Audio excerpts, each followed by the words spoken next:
Hello everyone and welcome to the CCS Diamond Grand Finals. We are left with two teams here facing off on the Rift in this best of 5. It's WLS Chazz It Up taking on Dorado Gaming Zeta. I'm here with Orion, and Orion, what a pleasure it is to be here for the Grand Finals. Yep, it is a pleasure, and it's also a pleasure to see these two teams, the two 1 seeds coming out of both Group A and Group B, finally facing off to prove who is actually the best Diamond team in the CCS.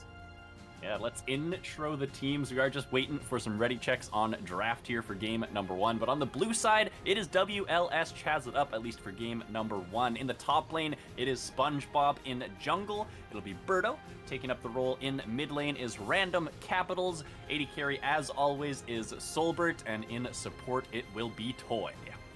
And for the red side here is Dorado Gaming Zeta. We do have Fireflans in the top lane, Cafe in the jungle, Shimuwu in the mid lane, or Shima as he is well known for the Dorado community, Joker in the ADC, and Kibbles piloting the support position once again here.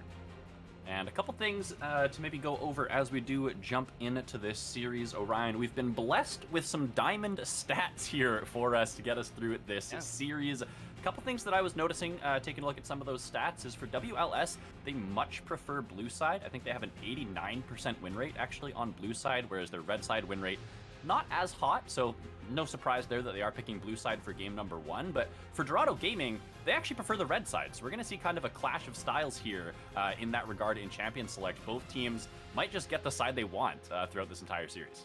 Yeah, and I think, for WLS, they have a lot of flex picks, right? Like, Soport's a really big Seraphine player throughout this season, and they also, they're very flexible in some of their drafts.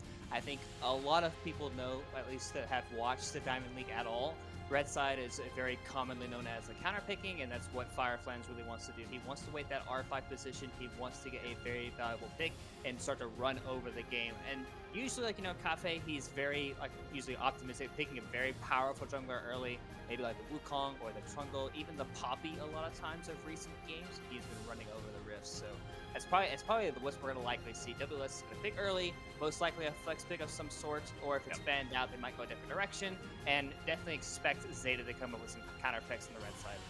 Absolutely. We'll see how it does shake out as we do enter the draft here for game number 1. No surprises for me so far on these bans. We've got Yuumi and Olaf taken away for WLS, and of course Dog, Zeta. They have to ban the Seraphine. Solbert is a Seraphine enjoyer, and that champion is pretty nuts, especially for anyone who's been watching pro play. You probably know already that this champion very, very strong. Dorado also going to take away the Gnar, not wanting to allow SpongeBob to get that blind pick. Silas, the insta-lock first pick here for Chazz It Up. Yeah, it's a pick actually that Random Capitals has picked a lot this season alone. It's he is known as playing the Silas type of champion, so I would imagine it's going to go into his hands. I don't think SpongeBob has played it so far this split specifically, but on like so far the bans, they do kind of make sense for both teams here, like you mentioned. I'm curious to see what the answer is going to be here. I would imagine a very powerful jungler here for Coffee, and then like a Wukong per se, and then some form of like late game scaling option in any carry position. Sivir's still open. Zeri obviously was a very, very powerful last patch. Not so much this patch, so she could be a little bit off the table, but I definitely wouldn't mind to see a Sivir pick here option, or if they want to go for, like, they want to max that mid lane with the Silas. So obviously, you know, he is very countable mid lane, so let's see if that's the option that Shima wants to go for. Alright, looks like they are leaning towards that mid lane pick. Is going to be the Ahri locked in. Pretty good ultimate for the Silas to steal, but still is going to fare pretty well in that ranged versus melee matchup. Kind of holding that Sivir pick. Chazz It Up has not played any Sivir at all this split. Not something that Solbert loves. He has played some other hyper carries like the Kog'Maw, most notably the Jinx and things like that, but Sivir has been absent from his champion pool so far. We'll see if he wants to, you know, whip that one out in the grand finals here, but I'm more expecting that Sivir prio to be on the side of Dorado Gaming. And Renata going to come through here for Chazz It Up. We'll see if they want to lock in that bot lane duo early on before we get to the second ban phase. Yeah, Renata's a pretty good champion right now in the current meta, because a lot of champions that are being picked up are very highly dive-oriented type champions, and it's also really good in some of the AD carries as well, because, like, you know, these hyper-scaling AD carries have tons of attack speed and tons of damage, and if you're not careful, you will kill your entire team with like a Jinx rocket, like AoE that all of a sudden like starts coming through. So, and like you mentioned, no Sivir here. It is going to be Solbert's going patented back towards that Jinx option here for himself, so maybe not necessarily feeling as confident here, but Kibbles is a very confident recon player as well. He has piloted this champion many, many times, and it so far fits the overall composition that Dorado has kind of picked for themselves with the Wukong and the RA. A lot of playmaking, a lot of ability to like make plays on the map constantly. Yeah, a lot of playmaking on a lot of dive, a lot of engage for sure for Dorado Gaming. Chazz It Up, you know, they're taking a page out of the Team Liquid handbook. We saw Hans Sama playing very, very well on the Jinx, so like to see that one coming through. And we're going to get some 80 carry bans here on the side of Chazz It Up. Looks like Dorado Gaming not wanting to see the Kindred. Of course, is some very, very good anti-dive and some good disengage there with the Lamb's Respite, so I think that's a smart ban. And we'll see where these bans continue to start to fall. Yeah, I'm curious to see like kind of like what this fourth pick is here could be for Dorado Gaming Zeta, because we talked about this 80 carry option is still open, so I would imagine it would be on 4, because you're gonna give a very option, like you see the Renata, you see the Jinx, so it could be just continue to scale, or just kind of play for like the kind of like, because Joker is known to play like these weak side 80 carries, and like let his top side of the map make all the plays, but still make a lot of impact in these late game team fights. So. I was going to say like he might go back to his Aphelios. He could play some Jhin here potentially. I've seen him play that as well, but Aphelios obviously allows him to still make plays with his teammates, with the Gravitum, with the Calibrum as well, but still pump out a lot of damage when he has access to the Infernum, and the ops obviously red and white as well. Joker is definitely a damage threat for Dorado Gaming. And like you say, he's not really much of an early game advocate. He doesn't play super aggressive through the laning phase, but can be a very successful carry when it comes to some of those team fights. Between him and Shima, they share a lot of the damage share here for the Zeta squad. Chazz It Up, they need a jungler, they need a top laner, and they're going to have to blind the top lane into Fireflans here. Kennen, actually a pick that we saw in Dorado Gaming's last series, and fans actually suffered against it a little bit, so I do like that pickup. Some nice scouting done by Chazz It Up there, and Trundle going to be locked in alongside it. Yeah, and I think also Kennen is a champion that obviously like it's very safe in lane. It's also really good into a lot of champions that Fireflies plays because Fireflies he Right. likes to play those bruisers. He likes to play those like kind of short range champions that really likes to get in people's faces to start doing a lot of damage. And Aatrox kind of in a similar boat, but he has access to a little bit more range with those Q options obviously to come through. And obviously, to mention the Trundle pick as well, a very powerful jungler that can match the Wukong's kind of early presence in lane per se. So, and I do think actually Fireflies he hasn't actually played that much Aatrox. Yep, actually, this is gonna be his first Aatrox game of the entire split. So maybe Wow. this is the time he's realizing it right now. It's the Diamond Finals. They gotta bring it out at some point. Yeah, he's seen it played in LCS and across the world, and he is ready to whip it out. Yeah, like you say, has not played it at all this split. Has been much more, the Olaf, the Mordekaiser, these types of champions, and it hasn't really been bad against him either. So whipping out a new pick here, we'll see how he is going to fare. Maybe it's something that he prepared for a ranged matchup like this. We know that SpongeBob likes the Gnar, Kennen, kind of in that same vein, and so maybe the Aatrox is something that he's prepared specifically for those types of matchups. Yeah, and it would make sense, right? Because like obviously, Fireflans in his interview last week said, "Yeah, we kind of got exposed last week in some of our drafts, and we feel Yeah. like obviously going into finals, like we need to step it up. We need to kind of treat these teams with a little bit more respect." And I heard a lot of like throughout the Dorado community that they were treating this game as respectfully as possible, making sure that they were going to make as many mistakes as they did last week. Yeah, I mean, looking back at the season here for both of these teams, obviously both of them were the first seed coming out of their groups and coming into playoffs. Dorado Gaming with a slightly better record, obviously completely lossless throughout their series, undefeated up until that semifinals, and Chazz it up also had a very impressive game score. They did end up losing one match in the final week of play in the CCS, but otherwise have looked like a powerhouse team. So no surprise to see both these teams in the final, and I think Dorado Gaming definitely have to give the respect over. Orion, I think maybe Group B was a little bit weaker than Group A in the CCS this year. Would you maybe agree with me on that one? Yeah, I think so too, and I Yeah, honestly I do think that in terms of like both these teams representing, I do think like going into the season, I expected Zeta to obviously have a very good showing. Maybe not the 12-0 showing, but still yeah. a very good showing, and also for WLS to also have a very similar showing as them. So this probably is the two teams that I would have expected to make the finals and to give the best potential showing out of the overall the team so far. So yeah. Yeah, given the relative strength of the groups, I think Dorado probably are the favorite heading into this game or into this series. But we thought that last week, and we got a banger series out of Dorado Gaming and their opponents there in the semifinals. So I'm not going to count any chickens just yet here. I know that WLS are going to be here to play. Solbert on his Jinx is a force to be reckoned with. So definitely a lot of exciting things here to happen in game number one. Yeah, I do think obviously like looking at the two compositions, right? For blue side here, for WLS, I think their composition is a little bit lacking in engage, right? It's basically just the Kennen, maybe the Silas if he's able to grab like maybe the Ari Yeah. and Rakan, but really it's like yeah, you have Trundle Pillar, like yeah, you have like some slight like forms of engage, but really it's like it's gonna be about making sure you can track the Kennen. If Kennen is able to get in your backline or find some form of flank, yeah, he will destroy your Aphelios and your Ari like very, very quickly. If you can see him, if you can spot him out, maybe they'll take cleanse this, or not cleanse, but exhaust this game. They'll be able to kind of like nullify a little bit of that damage that he's going to do. And then the Wukong and the Ari have very good chase potential here for Dorado Gaming Zeta.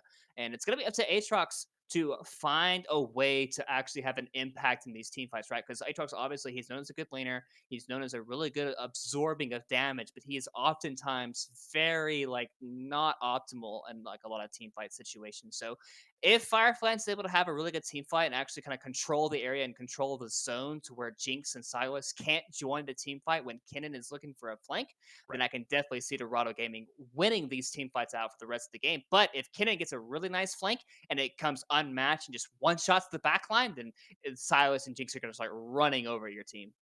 No surprise at all with these two top laners in the game that they are going to be some crazy impact makers throughout this series. We've got a couple minutes on the spectator delay, but we're going to load on in to game number one here shortly. And on our way in, we're going to have a note from our sponsors, ProComps. ProComps is a one-of-its-kind drafting tool that you can use to get the edge on your opponents. It gives you live feedback on analysis on drafting, gives you recommendations on picks, notes on matchups, and analysis on the enemy team's win cons. These features allow the user to gain an edge on the opponent and improve their drafting skills. Use code CCS for 50% off for the first 3 months. And with that, we'll head to game number 1. Everybody, panic! Hold on. I'm about to say something really cool. 3, 41, 9, and lift off! No one dies screaming without me. I feel like I forgot to shoot something. You're starting to bore me. She's such a loser. Always ready to cry. Da-da-da-da. Aw, come on. What's the worst that could happen?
Welcome everybody to Summoner's Rift. Apologies for the delay there. We had some audio issues as teams got into game, but looks like they have been resolved. And you know what, Orion? We had audio issues in LCS, we have audio issues in CCS.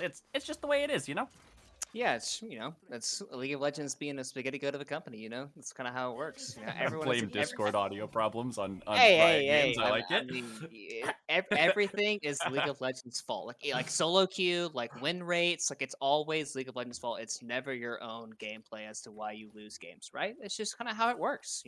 You always have to have someone else to blame. And for this instance, I'm not even gonna blame Discord. I'm gonna blame League of Legends. So, but it's a pretty standard 5 point here.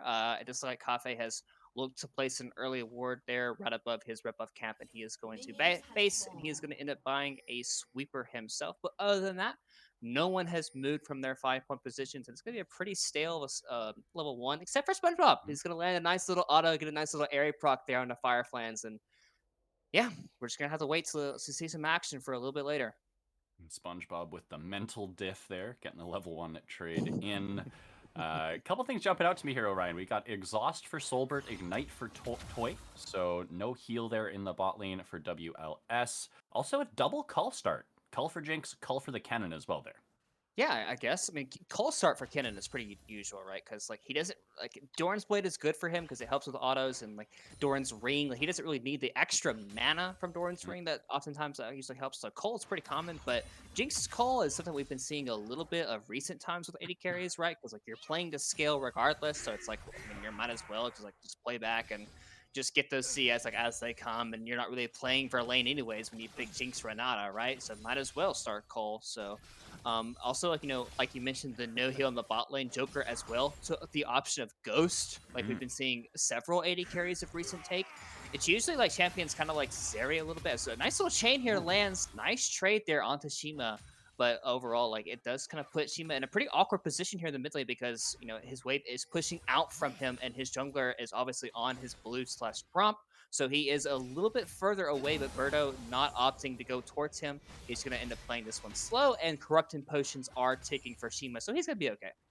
Yeah, teleports for both the mid laners, so no real super threat for any sort of solo all-ins. As we get another pause here, maybe some more audio issues coming through. We can check in on the junglers. Yeah, it looks like Birdo a little bit ahead of the pace so far, mostly because Cafe stopped off at his Raptors before heading to the opposite side of the map. But generally, the Trundle with a little bit of a lead. This Wukong, definitely just going to be looking to farm up, getting level 6. Maybe can get involved early on, but just depending on if the opportunities kind of present themselves. Yeah, and I think obviously both Trundle and Wukong can make plays early, but they're not. Trundle's a little bit more, I think, in my opinion, where he can just run in a lane, especially mid lane, when you have that Sylas option, right? You just throw the pillar behind the Ahri, and if Ahri flashes, Sylas can just use his I think it's Abscond and Abduct, the two forms of his E to actually chain together some plays. So we're gonna get back to some action here. Thankfully, not a very big delay, as we're gonna see a slight pause. League's client has to slowly catch back up to the pause here for a second. It shouldn't last too very long here.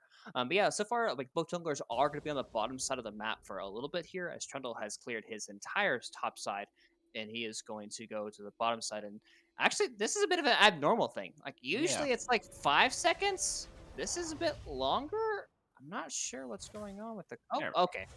Yeah, that was a bit weird, but thankfully, the client is not breaking today, and we're going to continue on with it. It better freaking not break today. That'd be terrible timing. But in the top lane, we see SpongeBob getting the better of this matchup so far on the Kennen.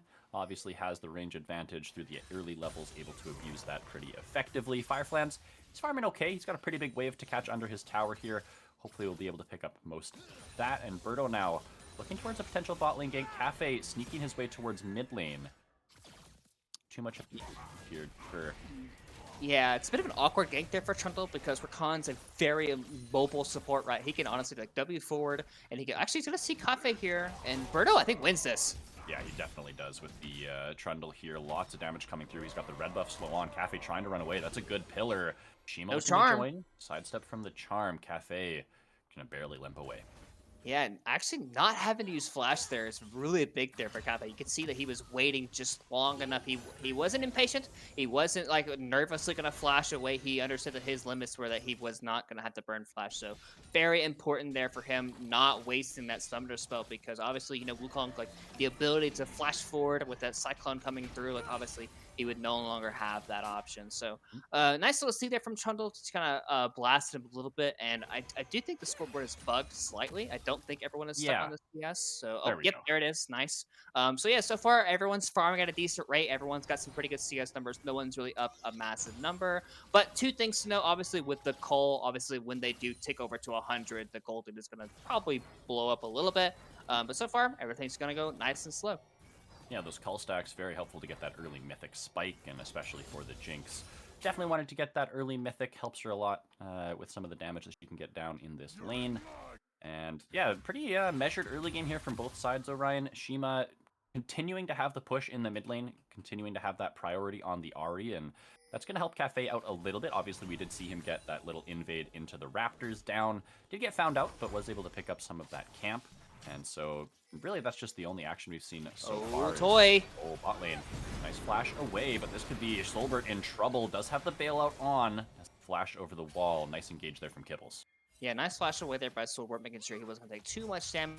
Yeah, he has the bailout, but in order for the bailout to actually work, you have to actually kill someone in that process. And there is a wave underneath SpongeBob's tower here, but it doesn't look like Shima is taking a reset here. But he is, I think, known here. Yep, there is a ward in that bush, so they do end up seeing Shima, making sure he has recon. But Cafe, he does end up stealing away a Gromp here, so it is a slight victory here. But Capitals is on the way up. Cafe does have to get himself out of here. Has some space.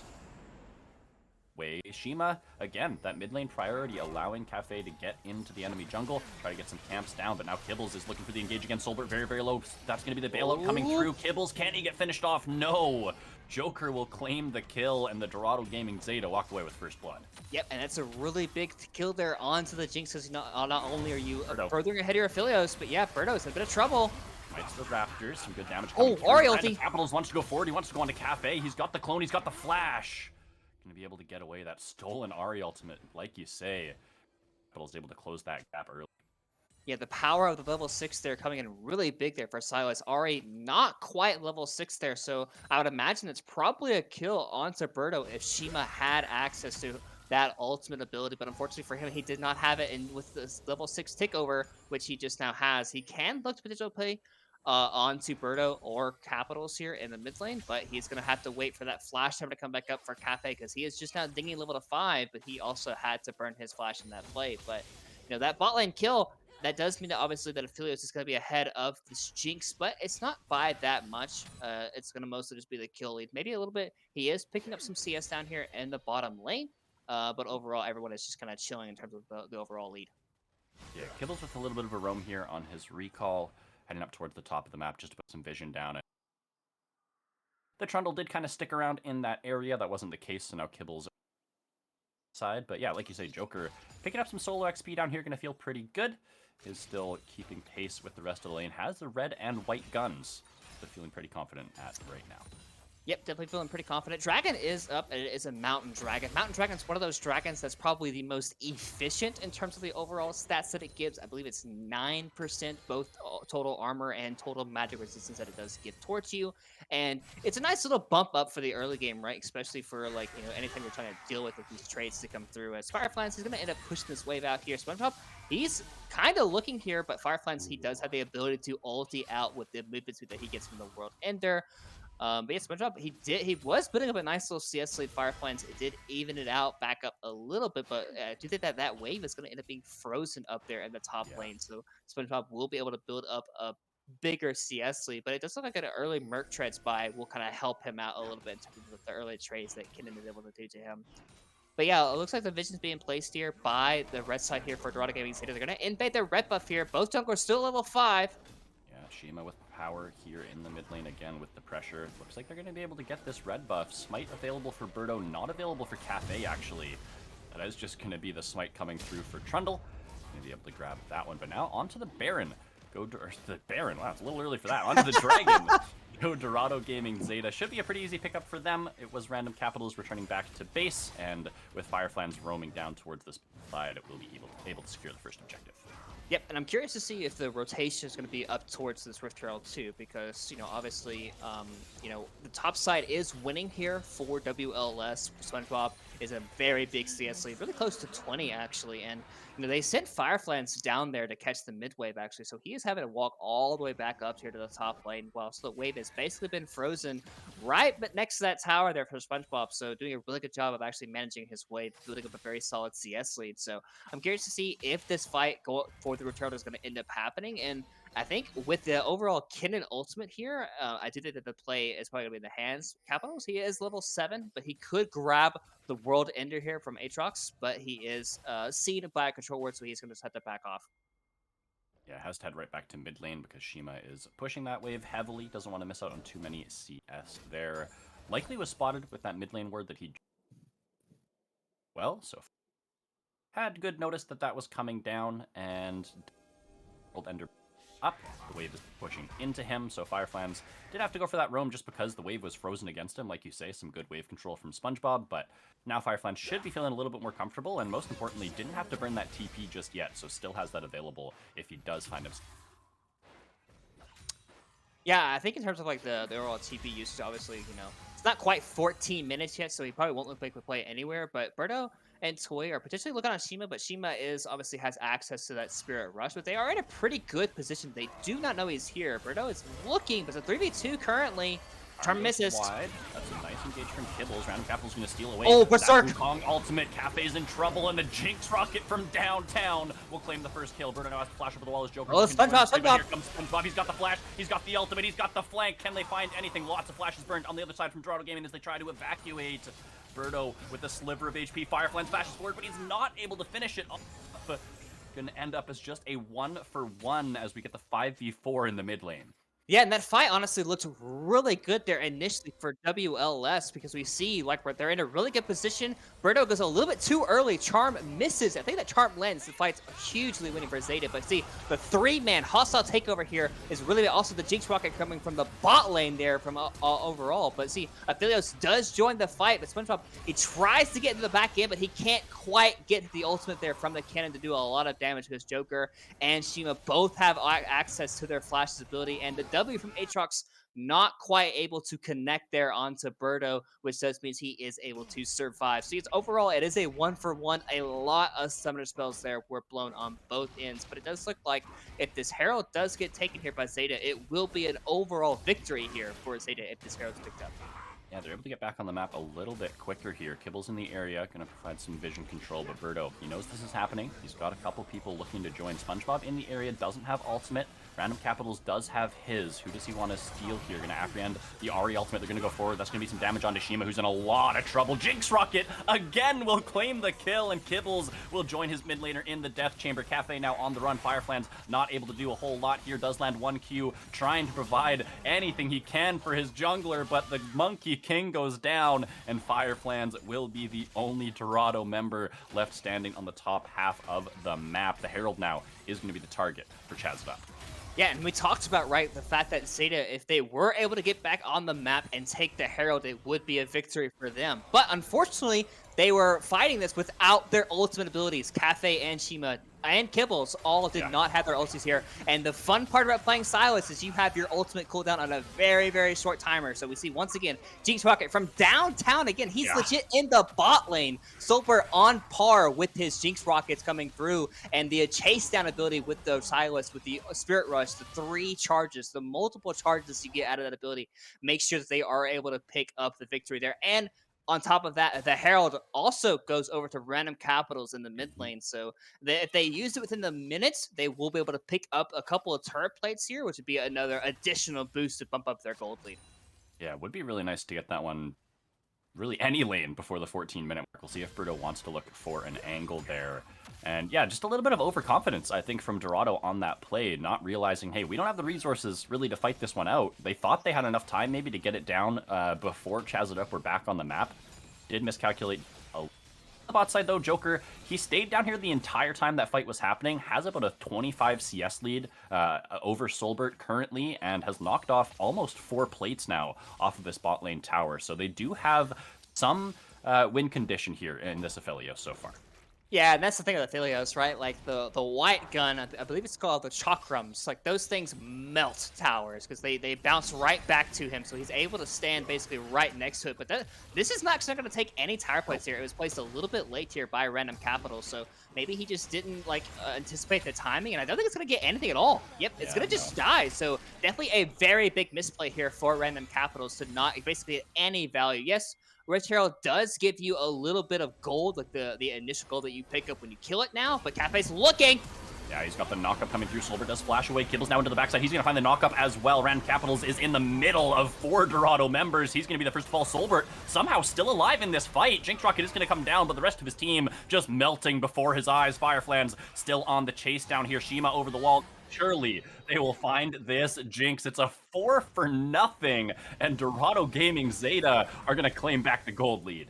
Yeah, not only was it a misplay in the mid lane with their use of the Hero, but it was also a misplay of not getting initial position in the river. We see Cafe, he is sitting here. He's got really great. He's able to use the clone. He has that pink ward there, so he knows he's able to get on top of Solbert here. Nice 2-man knockup. The follow-up from Rakan there by Kibbles was a massive amount of damage there. And yes, it was a nice initial hostile takeover there. It just did not matter because they had the initial man advantage. And we talked about, right, the ability to chase down these members, the remaining members, once you kill off a couple of people with the Ahri and with the Wukong in there. And that is the second dragon of the game being picked up here by Dorado Gaming Zeta. So they have even back up the gold lead while also putting another step towards the Dragon Soul, which is going to be a Ocean Soul of this game if it is being picked up.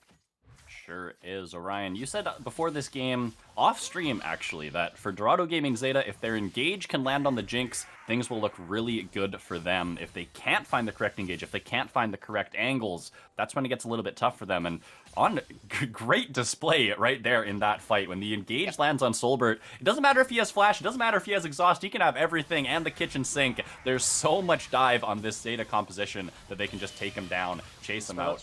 Baiting. Kill. Fireflans does have to be a little bit careful here. That's going to be the pillar coming out, but not enough damage. Cafe coming in for the fight. SpongeBob immediately flashing away. Scared of some of that Wukong damage that could potentially... Yeah, I'm not sure if he needed a flash because Nukafe, he used his ultimate down there in that bottom lane fight. So maybe he thought the ultimate was back on cooldown. Drake's Rocket is coming in. Oh. Yeah, I was about to say, I don't think it was going to kill him. I didn't quite know the HP bar. I knew it was low, but I didn't think it was that low. But honestly, though, Solper is like, he's got to have like an aimbot, right? Yeah. Like, that's 3 ultis that he's fired like 10,000 units away, and he's hit like a headshot. Like, that's like, that is insane. Very, very much so. Solbert on his signature Jinx, showing us that he knows what's up on this Jinx pick. Cross-map Rockets finding their mark time and time again. And they've been a pretty big difference maker in some of these skirmishes that we've seen in the top side of the map. So good on Solbert there.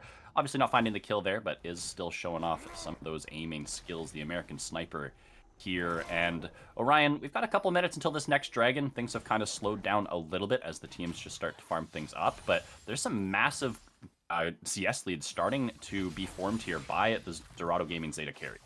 Yep, definitely doing a really good job here, both the mid lane and the AD carry position here by Shima and Aphelios. We talked about, like, obviously, like, you know, the fact that the Aphelios was down there and the bottom by himself. So not only was he CSing at a very high rate, he was also picking up a lot of those initial tower plays there before the 14-minute marker. So it does definitely doing very well for them because obviously, you know, the Ahri and the Aphelios are definitely going to be the 2 main damage dealers for this team. Yes, Aatrox, yes, Wukong are going to provide a lot of value, but they're not going to provide that same level of DPS. And even Ahri, right? Ahri is not necessarily known as that champion that's just going to pump out a lot of damage. Really good playmaking, really good, like, obviously, like, the charm to come through to kind of follow up that easy level of CS, not CS, but easy kill threat onto a champion like Jinx, but she has no cleanse, right? She can't cleanse away a charm. She can't cleanse away, like, obviously, any of the knockups coming through from the Wukong or the Rakan, right? She's basically just relying on Renata with the hostile takeover and her own flash, right? And that's why I talked about, right? Like, if the engage gets onto Jinx and Renata is not in a really good position to use her hostile takeover to kind of push back Dorado Gaming Zeta, it's going to be a really rough time for Solbert, which we kind of saw in that river fight. But if WLS is able to get that early jump, if they're able to do a lot of damage, even onto Joker or onto Cafe, like with Kennen and with the Silas, the Jinx can stand far back with the Jinx rockets and just kind of pump out a lot of damage. So we've seen kind of both these teams show off a little bit what their competition wants to do. It just kind of, I think at this point, it's going to come down to execution, especially on SpongeBob's hands, right? Because he's got good farm as well. He's he's getting really close to 2 items, and we've seen Kennen ultimates just take over fights almost like at a blink of an eye, right? So his second material does get taken here by Cafe. So I really want to see like just how effective this Kennen pick is going to be as this game goes on.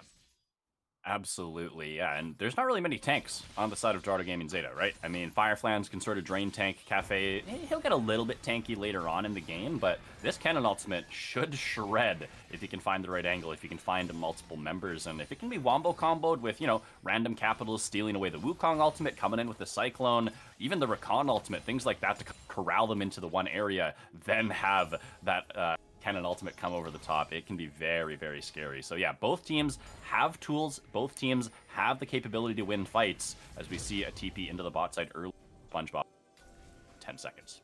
Yep, Aatrox is also answering with his own TP. And WLS, they kind of learned from their mistake last time. They're into the river first. They don't want Cafe to get the initial jump.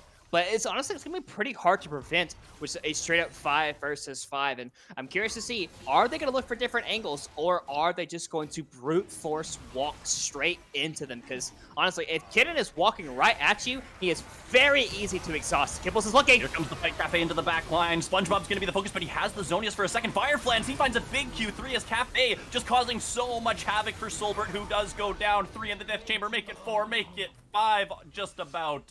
Toy will escape with his life. Dorado Gaming showing that they're just the better team fighters here in game number 1. Yeah, and they have the champions to do so, right? Like we talked about how this initial fight, like if they come straight at you, it's not going to look good for WLS because it's just very, like, it's very easy to anticipate it, right? And Dorado Gaming says, hey, if we go first, we can't allow them to do anything, right? So Kibbles pushes the go button. Cafe at the same exact time also goes forward, and the rest of the members, they just take so much initial damage that they can't ever actually get on top of Joker. And Joker has the Infernum gun, and at the same time, we go back to live, the Baron is being taken here by Zeta. It's 21 minutes in the game. We do see a TP from the Silas. They do have red-white guns, so Joker is melting this thing. Baron is taken. They have to get out of the pit, though. Joker has flash. Shima has flash. They're able to get away scot-free. Wow, the teleport coming down. Toy didn't have the hostile takeover, so not a lot of tools at his disposal. Meanwhile, the charge in the mid lane from the Rift Herald going to claim a tower here as well. Dorado Gaming starting to take a stranglehold on this game. Over a 5,000 gold lead. SpongeBob? Oh, no. He just fat-fingered his ult. That is unfortunate. Yeah, that's not looking good here for WLS, because not only are they just been losing fight after fight, Kibbles once again going forward, not quite able to land it this time onto Solbert. Shima as well, looking Spirit Rush. Nice charm! Really beautiful charm. Solbert might be in a world of trouble here. Does have the flash, going to be able to burn that one to get away, but Shima, he might want more here. Doesn't have the backup for the chase down there, but do push as it up off the map. They're going to start to siege up some towers. You can see Fireflans in the top lane doing what he can. Going to try and pick up some of the standing gold on the map. It's a very early Baron. See what they can get done with this push. Yeah, and they should be able to get a lot, because if you look at the wave clear options for WLS, it's just Jinx. Jinx only the Jinx, the rockets come through. Yeah. Silas does no damage to minions. Kennen does damage to minions, but he has to actually get close enough to do damage to minions, right? So it's literally just the Jinx auto attacks coming through. And if Jinx has to walk up to hit these minions, she's honestly putting herself in a potential threat position, to where like Rakan, he can go forward, Wukong can go forward onto her. So this could be a bit of a dangerous situation here. I'm curious to see if they are going to end up protecting this tier 2. Birdo, most likely, yep, he's going to end up staying around here. Joker is on 2 items. That is a Wukong ultimate taken here by Silas, but it's still not a great option. And you can see, right, like the second Solbert walks up, he is at a constant threat. He has to make sure that he has to stay alive in these fights. He is the only consistent damage on his team, besides maybe the Kennen ultimate and the Silas diving forward. But Solbert is going to be packing the punch, and if he is your wave clear, he is putting himself in that threat position.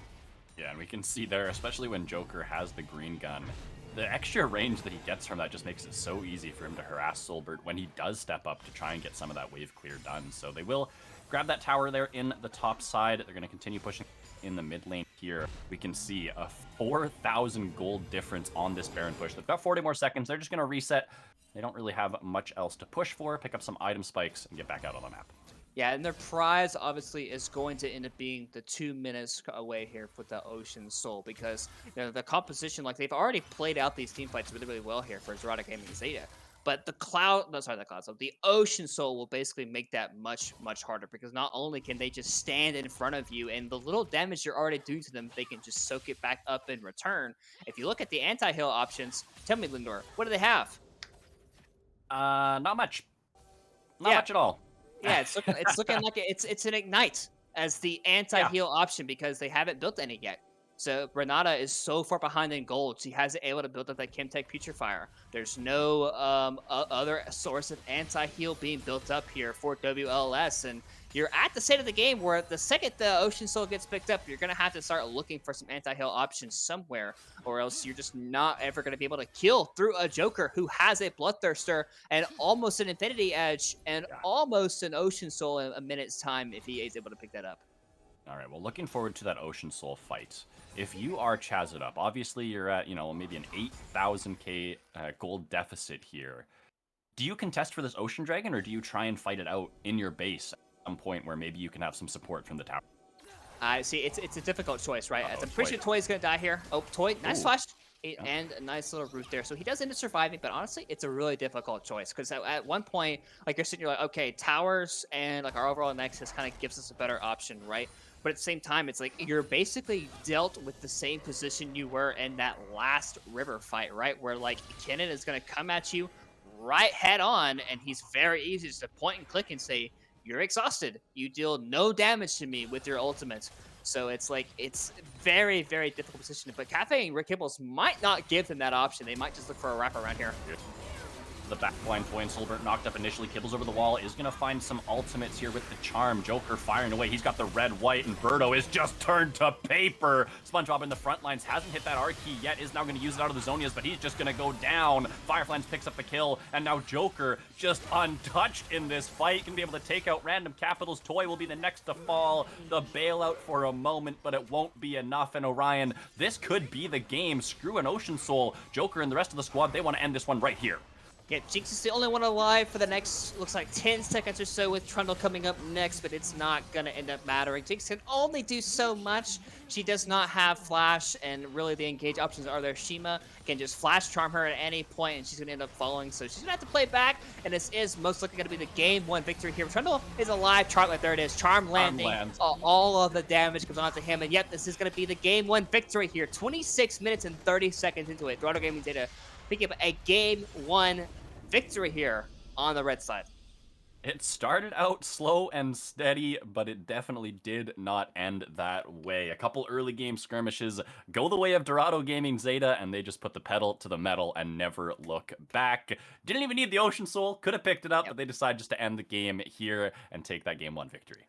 Yeah, and honestly, like, I think the overall design of what the kind of the champions that they got a powerful jungler, engage heavy with a Wukong, playmaking from Shima, playmaking from Kibble, and then the overall team fighting power from Joker definitely was on full display. You can see, like, most damage on his team had all those chakrams coming through, and really, like, you can see just how on point Zeta is with their engage. Right, the second someone goes forward, there's no delay. Everyone goes forward. Like Joker's skill forcing forward. Kibbles is like going forward. Cafe, Shima, even the Aatrox, like, and typically he was like a little bit later because his TPs were still channeling, but still, like, he was the world ender. Everyone was making sure that they were engaging first every single time. And into a competition like that, right? Like, you don't want to let Kennen get into position, right? You don't want to let Silas and even the Jinx just you don't want to let Silas grab a key ultimate and then, like, he's able to kind of cycle through those as these fights do come on. So honestly, really good job by Zeta recognizing that they were out of position in some of these fights and just going forward instantly with no hesitation.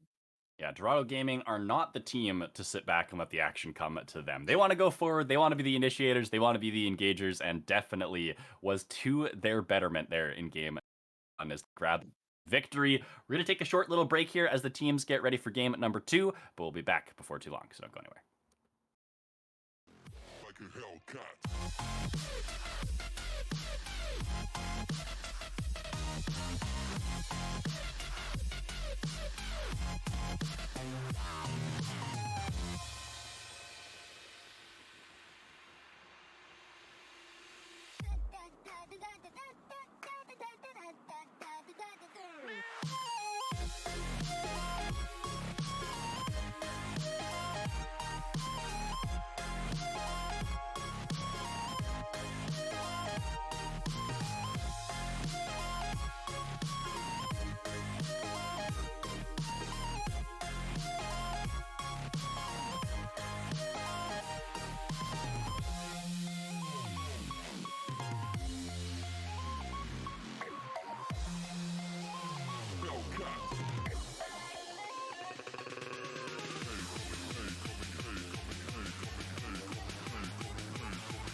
Like a Hellcat.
Welcome back, everybody, to the CCS Diamond Grand Finals. Dorado Gaming Zeta did get a victory there in game number 1, which means Chazz and Up have side selection for game number 2. They've decided to head on back to that blue side. Orion, don't think that's really much of a surprise there. Yeah, I mean, it's kind of what they prepped for, right? It's the side that they've done extremely well throughout the split, and hopefully we're gonna end up seeing a little bit of change in like kind of the big selection here a little bit, because honestly, like I was kind of looking over Dorado's picks last game, and they kind of got everything they wanted, right? Especially like 4 out of 5 picks. They got heavy like engage out of both Cafe and Kibbles. They had the scaling Joker, like just fantastic, like late game team fighting. Shima on a playmaking mid laner, and then Firefly is honestly like on like a bruisery type of option in the top lane, right? So Honestly, for Zeta to get everything they wanted and to also smash you in the process is definitely not looking that great for WLS. I do want to see something being switched up a little bit here. Yeah, one thing we talked about in between games was the value that this Kennen provided, and it really wasn't that much, unfortunately. Like, SpongeBob was able to get a pretty good early laning phase lead, and then had that early flank in that mid lane fight, but really just didn't have any damage to finish anyone off. And then by the time he had his 2-item power spike, he didn't have a team really around him. They were already at such a deficit. So SpongeBob was the WLS's leading damage share player throughout the regular season, so we're going to have to see a little bit more from them out of that position. I mean, I don't think that was Kennen's fault necessarily. The rest of the map kind of just fell apart, but definitely want to see SpongeBob put some carry pants on here. But we've got the draft hitting here. We got bans coming through, very, very similar to game number 1, but the Wukong from Chazz It Up is banned away. They don't want to see that one, and they're actually taking away the Ari. So Dorado Gaming, they're answering with the Lissandra, and could be back on the Aphelios. Yeah, like I said, like we wanted to see a little bit of draft change here, and we do get up seeing that one, right? We do see the Wukong band and the RA takeaway as well. Shima playing a very similar champion to the RA, right? Scylla play, making the ability to kind of go forward with Cafe to make those kind of plays. And they do recognize that Kibbles is once again piloting that Rakan. We've seen this guy put Rakan a lot of times, and once he never seems to disappoint. A very valuable engaged option time and time again there in that support position. So, and I'm curious to see what it's going to be for blue side here, right? Because last game, like, maybe it was the Trundle in the jungle, right? Like, maybe if they go maybe a direction like the Poppy, right? Or a direction like maybe like some for like, maybe Sulfur's Kog'Maw, right? These are some options, right, that you can go for, but at the same time, it's right, like, if they draft a very similar composition, it's like Jinx and Kog'Maw, like, right? They're both going to kind of stand still. They're both just going to sit there and kind of hope to do damage. So we will see how this one plays out. Kibbles, by the way, has a 100% win rate on the Rakan. So I'd say that's pretty good, especially when he's picking it into an immobile carry like the Kog'Maw here. I kind of liked the Alistair hover there, providing a little bit of safety for the Kog'Maw, but it looks like a Mumu or maybe Nautilus. Definitely looking for an engaged tank support here for Chazz It Up. Nautilus is going to be the pick. Yeah, and I'm surprised it's not just an enchanter. I'm surprised it's not just some form of pairing to somewhat keep Solbert safe, because if they lock in Vi here, you've got Vi, Lissandra, Rakan. Like, how does Kog'Maw play this game? Like, I don't see a world where like he's just gonna get point and clicked. He's gonna get point and clicked by Vi, and it's like Nautilus and Arya are not gonna stop that. Like, typically, like, if they had like a Tom Kench, or if they had like maybe like some form of like other Lulu. like really like Lulu, right? Like if they had an option, I just don't see. Well, Nautilus does give you like an engaged threat, but it's not going to protect you, because really, like, once you draft Kog'Maw is like protect Kog'Maw. That's like your only really job, because he will win you the team fight by himself if he's kept alive. But so far, Dorado has drafted a composition that says kill Kog'Maw. So, and you don't have a protect option just yet. So they might have to find one somewhere. Yeah, Solbert has played Kog'Maw with Lulu twice so far this season. So a little bit surprised to see them kind of go away from that duo that is such a strong combo once they kind of get a couple items under their belt. And yeah, I mean, Zeta have 2 point-and-click ultimates that just don't let the Kog'Maw play the game. So even if he has Cleanse, he cleanses the Lissandra ult. Well, the Vi ult's coming over the top anyways. There's a lot of tools here, not to even mention the Rakan. So yeah, a little bit interesting. We'll see if Chazz It Up have some other ideas for maybe some protection from the other roles that they can get, as we kind of see the bans coming through here. Trundle and Kindred from Zeta. Aatrox not going to be picked this game, and could be the Aphelios as well, wanting to limit Joker's late game carry potential. Yep, we're going to see an 80 carry here on 4 here. Obviously, Joker, if he does pilot that switch, it's a champion that obviously, Kog'Maw and Twitch are both just going to end up scaling away. But Twitch is a champion that can actually match Kog'Maw's late game damage with his own kind of steroid with the spray and pray there with the ult ability coming through. So I actually do like this option, because, the entire team of Solbert is going to be worried about the Lissandra, the Rakan, the Vi diving forward, getting on top of this Kog'Maw, because they want to protect him, right? No, and then all of a sudden, Twitch's going to pop up and say, surprise, and just like start one-shotting your entire backline from like around the corner. So it's like, right now, it's like Dorado Gaming has a lot of options, and WLS don't have a lot of answers. Not yet, at least. We'll see what else they have up their sleeves here, if anything. Gonna have to blind pick a top laner. Still looking for a jungler here as well. Time ticking down.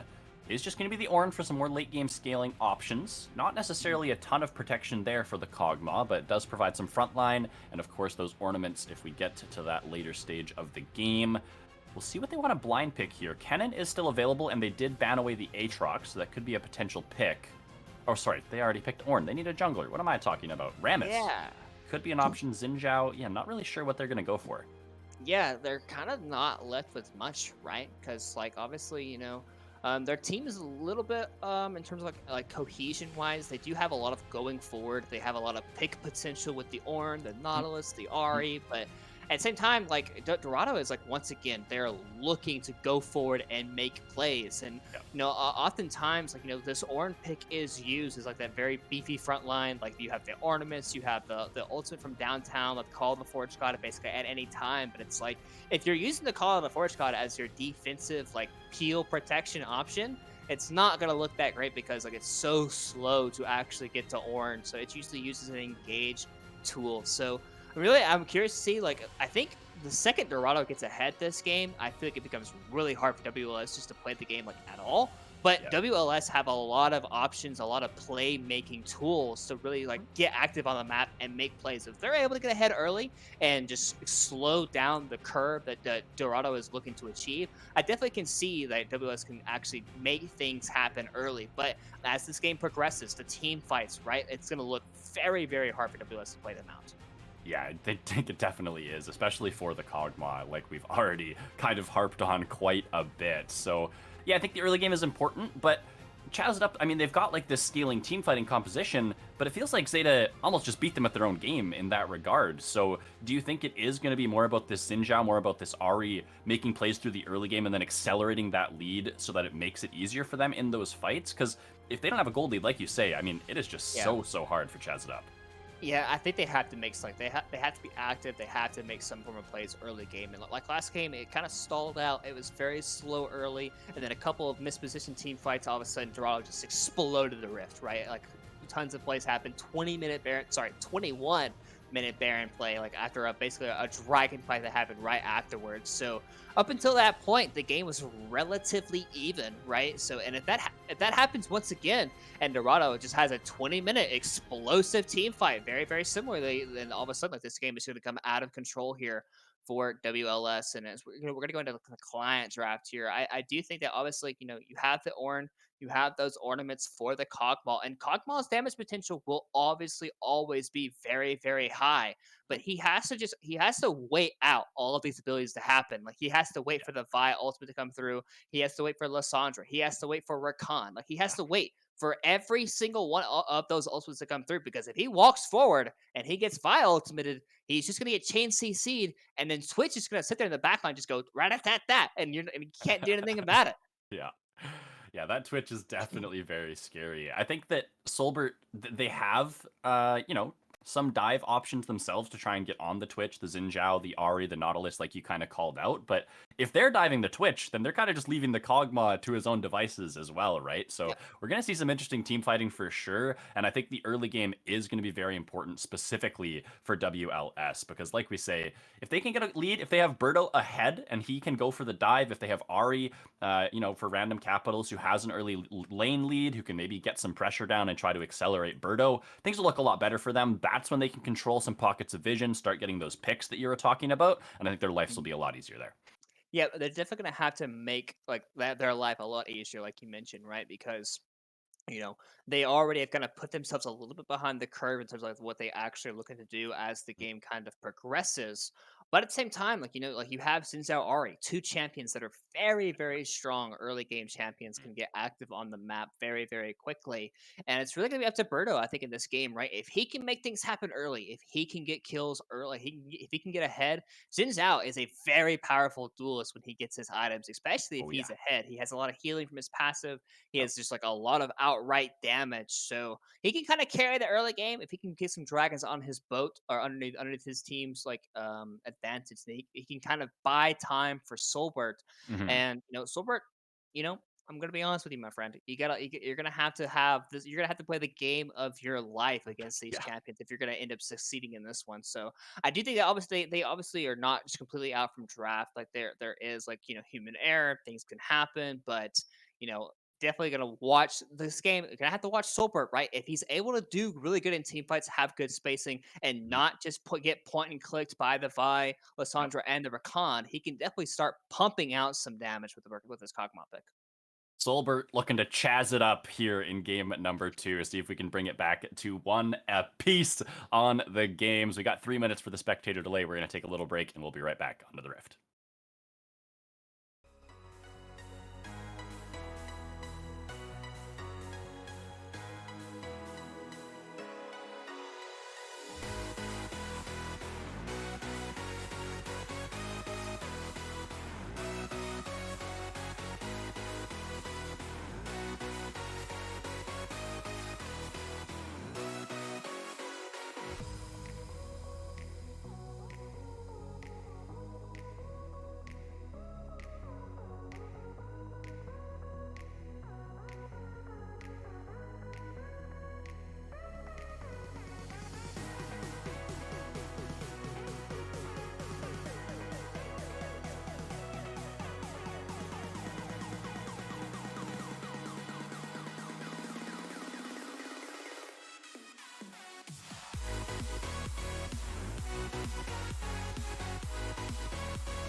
And we are back for game number 2 of the CCS Diamond Grand Finals. Chazz it up, suffering a loss in game number 1 here to Dorado Gaming.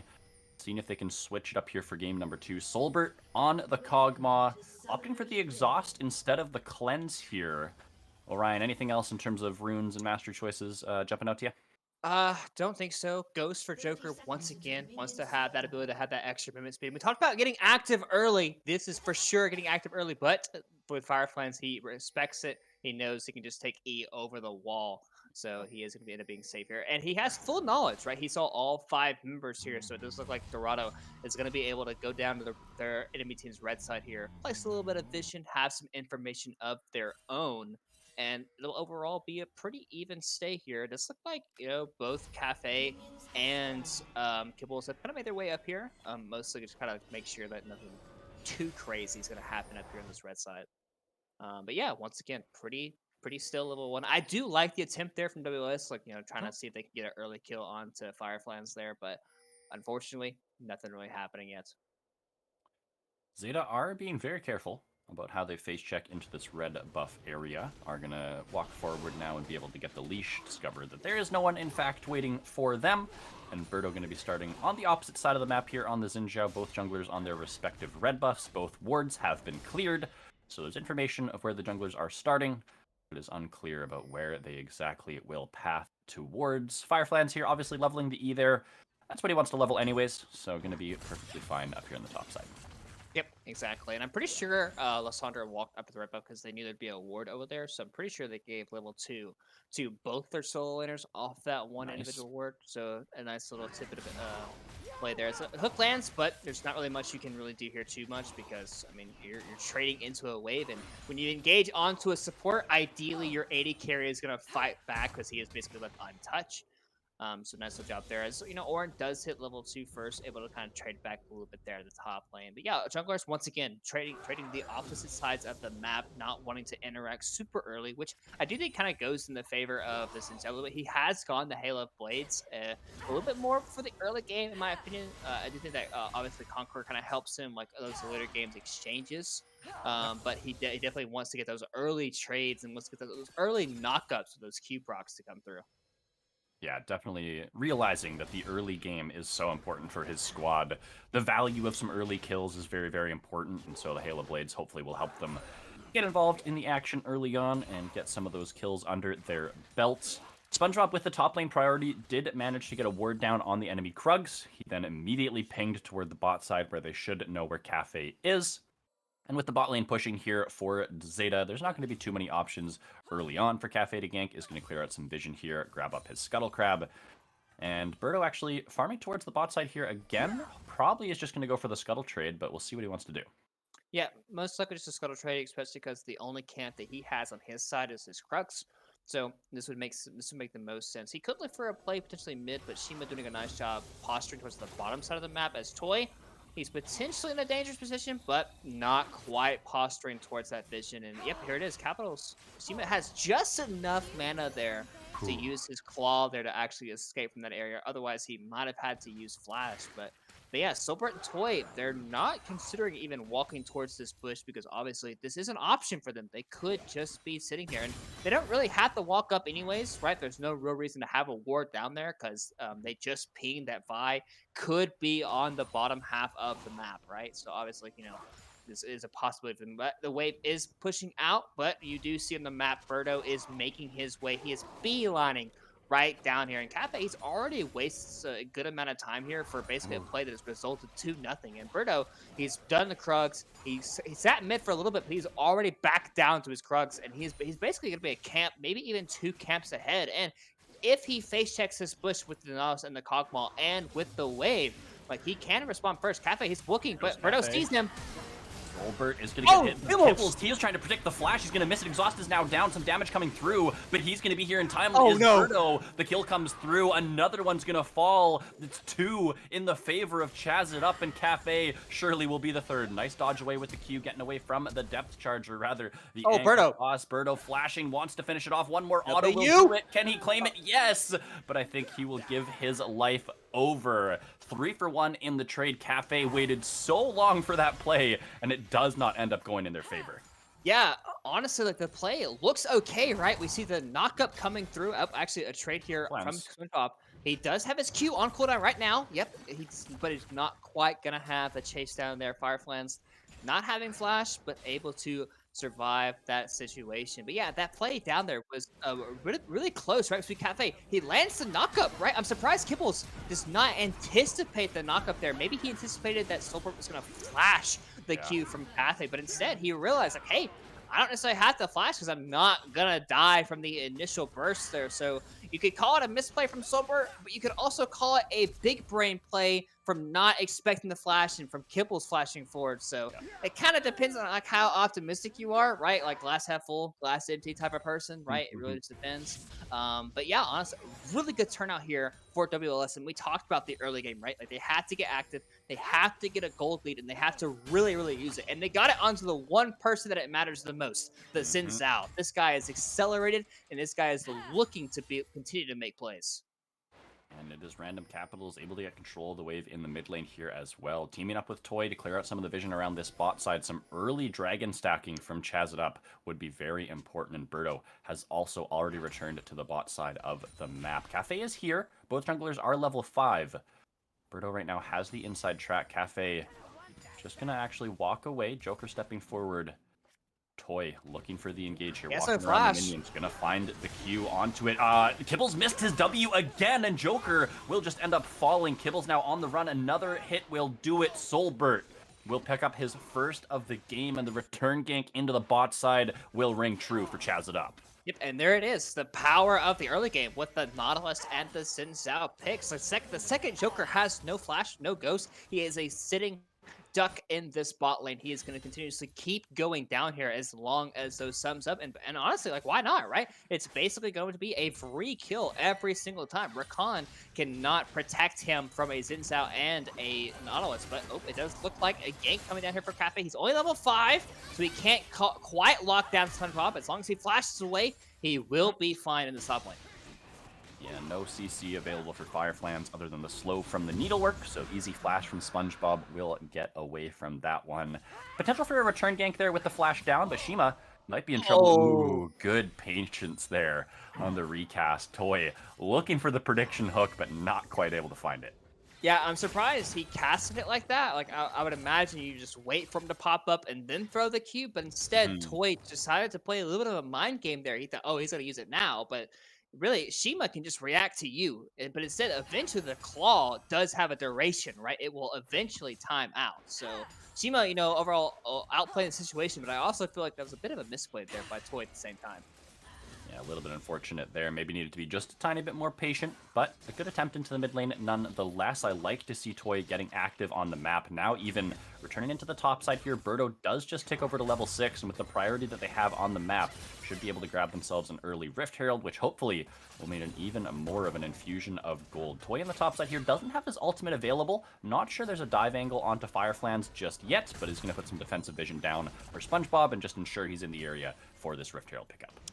Yep, the dragon, next dragon obviously is the Infernal Soul, Infernal Dragon, which is Temperamental Whip. Birdo doing a nice job here, taking the Rift Herald once again. Hopefully a little bit of a better usage out of the Herald this time, not just placing it for like basically no value like Random Capitals did last time, but he is a jungler. He does have a little bit more experience with the Rift Heralds. Maybe the Random Capitals just didn't necessarily know exactly the timing or whatever.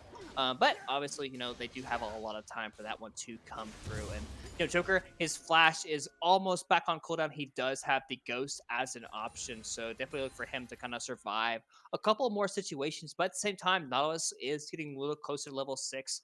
And everyone else has access to their play-making abilities. Right? We have the Call of the Forest God, we have the Spirit Rush to come through as nice little chunk damage there onto Cafe, but Ari isn't necessarily known for her damage. She is known more for her play-making abilities, so it's definitely never going to be really a kill by any means, as this lane up here is relatively even, but this lane is only going to get worse there for the Orin. He is just going to get outscaled, and the Gwen is going to start doing a lot of damage, so it's going to be up to really WLS to kind of make sure that this is not going to get traded on too hard up here, because like this lane is only going to get worse for him as this game does progress. And, you know, they don't really have an option to kind of like send someone else up there because Capital T has Ignite. So like 25, around the 25-minute marker or 20-minute marker, it's like that's when this game is going to start becoming like, okay, like how can we actually manage the side lane? Because this Gwen is definitely going to start taking over. Yeah, Fireflans, I mean, we've seen him before on the Gwen, causing all sorts of trouble for the enemy team. Kibbles here does have to be a little bit careful. Has the Grand Entrance, is going to try and run away now. Is going to be able to use the E as well, but the hook back in. He did cast the ultimate. He gets a little bit of a charm. The exhaust down onto Random Capitals. Joker trying to turn this one around. Doesn't quite have the damage here. Maybe he will, though, with the ultimate coming through. The burn, the last tick. Random Capitals, yes, he will fall. And Joker and Kibbles turn that one around. I'm not sure why Random Capitals decided to walk back into Joker and let him auto attack one at a time. But also at the same time, I feel like Joker missed his auto attack on the Nautilus there. So definitely a really weird exchange. But Birdo going on to Shima. He does have Flash. Shima has his own. Gonna try and provide some space. Now the ultimate comes through. Birdo looking for the follow-up. Now Vi in the area. Cafe has the ultimate, the assault and battery, but that's gonna be the W coming through. Birdo does clean up the kill. And I don't know if Cafe has the damage to finish this one off. He does have the Q. He's got some damage. The minions are hitting the Door Drinker. Will save Birdo's life. Meanwhile, on the bot side, Joker in a world of hurt. Soulbert finds the solo kill.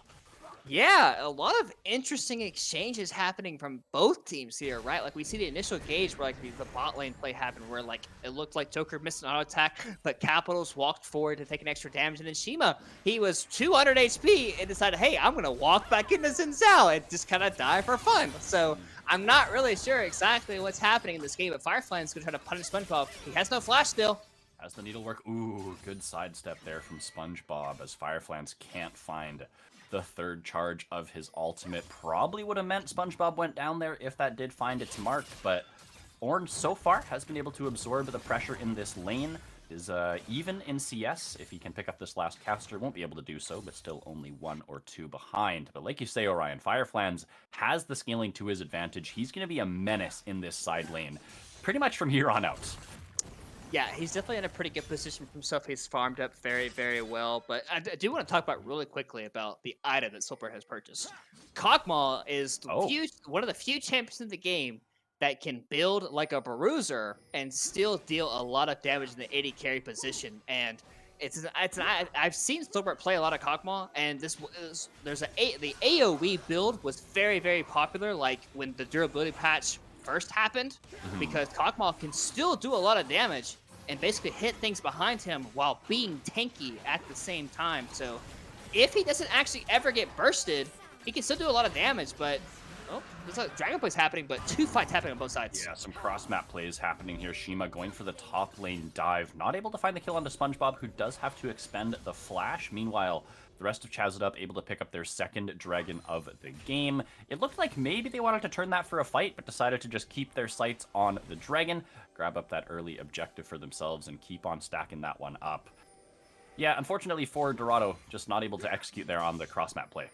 Yeah, but they did end up getting SpongeBob's flash there, so that's obviously a very big pickup there for Fireflans, because he's able to kind of just chase down the Orin in a side lane, and he does have Ghost, he does have his ultimate coming back soon, and he did just purchase that Riftmaker, so it kind of will help a little bit there.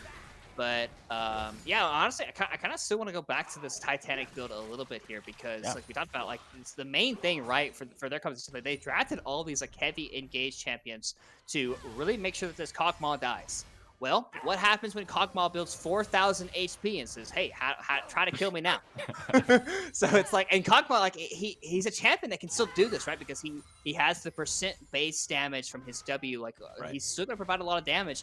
And the Titanic AoE will allow him where if all 3 of Cafe, Shima, and Kibbles are all diving on top of him, he will be able to do damage to all 3 of them simultaneously when they go forward. Sure. Especially if he ends up going into a Gwynsu's or something like that, or Runins rather. Is Kibbles getting caught out here?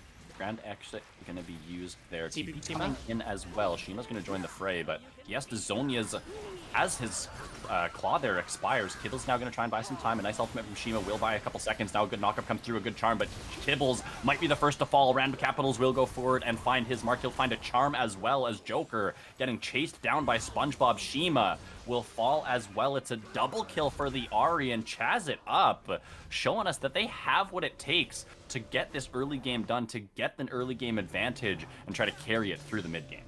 Yeah, and I'm surprised that Dorado is continuously like very content on like making these kinds of decisions, right? Because Kibbles is fine. He just walk out, but Shima decides to TP into a 4 versus 3 situation. Instantly has Lasagnas, and then Kibbles decides to go in as well. But Back there's alive. fight in the mid lane. Yep, Cafe Toy. has the ultimate. Really nice stopwatch there from the Nautilus. Solbert will finish the job, and Cafe will find his screen gray. He did defend the tower, but unfortunately paid for it with his life. Yeah, it's like once again, Dorado, decision after decision, trying to fight over things where they really don't have to fight for them, and they keep falling out because Xin Zhao, Ari are very, very powerful early game champions, and you're allowing them to basically do what they're meant to do. They're meant to be very powerful in the early game, make plays, build up a big enough gold lead to where, yeah, like your team fighting is honestly much better here for Zeta, but if you're down a lot of gold, you can't team fight them regardless. 10 kills to 2. It's a 3,500 gold lead at the 16-minute mark. 2 dragons on the side of WLS. They've definitely done their due diligence here through the early stages of game number 2. They're onto the Rift Herald now. A couple members of Dorado are in the area, but I'm not sure if they want to fight this one out here. They're going to be a little bit outnumbered, but they're looking for the pickoff. Onto the enemy support. Toy going to be the target. Call of the Forge God coming through on the other side. And yeah, there's just so much damage as they look for the collapse. One going to fall. Kibbles will buy a second with the ultimate. But now Birdo flashing forward. He's going to go on to Joker. No summoner spells available for this rat. And Kibbles will buy a second. But look at Fireflans. He's going deep. They want the support, but they're not even going to find it. Toy survives with an inch of HP. And now Fireflans might be in a little bit of trouble here. Solbert looking for the chase down. SpongeBob in the area. Scuttlecrab speed up will provide the distance that Fireflans needs. But again, it's Dogs going for the fight and not able to find the right mark. Yeah, and they tried, this time they tried to get the pickoff right onto the Nautilus, but still, Nautilus is a pretty tanky support. He has the Aftershock, he has the shield, right? So they let Silbert go by, and the second Toy gets up here, right? They try to go on him, but they just don't have the damage, right? And Joker's not in the area in time, and then all of a sudden, it's like, yeah, once again, you go for a disadvantageous fight. It's a 4 versus 3. Dorado, once again, not learning from their previous mistakes. Yeah, they tried to get Toy in the backline, but Toy able to survive just barely the needles. Not quite able to pick up the back end damage there. But yeah, definitely once again, Dorado just being very reckless in this game for honestly not a great reason to be. Yeah, definitely looking a little bit desperate here, and maybe feeling like the advantage that Chazz has been able to net so far is becoming pretty scary for them, and they feel like they need to try and do something desperate to find a way back into this game. But unfortunately, that has not been the answer, or at least the answers that they've been looking for have not been the right ones. Dragon now started up here for WLS. Shouldn't have any problem picking this one up. Dorado Gaming not really in the area. Fireflans is top. Yeah, he has TP, but don't know if they're going to be able to find a way into this one. Joker is on the way, but really not in position soon enough. And unless Cafe wants to go for some sort of hero steal here, I don't think they want to go for the fight. Yeah, this is, again, mismanaged by Dorado. The Dragon goes down, and they don't have the members here ready for this fight. It is going to be Vi into the backside, but he's just going to get absolutely shredded. The rest of the team looking for the disengage. Kibbles goes in. The rest of the team goes out. And now Shima and Joker are on the run. Joker will fall. Dorado Gaming just falling to pieces. Random Capitals will pick up another one. Kibbles trying to get himself away. Dodges the dredge line, but will get hit up with the charm. And that's going to be 4 dead. Fireflans doesn't even TP to the fight. Yeah, because he knows it's not a winning situation here for Zeta. He's probably sitting here top lane, like he's 0-0-0, playing a scaling, like strongly winning side lane. He's thinking like, what are we doing, guys? Like, once again, time after time, like, this is a little bit different, right? They get the initial pick on a Toy, but still, the chain CC, the Dragon's already dead as well, and by the time Vi gets on top of Soul Burst, he is basically already dead, and Capital is doing a nice job getting into the backline, landing a nice charm onto Joker there, and the continuous chase here from Capitals to pick up the kill onto Shima, and even onto Kibbles here with that extra little charge there from the Spirit Rush does mean that they are able to get a lot more gold. And we talked about the ability to kind of kill this Kog'Maw, right? Well, not only does he have a Titanic, he's going to have a Rift Maker on top of that, and he's going to have a potential Mountain Soul as well, the extra durability, right? So it's like, not only has Dorado put themselves in a big hole, they're also facing a Mountain Soul in the next 3 minutes if they're not careful about it. Very, very scary here. Solbert already dishing out so much AoE damage and hasn't even finished his second item. Like you say, we'll be going for that Rift Maker for some extra heals and sustain in those fights. If you're Dorado Gaming here, what is your game plan? Because, I mean, Mountain Soul in 3 minutes seems like you have to try and fight for that. Yeah, I think honestly, it kind of goes back to game one, right? Game gold. one. Oh. Yep, yeah, exactly. Yeah, 3 members here for WLS are very much in the head of the team, especially Birdo. Birdo sitting at the top of the thing with 8.5 thousand gold. Definitely, once again, talk about like this champion. Like he has to get ahead early. He has to be like basically the staple of the early game for his team to have success, and he's done that. But for Dorado, we have to go back to game one, right? They were very decisive with their engages, and they had basically the second everyone went in, everyone followed, right? And that just hasn't happened this game, right? For example, like here, topside, they engage 2-man, right? But no one else is really there to follow, but it's the Fireflies is around, so they're able to get a lot of chunk damage around the SpongeBob. But yeah, Kibble is getting caught out here. Boy with a blind hook, looking for the engagement. They now have the Call of the Forge God over the top, but it's not going to find anything on the back side there. Baron's still on the menu, though, with the chunk on the Kibbles. They might be able to take this one out. Yeah, Rakan is racing here. Vi is in the area, does not have flash, so we can't necessarily get in, but Fireflies is going in 1v5. A world of hurt, and will just get absolutely taken out. You're absolutely right, Orion. Dorado Gaming not on the same page at all in this game, and with Fireflies down and out for 30 seconds, Baron could be back on the menu. Doesn't look like they're in any sort of rush to take it, though. Chazz it up. They're just going to take the kill as their prize, get some shoves in the mid lane, look to spend up some of their gold. Yeah, Rakan was backed. They also had Shima as well. And as you can see, Shima does have the spellbook. He had switched over to the smite. So definitely that was a play that they're going to try to kind of join those smites together and potentially have a way back into this game, right? But ultimately, just still not looking that great for them, right? Because they're behind in items. Yes, they had the better team fighting, but these champions, when they're behind in gold, they just don't have the damage necessary to burst the 1 to 2 members, right? Like, you're not going to get through a Kog'Maw that has 2,500 HP with an exhaust, right? It's just not going to end up happening here when you're down this much gold. Yeah, they might get lucky in a team fight, but you're going to have to split them up. WLS cannot be together, and you're going to have to make sure you get a huge play, and Joker's going to have to pump out a lot of damage if they're going to want to pick up this Mountain Soul. Yeah, there is a world where it potentially works for them, but with what they've shown us so far in this game, definitely going to be a tall task. Shima looking to threaten here as he tries to protect some of their vision, but the map is controlled by WLS.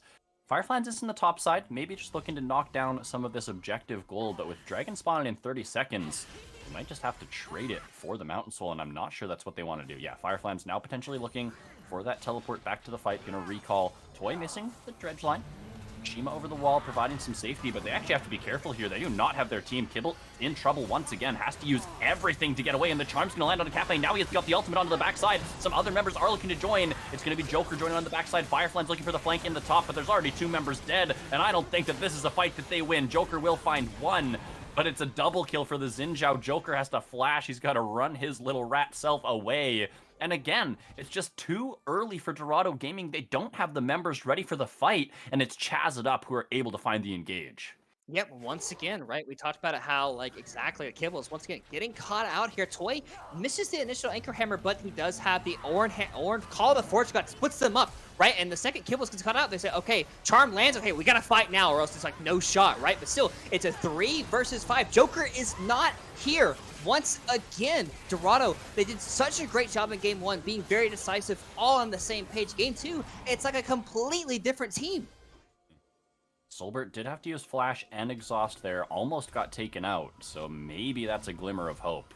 If Dorado Gaming can be on the same page, if they can have all 5 members there before the fight, and if they can find the right targets with the engage, maybe when this Flash is down for Solbert, they can find a way into these fights. But yeah, so far, exactly right, Oren. It feels like a different team than what we saw out of them in game 1, and I don't know if that's just, you know, the things going wrong through the early game that's causing them to be a little bit desperate here. We saw last series from Dorado, when they have to play at a deficit, they definitely do feel a little bit more uncomfortable than when they're in the lead and they're accelerating those gold leads. So definitely not in their comfort zone here for game number 2, and we're going to see if they can try to claw this one back. Baron has been started. by WLS. Shima in the area, the rest of Dorado trying to make their way here, but Fireflies is in the bot side. I don't know if they can fight this one 4v5. They might just have to give up the Baron. Yeah, they have no TP on Fireflies, right? But they have opted into 4v5 fights before, so they might as well go in. But Shima has Smite. Cafe has Smite. They could look to do it. All the Forge God, that's the Vi ultimate into the pit. Who's going to take the fight? They're going to flip it. It's the Xin Zhao who claims it, and now the fight will break out. This will be WLS cleaning it up. We'll see what Dorado can find on the map. They kept Joker in the mid lane. He did get an objective bounty. Same thing for Fireflies in the bot side, so they're able to trade a little bit of gold back. But the fight, or rather the steal, does not go their way, and now it's a Baroned up WLS Chazz it up. Yeah, I gotta say, if you're gonna take Smite, at least use it. Right? Like, Shima or Cafe, neither of them use Smite with that Baron exchange, so definitely not what they were looking for there. And they're trying to make a play on a SpongeBob here, but Joker and Fireflies recognizing they don't really necessarily have the most damage, and the collapse could happen here for WLS. So, but they do realize that they have to get back towards their base because Random Capitalist is going to push down top lane. They're going to push down the mid, and eventually they're going to start breaking open the base here, right? Like, so far, like, you know, Dorado, the one thing they do have is they haven't lost a lot of their, like, the pressure on the map because they have a lot of the standing towers left, but that's going to get erased very quickly here by WLS. They're going to most likely get top tower here as well as the mid tier 2. And yep, there's the smite by Shima. He does clear the cash. Soulbird. They're looking for this could be the fight. They're going to find the angle onto Soulbird, but he's very, very tanky, but he goes down anyways, and now the fight will break out in full. Shima in the front lines. There's going to be a couple dead on the side of Dorado Gaming. They found their target, but it's not going to be enough. The rest of the team from WLS are just too dang strong, and they are going to claim 3 on the backside. Call of the Forge God's going to come through. Kibble's able to avoid that one with the grand entrance, but the push into the base with the Baron buff will now commence. 4 strong for WLS, only 2 on the map here for Dorado Gaming. Could this be an end angle? 15-second death timers on a couple members here from Dorado Gaming. They're going to focus Nexus towers. They have a couple cannon creeps able to siege it up, and now Kibble's looking for the engage under the tower. He's got the charm, he's got the knock-up, but it's not going to matter. He goes down himself, and Fireflans can do not but watch. He dashes away from the charm, but the Nexus towers will be the focus. Cafe is here. Joker looking for the miracle play, looking to keep the game alive. They do find one. The shutdown goes through. They will keep the Nexus alive, but everything else in their base just falling apart. Yeah, I think they could have potentially looked for an end there if Soulbird was alive, but they didn't really have anyone reliably actually hit the Nexus there towards the end of that game. So they're not going to quite end the game here for game 2. But yeah, like you mentioned, they finally are able to get on top of Soulbird. But at the same time, like, you're down so much gold. Like, they needed this to happen like 6k gold less, right? Because this team fight actually looks really good. Like, see the cohesion. Right? We see Vi goes forward. There's, I guess, at the top of Soulbird here. We see the Sandra, the Gwen, the Rakan. It all works. But at the same time, it's like the rest of the members here are able to pile on so much damage here. And they had to commit so hard just to kill the Soulbird. Like, they over-positioned themselves way too much there. Fireflies, yes, he is able to escape, but they lose a lot towards the back end of that play. They lose the middle inhibitor and the 2 Nexus towers. And ultimately, it is looking very rough here for Zeta because they can't really leave their base because of the no Nexus towers, but the Elder Dragon is spawning up in 1 minute and 25 seconds. And once that gets picked up, it's basically the nail in the coffin. But honestly, it looks like WLS, they're just going to walk it right down mid. Yeah, 5 members strong, walking it in to the Dorado Gaming base, which is already in shambles. They're going to look to put the final touches on here. Cafe on the side. He's flashing up the ultimate. They're going to look for it. Lysandra into the back line. Call of the Forge God over the top. Can they find Soulbird, who's still alive? He's free firing on the backside. Fireflies on top of him. The Snip will take him out, but not before he shreds a couple members of the Dorado Gaming squad. Cafe will fall. The hook will claim the life of Kibbles, and Chazz it up have found their Game 2 victory. And WLS has officially made it a series in this one. After game 1, I'm sure a lot of people wrote off WLS, but they basically did the same thing that they did, well, that Zeta did to them in game 1, right back to them in game number 2. And honestly, Zeta, they look like 2 completely different teams from game 1 to game 2. Game 1, very decisive, very clean engages from both Cafe and Kibbles. In this game, it just looked like everyone was like desynced. All the engages were off. And even that last fight, they tried to go for Soulbird, but with the build, Titanic, Riftmaker, he has so much HP. He survived all of the engage to basically tell the tale at the end of the Nexus fight because they put themselves so far behind the hole. Like if this game is not 32-5 and they go for that engage, obviously it looks a lot better. But when you put yourself 10,000 gold behind, it's just not going to look good for you. Absolutely true. I mean, we've seen in the last series for Dorado Gaming, when they fall behind, they're not in their comfort zone and they don't look like they're comfortable at all. And so I think maybe the key to this series for Chazz It Up is to draft some early game power, like this Ahri, like this Xin Zhao, put Dorado Gaming on their back foot, because this team, being undefeated all the way until semifinals, they're used to being ahead. They're used to being able to go for these plays, even in odd-membered fights when they're down 3-man to 4, things like that. But when you're behind in gold, when you're against a team composition like this, it's not going to end up going your way, and we saw it here in game number 2. So maybe that early game pressure is what Chazz It Up need to continue doubling down on. Could be their way into the victory here on this series.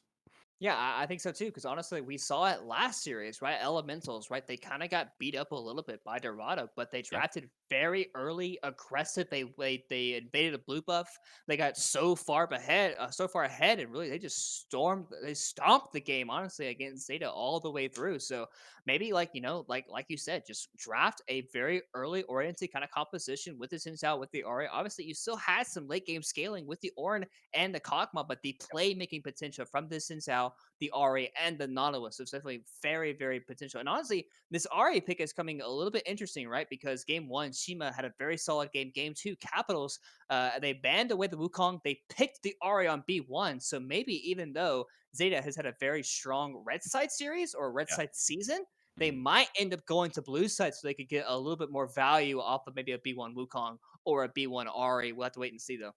We will indeed. Perhaps there's some chinks in the Dorado Gaming armor here that WLS can start to whittle away at. But like you say, they do have side selection for game number 3. So when we come back, we're going to see if they can get the punch back in game 3. We'll be right there.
Warriors around, don't get caught in the mosh pit. Fuel to the fire, ain't nobody can stop it. Trouble in my city, but you know I'm across it. Got a 40 on my hip and I'm liable to spark it. Throw down these hits, my click is indivisible. I aim, you duck, I squeeze, now you invisible. I'm not afraid of getting physical. All these different chemicals are fogging up my visuals. Bloods on my hands, got slugs on my gunners. Yo, we notorious, we ain't no runners. Bloods on my hands, got slugs on my gunners. Yo, we some warriors, they ain't no gunners. Bloods on my hands, got slugs on my gunners. Bloods on my hands, got slugs on my gunners. Put on my strap, put on the beat, put on the map, put on my team. Take out every motherfucking between. Know what I mean? Better myself, better my aim, better my rap, better my name. Killing rappers on my hang, I'm by their chains for the fame. Never thought I would it, now I'm running this. You don't wanna follow me, I'm up to in front of this. Iron in the trucker with the truth, trying to get it what it does. Battling and I ain't never lose. We some motherfucking warriors.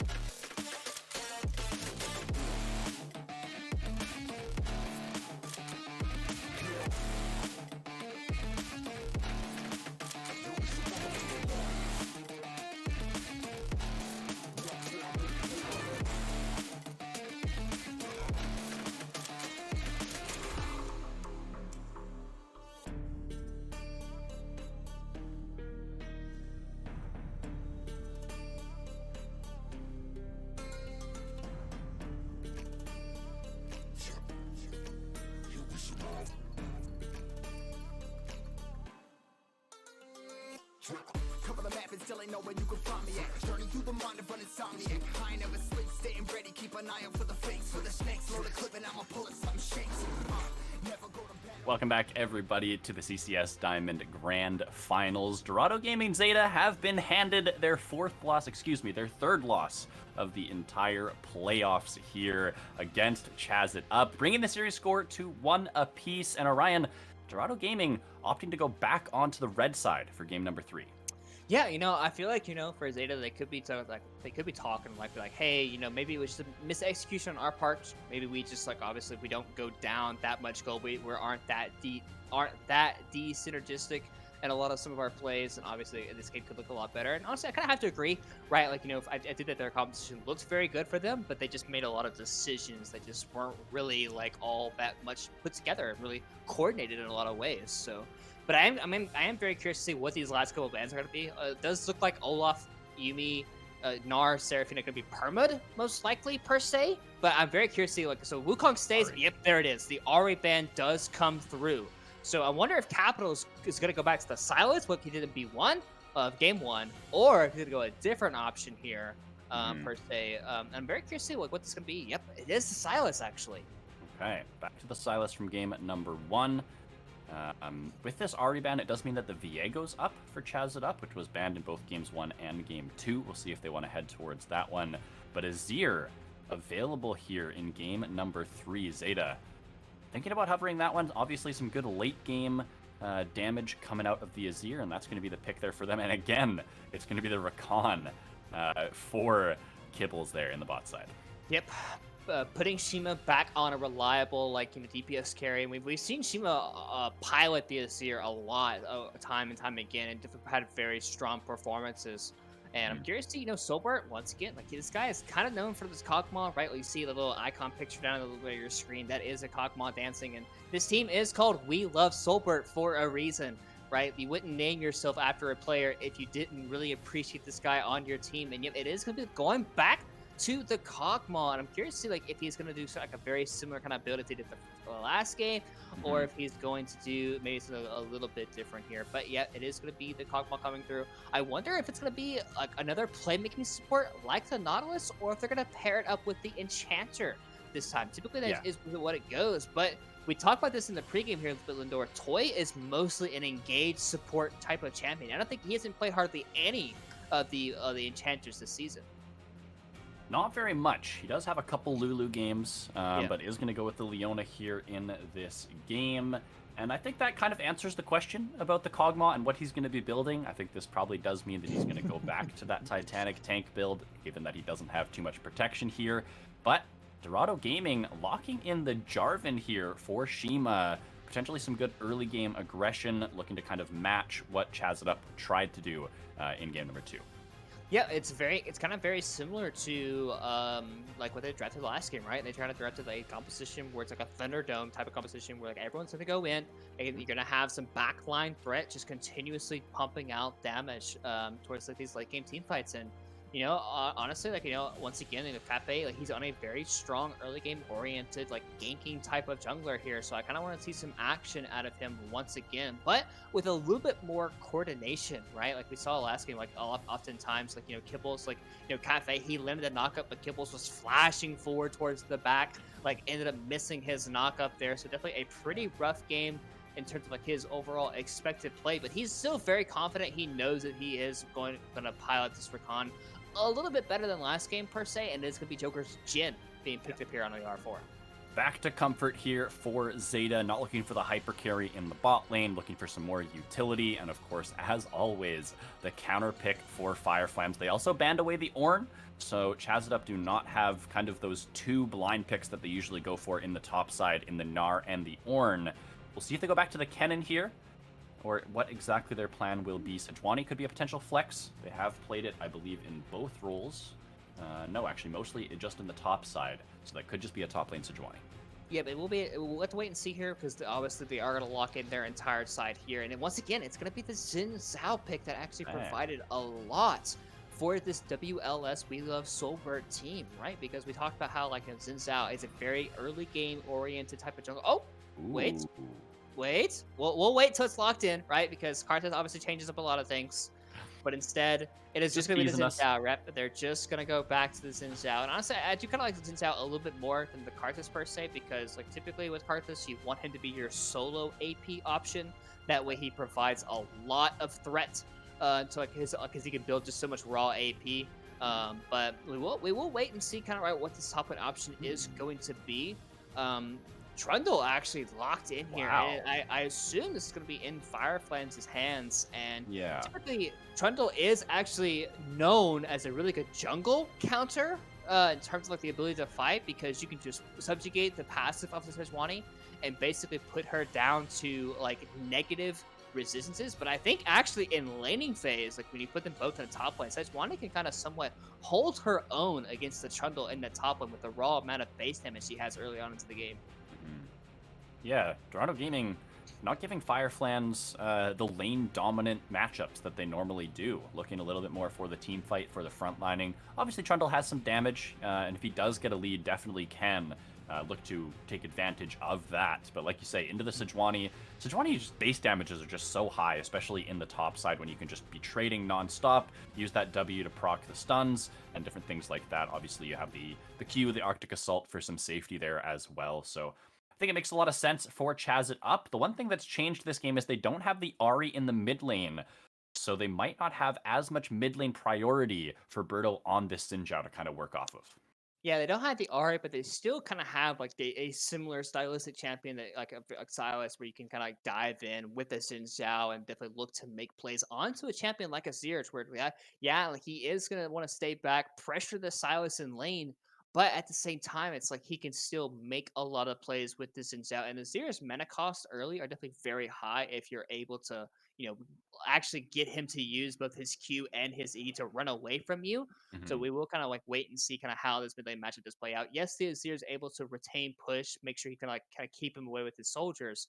But if you gank him early, you blow his flash, then all of a sudden you can just get a very easy repeat gank, and then Azir's pressure doesn't necessarily mean that much anymore in that lane.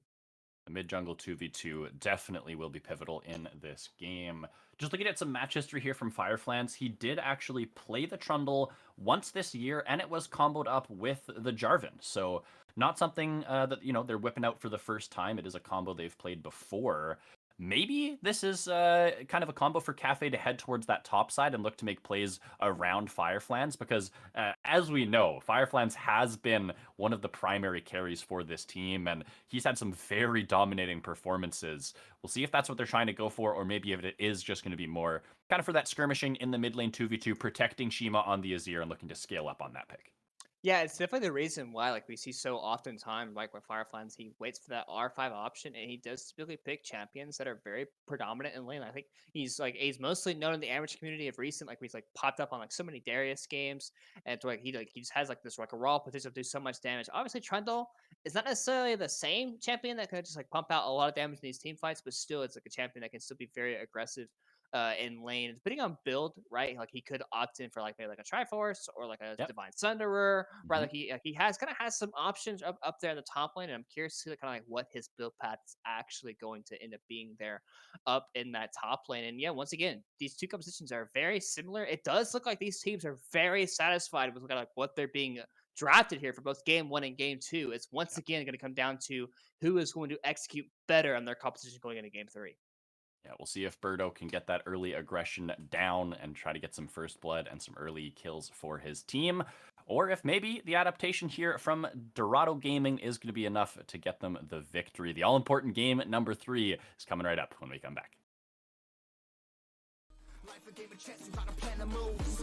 Middle fingers up, I'm not a fan of rules. Fighting for the right to live in peace and not like animals. Swords in my hands, got swords in my gunners. You'll be notorious, we ain't no runners. Swords in my hands, got swords in my gunners.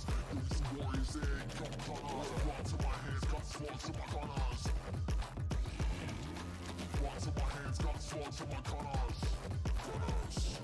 Put on my sweat, put on the beam, put on the map, put on my team. Take out every motherfucker in between. Know what I mean? Better myself, better my aim, better my rep, better my name. Killing rappers on my hang, I'm by their chains for the fame. Never thought I would it, now I'm running this. You don't wanna follow me, no motherfucker running this. I've been in the trouble with the truth, trying to get it what it does. Battling and I ain't never lose. We some motherfucking warriors.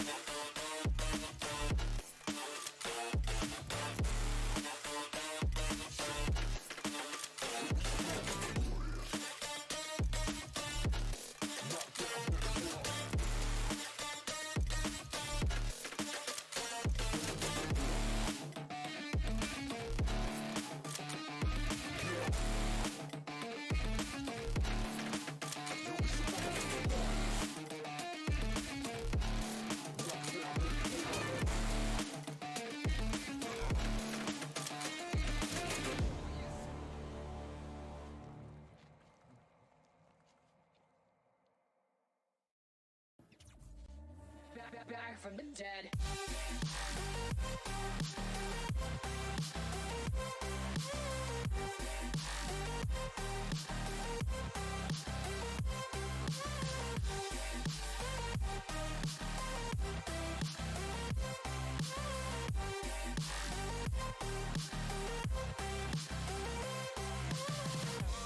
Ladies and gentlemen, you're all invited to go fucking mental on this motherfucking drop.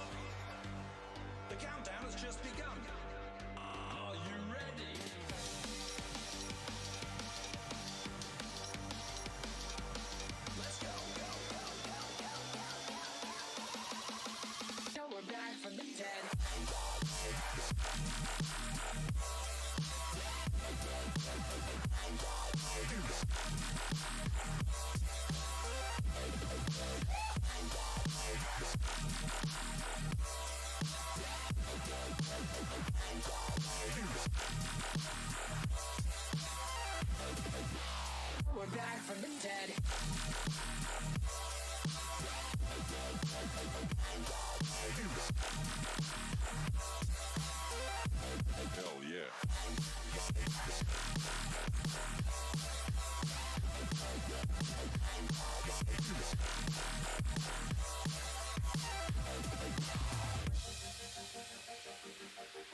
back from the dead. We are back onto the Rift for game number 3. WLS Chazz it up, evening the series up in game number 2, leaving us with what is basically a best of 3 series for the rest of the night. Orion Chazz it up with a very similar setup to what we saw in their previous game. Solbert on the Kog'Maw. It's an engaged support for Toy, random capitals with some early game aggression here in the mid lane. Birdo on the Xin Zhao, and it's a weak side tank up here in the top side. Dorado Gaming, though, switching things up here a little bit. Definitely not feeling super comfortable after that game 2 loss, and making some adaptations here in draft. Yep, they did make a little bit of adaptations. Obviously, Shima back to playing his Azir. He's kind of known for. But yes, I mean, honestly, like both sides are still relatively kind of the same. They have a bit more utility out of Joker this time around instead of not on the Twitch, more on the Jhin.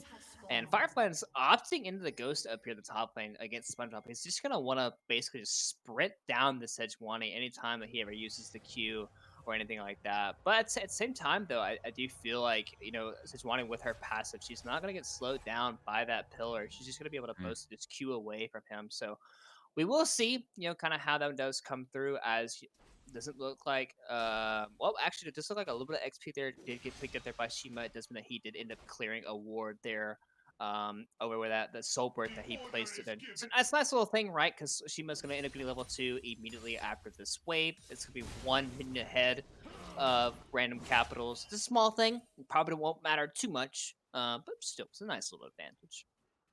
Definitely is there for Shima as we check in on the top side here. Fireflans, yeah, like you say, the pillar doesn't provide a lot of value. Even the slow on the Q when that Sedge passive is up and available isn't going to be doing what it regularly does there with the slow coming through. So yeah, I like this Sejuani pick into the Trundle. Obviously, Fireflan should be playing more for the team fights, looking for the Subjugate, trying to make this Sejuani very, very squishy.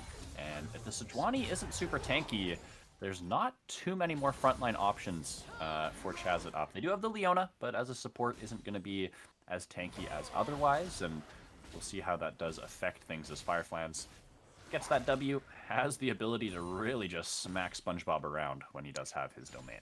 Yeah, pretty questionable decision there by SpongeBob to actually queue forward into the Trundle instead of just potentially waiting for Trundle to walk at you, because you're obviously not going to win a straight up all in engage, like what we just saw, right? But he can win out on like very short trades, and really Fireflies doesn't really have a great way of answering any of those trades. But Birdo is already here, and with SpongeBob's E, he will be able to stop. He's only level 2. He does not have it yet.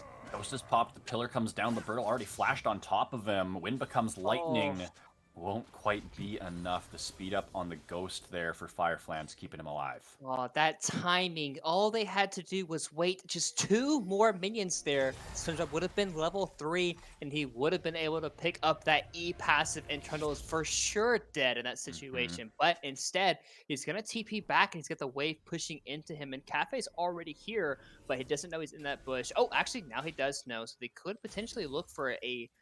I kind of want to say they could look for a dive. He is kind of like, he's half HP. He's not the tankiest champion in the world, but he does still have his passive. They can mark that off pretty quickly. Yep, there it is. The passive's gonna go off here with that auto attack, and they could potentially look for a dive. The damage from Cafe is a lot. SpongeBob doesn't have flash. Teleport from random capitals is going to be channeled here. Cafe has to use the EQ defensively. Tanks up 2 tower shots and has to get on out of there, but they do get the early teleport from random capitals. That is going to be a victory there for Dorado Gaming. Yeah, it is going to be a victory there, and it also just kind of saves their top liner right from that situation. So it's a nice little investment there, but ultimately it's SpongeBob is going to be fine here. Obviously, to Fireflies, he could have potentially placed a pillar, but I don't think it would have ended up killing him there. But he does kind of want to reset anyway, so ultimately he is going to be okay up there in the top place. He's going to TP right back.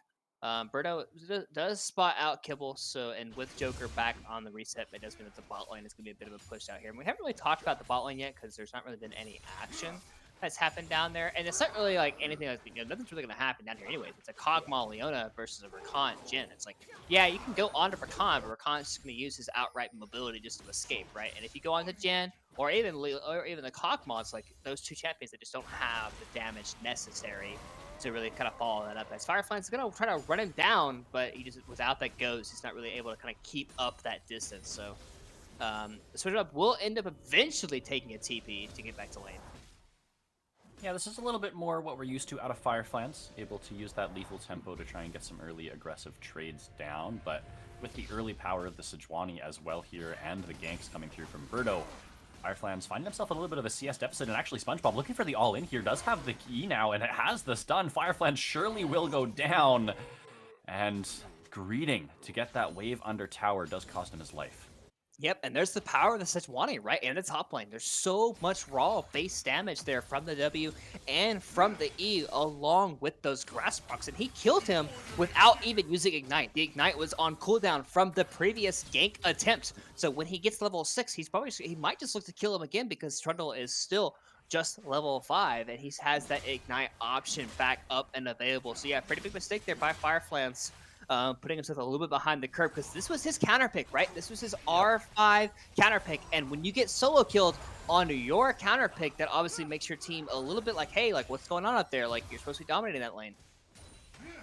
Yeah, still is not quite level 6. Maybe that's when the Trundle can start getting the better of this lane. Does now tick over and has the Subjugate available. But yeah, definitely not off to a good start. Behind about a wave here. Obviously the solo kill not going to feel good. And SpongeBob with an early tier here. Very much prepared to just keep scaling up on this Sejuani pick. Yep, and honestly, it's a really good buy as well. The tier, like, very tanky item just provides, like, so much ability to kind of, because you basically proc it with, like, any of Sejuani's abilities to come through. So nice little damage there on the Joker. He does have a cleanse as an option if Leona were to go on top of him. Blue buff is being exchanged here a little bit, but it does look at with the wrap around here from Kibbles. It most likely is going to go the way, but gonna go onto him. Smite from Cafe does come through, going to be able to grab that one up. Both mid laners looking to roam up here. Kibble's going to miss his grand entrance, and Shima getting caught out by random capitals. The stolen shuffle just going to push him away, and the invade ultimately not going to come up with too much, but a little bit of priority after that shove might mean that they can grab the dragon. Meanwhile, though, Subjugate is down. Fireflans, he might want to fight this one out, but he's looking very, very low. The pillar, I don't know if that's what he wanted to do. Maybe he did just want to run away, was scared for his life. Not able to find the kill.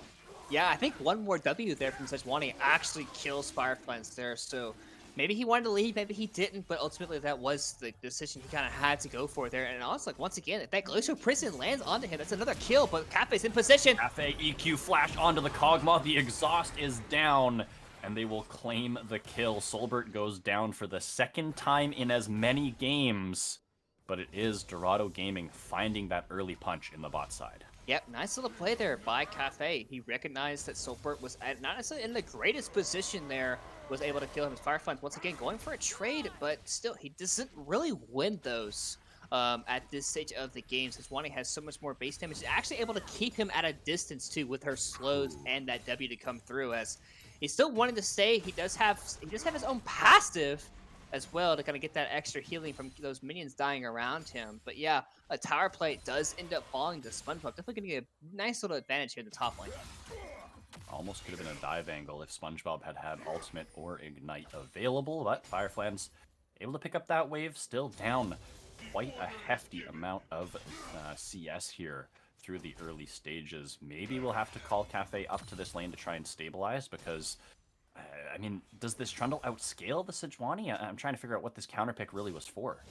Yeah, well, so I think, obviously, we talked about how, like, in the jungle matchup, right, you have the ability to just subjugate off the Trundle Sejuani passive, and you basically turn her to basically the paper, right? In the top lane, it's a little bit different because you're just constantly trading with Sejuani, and Sejuani, she doesn't really have any mana issues because of her, the tier that she's purchased, so I do think that, obviously, for the rest of the laning phase, obviously, the Trundle will be able to outscale the damage-wise, but still, like, Sejuani will provide a lot more utility, like, straight up in his fights. Yeah, you can subjugate away her resistances, but ultimately, it's like Sejuani is still going to provide a lot more CC than you, so it's really going to be up to Fireflans and the side lane to start actually winning out on some of these trades. He's going to have to wait until he gets his items, though, if he really wants to be useful, as the Rift Herald is being taken up here by WLS, but the roam up has happened. Kog'Maw is still down on the bot side, so they're going to say, hey, okay, you can start it, but we're going to get free plates for our Kog'Maw down here.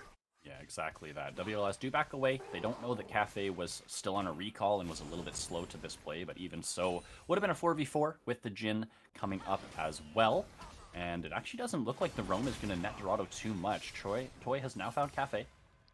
But just a little bit of trading back and forth. Joker has to sprint back to the spot lane. It was one plate claimed by Solbert, looking to get another wave under tower. Joker going to be able to return to pick up this wave at the very least. And it looks like WLS looking like they want to ping right back on to this Rift Herald. There's a ward in the pit, sweeping it now. Going to take away that Dorado gaming vision.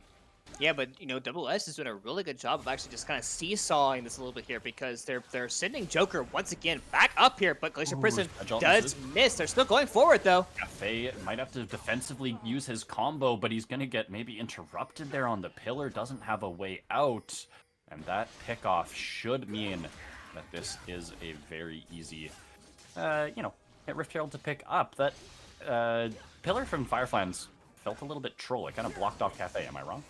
It did look a little bit suspicious there. I'm not exactly sure what the intention was there, but still, Yeah. Glacial Prison, even though it missed, the slow coming through did provide a lot. So it's in a bit of a difficult situation, but once again, he cannot be slowed until he takes damage. Boy is here, Kibbles as well, gonna find the double knockout. Birdo might be the odd man that makes the difference in this fight. Flashing forward onto Fireflies, wants to get the kill. The subjugate is down. It's a very, very tanky Trundle, but he's not tanky enough. The damage from the three members does come through. Kibbles now has to flash away. Jarvan into the fight, but he's a little bit late to the party. Now getting knocked up, stunned up, CC'd, has to use the Cataclysm. Birdo doesn't have a way out, so the trade kill will come over. But it's a 2-for-1, ultimately, when all is said and done. Yeah, and we talked about, once again, the initial trade for Trundle. If he walks up to you and presses Pillar as his Wani, it's never going to work because she cannot be slowed until she takes an instance of damage. So you see the initial intent, right? Spinner was able just to completely walk away, buy enough space. Leona lands a nice E onto Fireflies, and Birdo, he does have to use his flash. I don't think his W connected there, or else he would have just eat him in.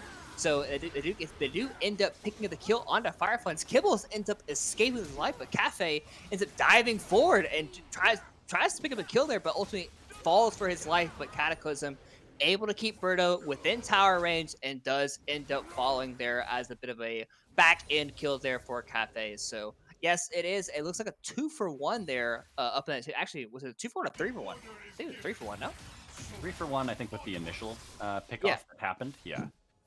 So, I mean, overall, like, much better exchange there for WLS, and Rift Herald is still alive. Yeah, it sure is. Dragon about to be on the map as well. Shima getting pushed out of the mid lane. Fireflies getting the worst end of a trade against SpongeBob as well, and so this could just be an early Dragon going down. Cafe gonna dodge away from the Zenith Blade, but so much priority over this river for WLS. Yep, and it's gonna be pretty hard, I think, for Zeta to really contest this area because obviously Azir is TPing from base, so he might look to show up here. But I don't see a world where they actually win this exchange. Capital's gonna steal away the Cataclysm. Cafe with the EQ able to get away. Kibbles with the Grand Entrance gonna escape the Cataclysm as well. I like the Dorado gaming in this game. Don't go for that fight. Last game we saw them go for some of these weird odd man member fight, but now they're looking for one onto Toy here. Good combo coming through from Kibbles. They should be able to take out this Leona, but the collapse is coming through from WLS. The flash away from Toy will keep him alive, but Joker's just gonna ult in the face of random capitals. He'll get taken out. That's gonna be the trade coming back towards the side of WLS, and now Cafe, Kibbles, and Shima are on the run. They will be able to escape another 1-for-1 trade. 80 carry for support. Yeah, that's something that you see every single day, right? Where Jin's just going to sit there and just ults right in front of 3 people. But it ultimately kind of ends up working because he does end up picking up that kill there. I don't think he would have picked up regardless. I know Cafe was like EQing over the wall, so he might have been able to pick up that kill on the back end. But still, it does end up picking up that kill there. So it was a 1-for-1 overall in the overall exchange because Toy ended up falling there in the back half. But the Rift Herald is still active and on the map, and with WS picking up that second drag, they were the overall winners of that exchange. So we will wait and see kind of how this one does, like the exchange coming out, right? Because Joker he has his no flash on cooldown. Toy also used his flash, so some of the engages won't be as crisp as we would normally see from Leona with flash up and available. So, but still, this game is still relatively even. It's a lot closer than what happened last game, right? Because like obviously last game, gold lead started ballooning a little bit here, but since only on 400 gold lead, really the only thing separating these two teams is the fact that there's only about a 500 gold lead, and then the 2 dragons that have been picked up by WLS. Yep, the objective game is being owned by WLS here in game number 2. Tower getting chipped away here on the bot side as we take a look at the gold. SpongeBob is your current gold leader as he has to use the ultimate to get away from the all-in from Fireflans. Joker, though, on the side of Dorado Gaming, starting to catch up, doing pretty good on this Jhin. And even has that Gale Force already picked up. That's a massive spike here for the Jhin. Yep, it's definitely a big buy, honestly, for him, because it allows him to not only make like the aggressive like dive forward with that 4-shot crit, but it also allows him to be a little bit safer in terms of like, you know, if Xin dives onto him, Silas, Sejuani, like he's able to kind of maneuver these fights a little bit better with that Gale Force picked up. And we do have a couple other mythics being purchased here too. Once again, it is that Titanic build for Soulbird. Most likely going to be building basically the same thing. Probably Titanic into a Riftmaker, right? He's just going to be so tanky, so honestly just very hard to kill in a lot of these fights. Yes, the damage is obviously going to be not as optimal in terms of like what he's used to normally doing, but that's fine. He doesn't necessarily have to do that much damage if he's able to stay alive and just pump out the continuous damage that we kind of saw last game. Yeah, exactly. Soulbert, just like last game, has the lethal tempo, has the exhaust, and of course that flash. Is trying to build up to be that late game menace. We see Birdo kind of hovering around the mid lane here. He's tried to go for Shima a couple times, but hasn't been able to even force out the flash. So Shima playing respectfully, realizing the threat that the Xin Zhao and the Silas do have over him, and making sure that he saves those escape tools for when he needs them the most. Cafe spent a lot of time here in the bot side, but is now going to get spotted up by the Living Artillery, and so is going to have to back away. Birdo in the area as well. We could get a potential 3v3. If either team steps up too forward and we get an engaged Toys here. Looking like he wants to maybe go for something, but angle. Oh no, Joker autoed the ward and gave away Cafe again. Okay, I don't think anything's gonna come from this. Yeah, definitely not looking too great here. But they wanted to try to punish Soulbird not having flash up and available. So that was the initial attempt there, but unfortunately not able to come at anything of that. But they do have a minute until the Mountain Dragon does spawn up, and once again another Mountain Soul as the potential here for in Game 3 as an option. Dorado is being picked up here. Most likely somebody used to pick up the mid. Actually, Sejuani ultimate into the Wombo combo. They're going to find Shima, but now could this be the return? Birdo with just sliver of HP. Cafe is going to find a 4-man Cataclysm. Goes into the Zonias immediately. The stopwatch, rather, is now Kibble's looking to buy time. He's stunned up. The curtain call over the top, looking for some damage here onto Toy. Random Capitals and Soulbert going to be able to tank that one up as both teams looking to go toe-to-toe here in the fight. Toy goes forward, going to find the stun onto that, and Random Capitals going to be able to pick that one up. It's going to be Dorado falling apart. SpongeBob will get picked up on the opposite side. Joker still standing tall. Fireflies in the middle of it all. He's smacking them with his club, but Soulbert's still alive. The knockup comes through, but it won't be enough. It's so tanky. Up Joker, and Soulbert walking forward will claim his double kill. TP back into the fight here for Shima, dodging away from the Everfrost, looking for Soulbert, but the CC, it's almost enough. The ultimate to push Random Capitals off. The dead Soulbert won't be able to claim the kill. What a fight on either side. Yeah, pretty crazy fight, honestly. I honestly, I'm surprised that Azir was able to like provide so much of the back end fire because he was able to TP back in. He is the one that initially gets caught out, but unfortunately for him, he does provide a lot of the team's damage, continuous damage, right? Because without him, like it's just Jhin, it's just the Driver of the Fourth, and even the Trundle, which Trundle provided a lot of damage in that fight, but it just was not enough. Soulbert survived such a long time, almost ended up killing Shima on the back end of it, but we've all respawned. Earth Dragon is alive. Teleport from SpongeBob. Dragon looking very, very low. Cafe's into the pit. It's going to be a 50-50 here. Joker stunned up with the ultimate there from Leona. The smite goes over to Fireflans, actually, as Dorado claim a dragon, and now the fight will break out. This is looking good for Dorado. 3 dead, 4 dead. They're going to find 4. Soulbert was not at the fight, and Dorado Gaming find the odd man advantage. They're going to stop the dragon stacking from WLS, and they will take the team fight victory. If only it was 20 minutes here, because Zeta could actually pick up the Baron as well. It's only 19-30 minutes, so not quite able to get that objective as well. But we talked about how basically that last fight lasted for about 45 to 50 seconds, and at the very end of the fight was Kog'Maw's death. So that ended up basically happening to where he was not alive to the situation. So this was a 4 versus 5, and like you said, they just didn't have enough damage here. And Trundle somehow picks up the dragon. It goes down to 21 HP there.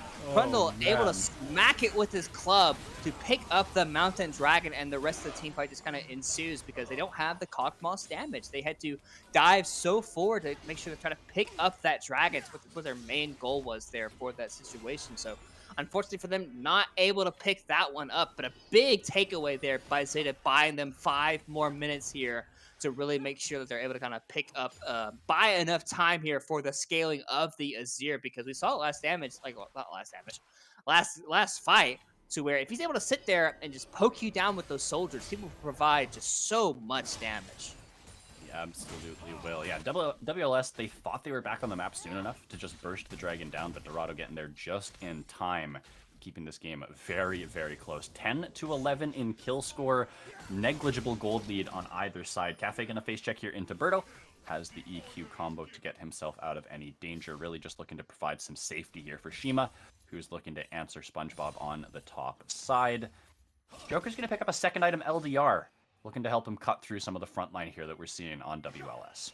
Yeah, it's pretty common for here we squad, go. there you go. They're looking to go on to SpongeBob here, as they're just going to get it. That's 4 members of Dorado against 1 poor Sejuani, and SpongeBob will find his screen gray. Baron is on the map, 21 minutes in, but some good vision control here from the side of WLS. Kibbles going to look to face check. Toy has the combo. He's stunned up. Cafe going to find some peel on the backside. When they win this, it's going to be Shima into the backside, looking for the swoop. The stolen Cataclysm, though, is going to lock him down and take him out. Curtain Call on the backside, finding a lot of shots as Joker tries to claim the fight. Solbert is fighting strong, but there's just too much damage on the side of Dorado Gaming. Random Capitals will go into the Zonias for a moment, trying to fight this one out, but Dorado Gaming find another team fight victory. This could be the Baron now. Cafe looking very, very low. They might not have the health bars for this, but they're going to try for it anyways. They can smite for HP if they need to. There's no one but SpongeBob on the map here for WLS. Cafe looking very, very low. Fireflans playing with fire here a little bit as well. They should be able to get this, but it's a little bit sketchy here for a second. Cafe, he's gonna die. They have to TP in. Fireflans might die here as well. They're trying to get it down. Joker will claim it, but with 2 in the death chamber, it's only Baron on 3 members. Okay, I'm pretty sure if SpongeBob just like sprinted here, he could have potentially stopped it, but there's like no way of actually knowing because they didn't have any vision. But losing 2 members on the back half of that play definitely is it's pretty rough, but ultimately they weren't kills. They just died to Baron. So, you know, WLS doesn't really get anything out of it. So it just kind of looks funny. But hey, Dorado Gaming Zeta able to pick up the Baron off the back half of picking off Sejuani in that top lane side. We talked about how like the kind of the scale of this Trundle. Like as this game goes on, you can just click Subjugate on Sejuani and she turns straight to paper. Like she negative resistance because of her passive there. So Kibble's getting caught out here. Yep. 20 ult comes through, the rest will come, but actually nice flash from Kibbles. They can't quite layer the CC correctly, and he will be able to escape with the flash. One thing I'm noticing here, Orion, is Cafe. He's looking for a Zonias on Jarvan in this game. Haven't seen that for quite some time, but I actually really, really love the pickup here. Yeah. He Cataclysm as many members press the Zonias button by so much time. Exactly. Like he knows like his role in this game is just to buy time. He knows like he's not, and he knows that also like there's not another item that he can buy that can tank. It can allow him to tank for longer than 2.5 seconds in a team fight. Yep. Right, and that's the value that Zhonya is bringing. 2.5 seconds purely to buy for your teammates, for the Azir, for the Jhin, just to bring so much damage. And really, both teams are in a pretty good position. Kibbles is flanking, but he's currently on a ward, so they do see him. They could look for a 5 versus 4. Instead, they back off. They're going to wait a little bit longer. But this does give Kibbles position here. Here goes the pillar. Fireflans going forward. Subjugate has not been used yet. Random Capitals has the stolen Trundle ulti, so can actually ult Fireflans with his own ult and try to make him a little bit less tanky. Just some poke back and forth here so far. Colbert with the living artillery. They go! Engage the lone ultimate and the Kog'Maw, or rather the... Oh, everything comes down, but Dorado are just going to turn this one around. Big ultimate from Berto. He's in the middle of everyone. Low health bars on Dorado. Can they turn this one around? Solbert's still alive in the backside. Kibbles looking to zone them out. And yeah, Solbert is alive. Low health bars. on the side of Dorado Gaming, but I think they've done enough to win this team fight. Solbert surely cannot fight this out 1v4. He's got no flash, he's got no exhaust, and yeah, he's just got to run for the hills. It's going to net. Ooh, looking for the steal, but the smite comes through. Cafe with some help from Shima, and now Solbert, he's stuck around a little bit too long. The exhaust comes out. He has no damage. EQ over the wall from Cafe, and they will claim that one. Not a great death there from Solbert, going to stagger himself from the rest of the WLS members once again. And Dorado Gaming, they're going to even up the Dragon count at 2 apiece. Yeah, and they get the initial pick attempt right onto Shima, but they just did not have enough time with the CC duration to really burst him out, because we see the Glacial Prison hit Shima right in the face. The same with the Solar Flare, so they kind of they don't quite chain their CC as well as they probably could have there. Both CCs landing at the exact same time there, but they were able to buy enough space, deal enough AoE damage there to kill off the remaining members. And yes, Solbert's still alive. He's full HP, but he can't just walk up to 4 members, especially with the range disadvantage that he has with the Azir and on the ability for Cafe to go forward. So he ends up playing it safe, but eventually he just ends up dying as well. So, like you said, staggering his own death. So unfortunately for them, not quite able to pick up that dragon. And it's 2 mountain dragons. We talked about last game how the mountain dragons are so efficient. 9% for every drag you pick up. So now we're at 18% extra armor, extra magic resistance. And if you get 4, that's 36% as they're looking for SpongeBob. SpongeBob has the ultimate. You can use that to buy some time, but Fireflies is a very fast boy here. Subjugate is going to go down. Going to use the Q to knock off the passive. Now the pillar comes through. Shima comes in with the swoop from SpongeBob. His days are numbered. Trying to buy as much time as he can here. The rest of his team potentially looking for a fight in the mid lane. Not going to find anything. Yeah, actually it is Cafe having to go into the zone as eventually SpongeBob will fall. Curtain call from Joker. Looking to push him off here. Kibbles finds the knockup, and the curtain call shots will find a kill. So it's actually 2 in the death chamber, and now Shima TPing into the mid lane. Doesn't have his ultimate available, but could potentially find a flank here onto Solbert. Lots of damage coming through. Kibbles gonna find the knockup, and the Jin for auto will claim the kill. Baron is not on the map, but this could mean an inhibitor at the very least. A couple of these towers will fall. Joker and the rest of Dorado Gaming looking for this victory in game number 3. They've got a 7,000 gold lead, looking to push that one even further. They claim the tower in the mid lane. They're going to lose this wave shortly. Not actually quite here. Random Capitals doesn't have a lot of wave clear at his disposal, but Dog, they don't want to push this one too far. They have found their prize. They've got bounties on 4 members. They're not wanting to risk any of that going over.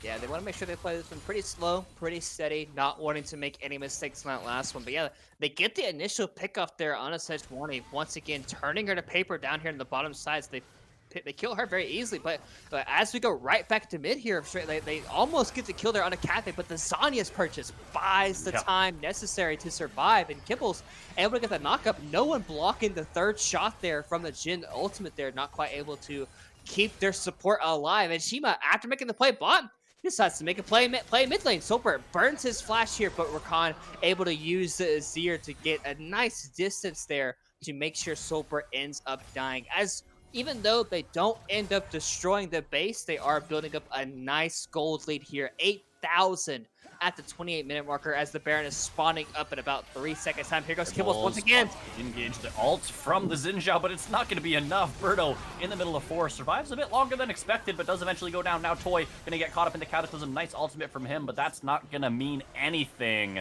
Again, Dorado Gaming find a pickoff. Again, they're going to get the Baron. There's going to be no answer here from WLS, and Dorado Gaming right back in their comfort zone.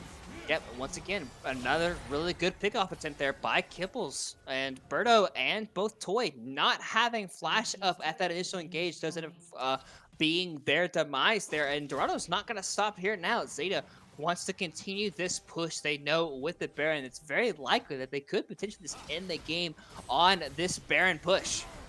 They can get a couple kills, find a couple more picks. It definitely could spell a game 3 victory for them. Looks like they're going to play it a little bit more reserved. Dragon spawning in 40 seconds means they want to get back to base and transfer some of their vision and some of the resources down towards this bot side. We do all recall except Cafe, who's looking to maybe get towards the dragon himself. Nope, just delaying that back a little bit, making sure he's in a safe location. And it'll be all 5 Dorado Gaming members back towards the bot side of the map. Yep, well, they want to make sure that they are able to kind of get here because this is the 3rd Mountain Dragon. We talked about how obviously, the more dragons they get, the tankier they become. And, we've already seen, like, with the durability patch, like, how tanky these champions normally feel. And dude, look how big Cafe is. This guy's Yeah, huge. This is a big driving the floor. This is a big human being. sure is. He's got the Iceborne there for his mythic. Giant's Belt now in. That's Cataclysm into the Zonias. I don't know what that ult from SpongeBob was, but it didn't find anyone, and Dorado Gaming looking to clean up this fight. Birdo on the front lines can't do anything. Does buy some time with the ultimate, but Shima's got the damage. This first pick, Azir on the red side, putting in so much work. And once again, Dorado, ooh, Kibbles actually has to flash. Ooh, survived as the damage hits him anyways. Dorado Gaming, do they care about this dragon? They want to go bot side. They want to try and break open the base. 30-second death timers on most members of Chazz It Up. Could this be an end angle? Only Leona up in 10 seconds. It's definitely looking like Zeta wants it to be, and death timers are pretty long. The only person that can really stop them would be maybe Birdo and SpongeBob in 10 seconds time from now. Toy is definitely not going to be able to do really much of anything here, and they do have a lot of damage. They have Azir, Trundle, and Jin. These guys destroy towers. Towers just melt, and the Nexus will follow. Dorado Gaming see the end angle, and it comes to fruition. They'll take a 2-1 series lead. Yeah, definitely a much better game there from Zeta, honestly, all around. You know, Shima piloting once again the Azir pick, going back to a champion like less playmaking, a lot more of this to the raw DPS potential. So definitely like that one to come through. And yeah, Fireflies obviously struggled a little bit in lane because like due to the Sejuani's like kind of early stats coming through. But as this game progressed, just basically turning Sejuani right to paper with that subjugate potential, definitely doing a really good job by him. And yeah, Cafe, you know, recognizing that jungle sometimes, you know, it's a very supportive role. So yeah, he's going for the very supportive items here because he realized that his team is going to end up carrying him all the way through. And you know, and for WLS, like yeah, they had a really solid game 2. Game 3 went back to a very similar composition. Unfortunately, it did not quite work for them this time. So I'm curious to see, are they going to change something up again, or are they going to go right back to a very similar style for game 4? Yeah, they weren't quite able to snowball the early game as effectively as they were in that game at number 2. Crucially, it was Cafe with the most successful trip to the bot lane, killing off the Kog'Maw early on. Solbert not able to get away from that gank, and then it was still pretty even. It was still pretty close. You know, it was 2 dragons for WLS, but they didn't have the gold lead, and so it felt like Dorado Gaming were back in their comfort zone, and eventually, once they had a couple of those fights, they finally were able to find some team cohesion here in game number 3.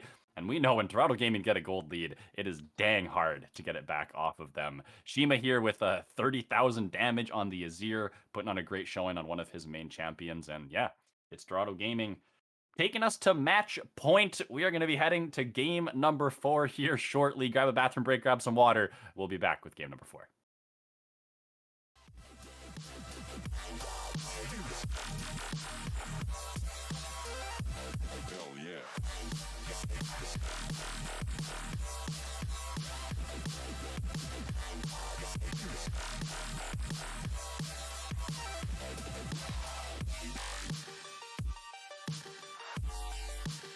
We're back from the dead.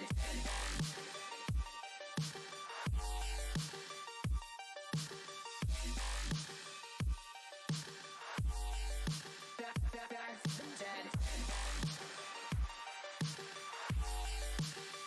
Back from the dead.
Welcome back, everybody, to the CCS Diamond League, where we are going to game number 4 of our Grand Finals. Both teams are locked and loaded here, but we are getting Dorado Gaming Zeta onto the blue side for the first time in this series. WLS, after that loss, looking to shake things up, looking to get themselves the counter pick.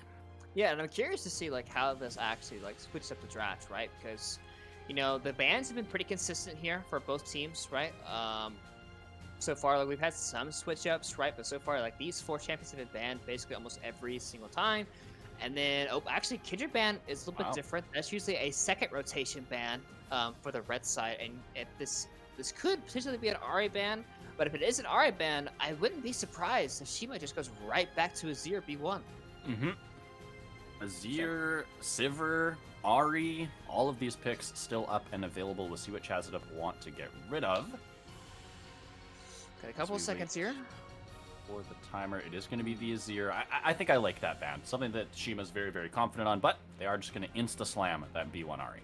Yep, it just allows so much playmaking to happen, right? And if you do kind of like go basically right back to game 1, right, where Dorado is able to have like the Wukong, the Ari, just diving forward, like even Rakan, just like getting on top of someone, executing them like on the spot, and then moving forward to the rest of the other targets. So curious to see what the rest of the picks here could be for WLS. Did you answer with the Jarvan, a takeaway there from Cafe?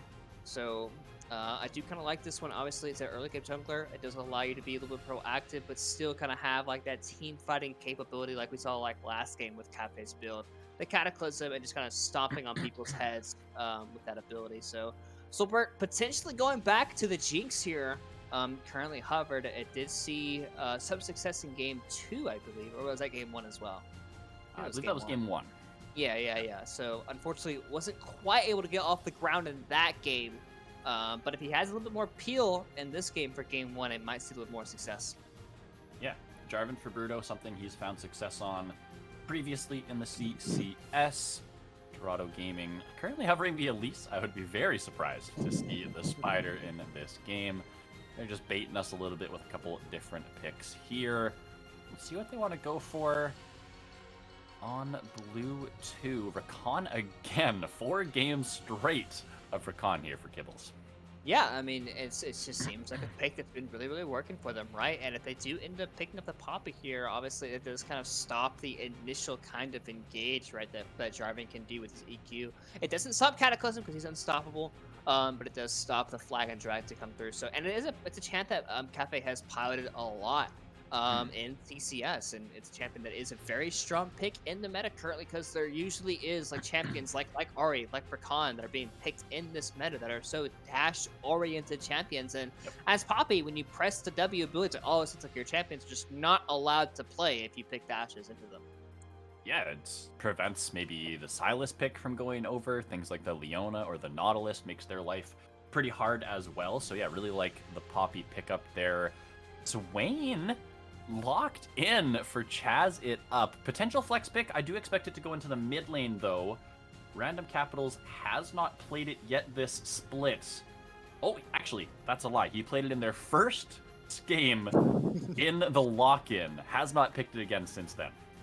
And that's been a long time, right? It's been about like probably what 2 months since that very first game has happened here for CCS lock-in. But yeah, honestly, I kind of like the Swain pick here because so far there's not a whole lot of damage on Dorado Gaming Zeta. Yeah, they have a lot of pick potential. They have a lot of team fighting like coordination and like chain CC ability. But if you have a Swain, it's like Swain's like biggest thing is the drain tank absorbing so much initial of that damage and be able to basically return it with a demonic ascension right coming through.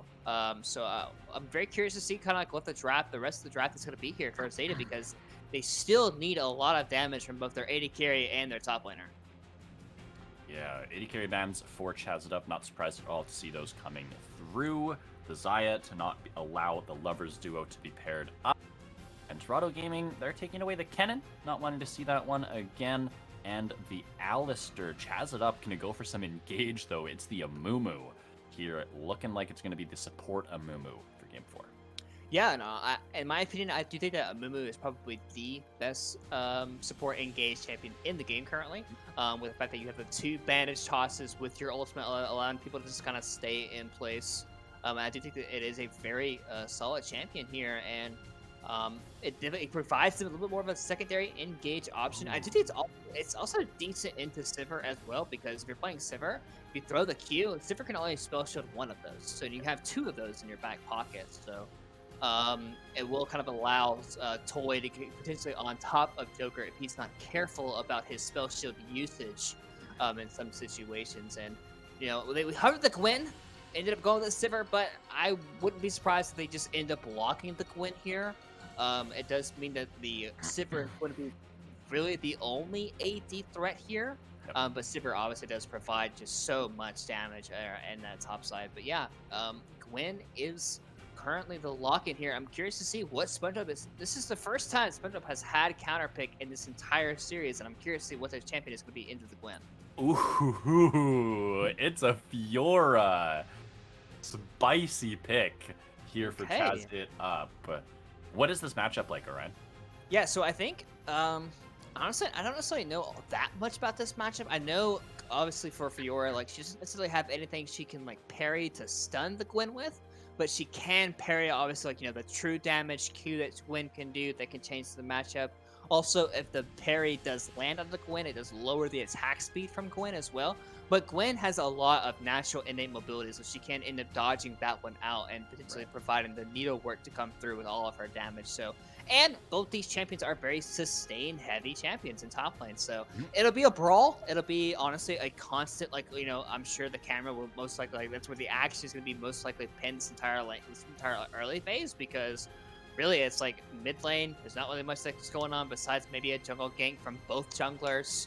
Bot lane, there's not a whole lot of action really probably going to go happening on there. So once again, it's going to be early action from the top laners, most likely some early ganks from both of these junglers if we can make some things happen early. And then really it's going to come down to probably just some execution once again from these team fightings. You have some pretty good AoE from the side of WLS with the Swain, with the Amumu, but you also have some really good front to back team fighting here from Dorado Gaming Zeta, because you have a nice beefy front line in the Poppy and even like the pseudo front line from the Gwen and the Rakan. You also have a lot of playmaking here from Zeta. So I'm pretty excited for this one. It should be a relatively pretty spicy game in my opinion, especially anytime there's a Fiora in the game, especially a very skill checky matchup like this. It's always gonna be good. And for WLS, like, your backstory against the wall. This is your R5 counter pick with basically, if you lose on this one, you're just done. So, and they're putting their full faith into this Fiora pick. Backs against the wall, Solbert, or rather SpongeBob. This is his first Fiora game of the entire split. It's been banned against him 7 times, but he has not played it.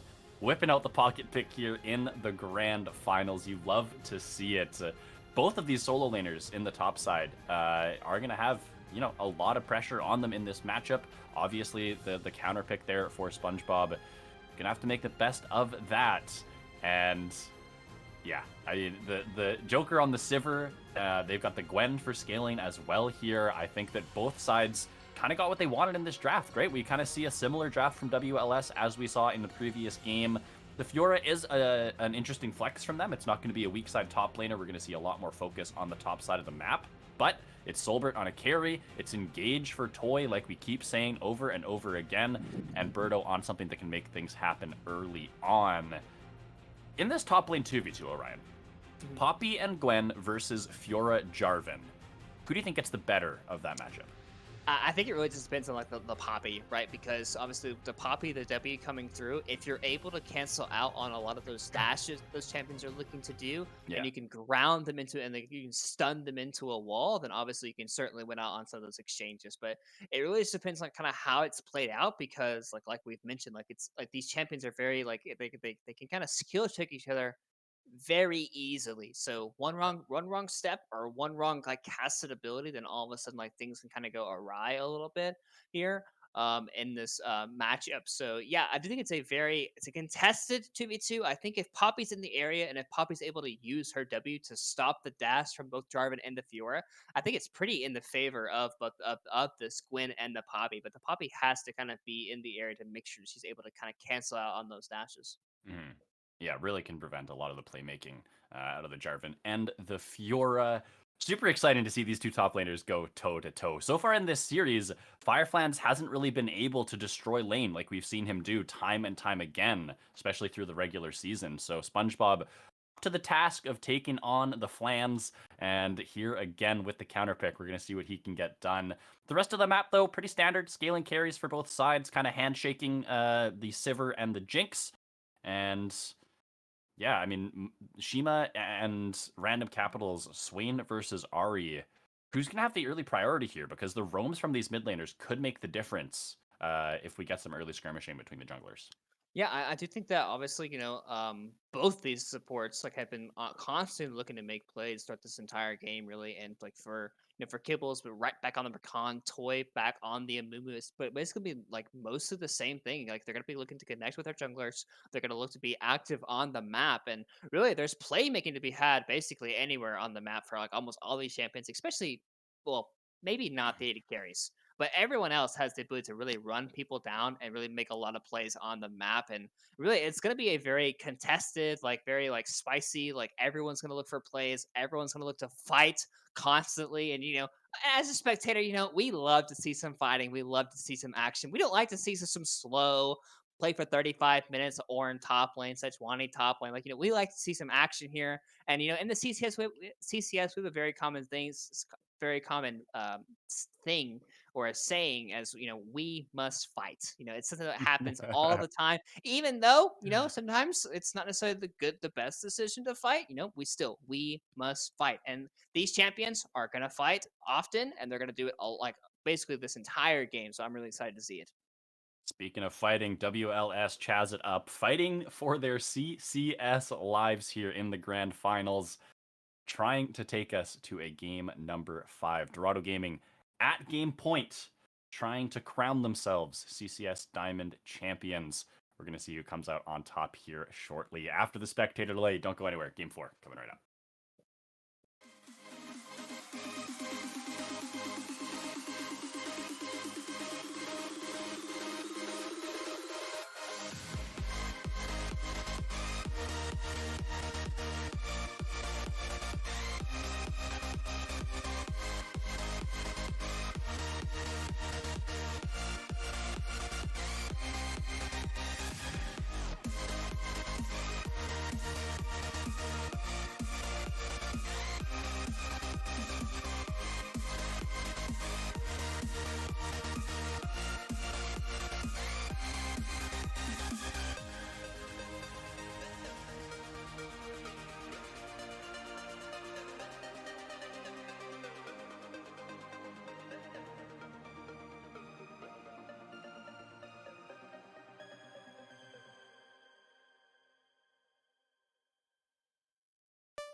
We are on to the Rift for the fourth and potentially final time. Dorado Gaming Zeta up 2-1 in this series, wanting to get their third victory and name themselves CCS Diamond Grand Champions. We just have to catch up to a short pause there.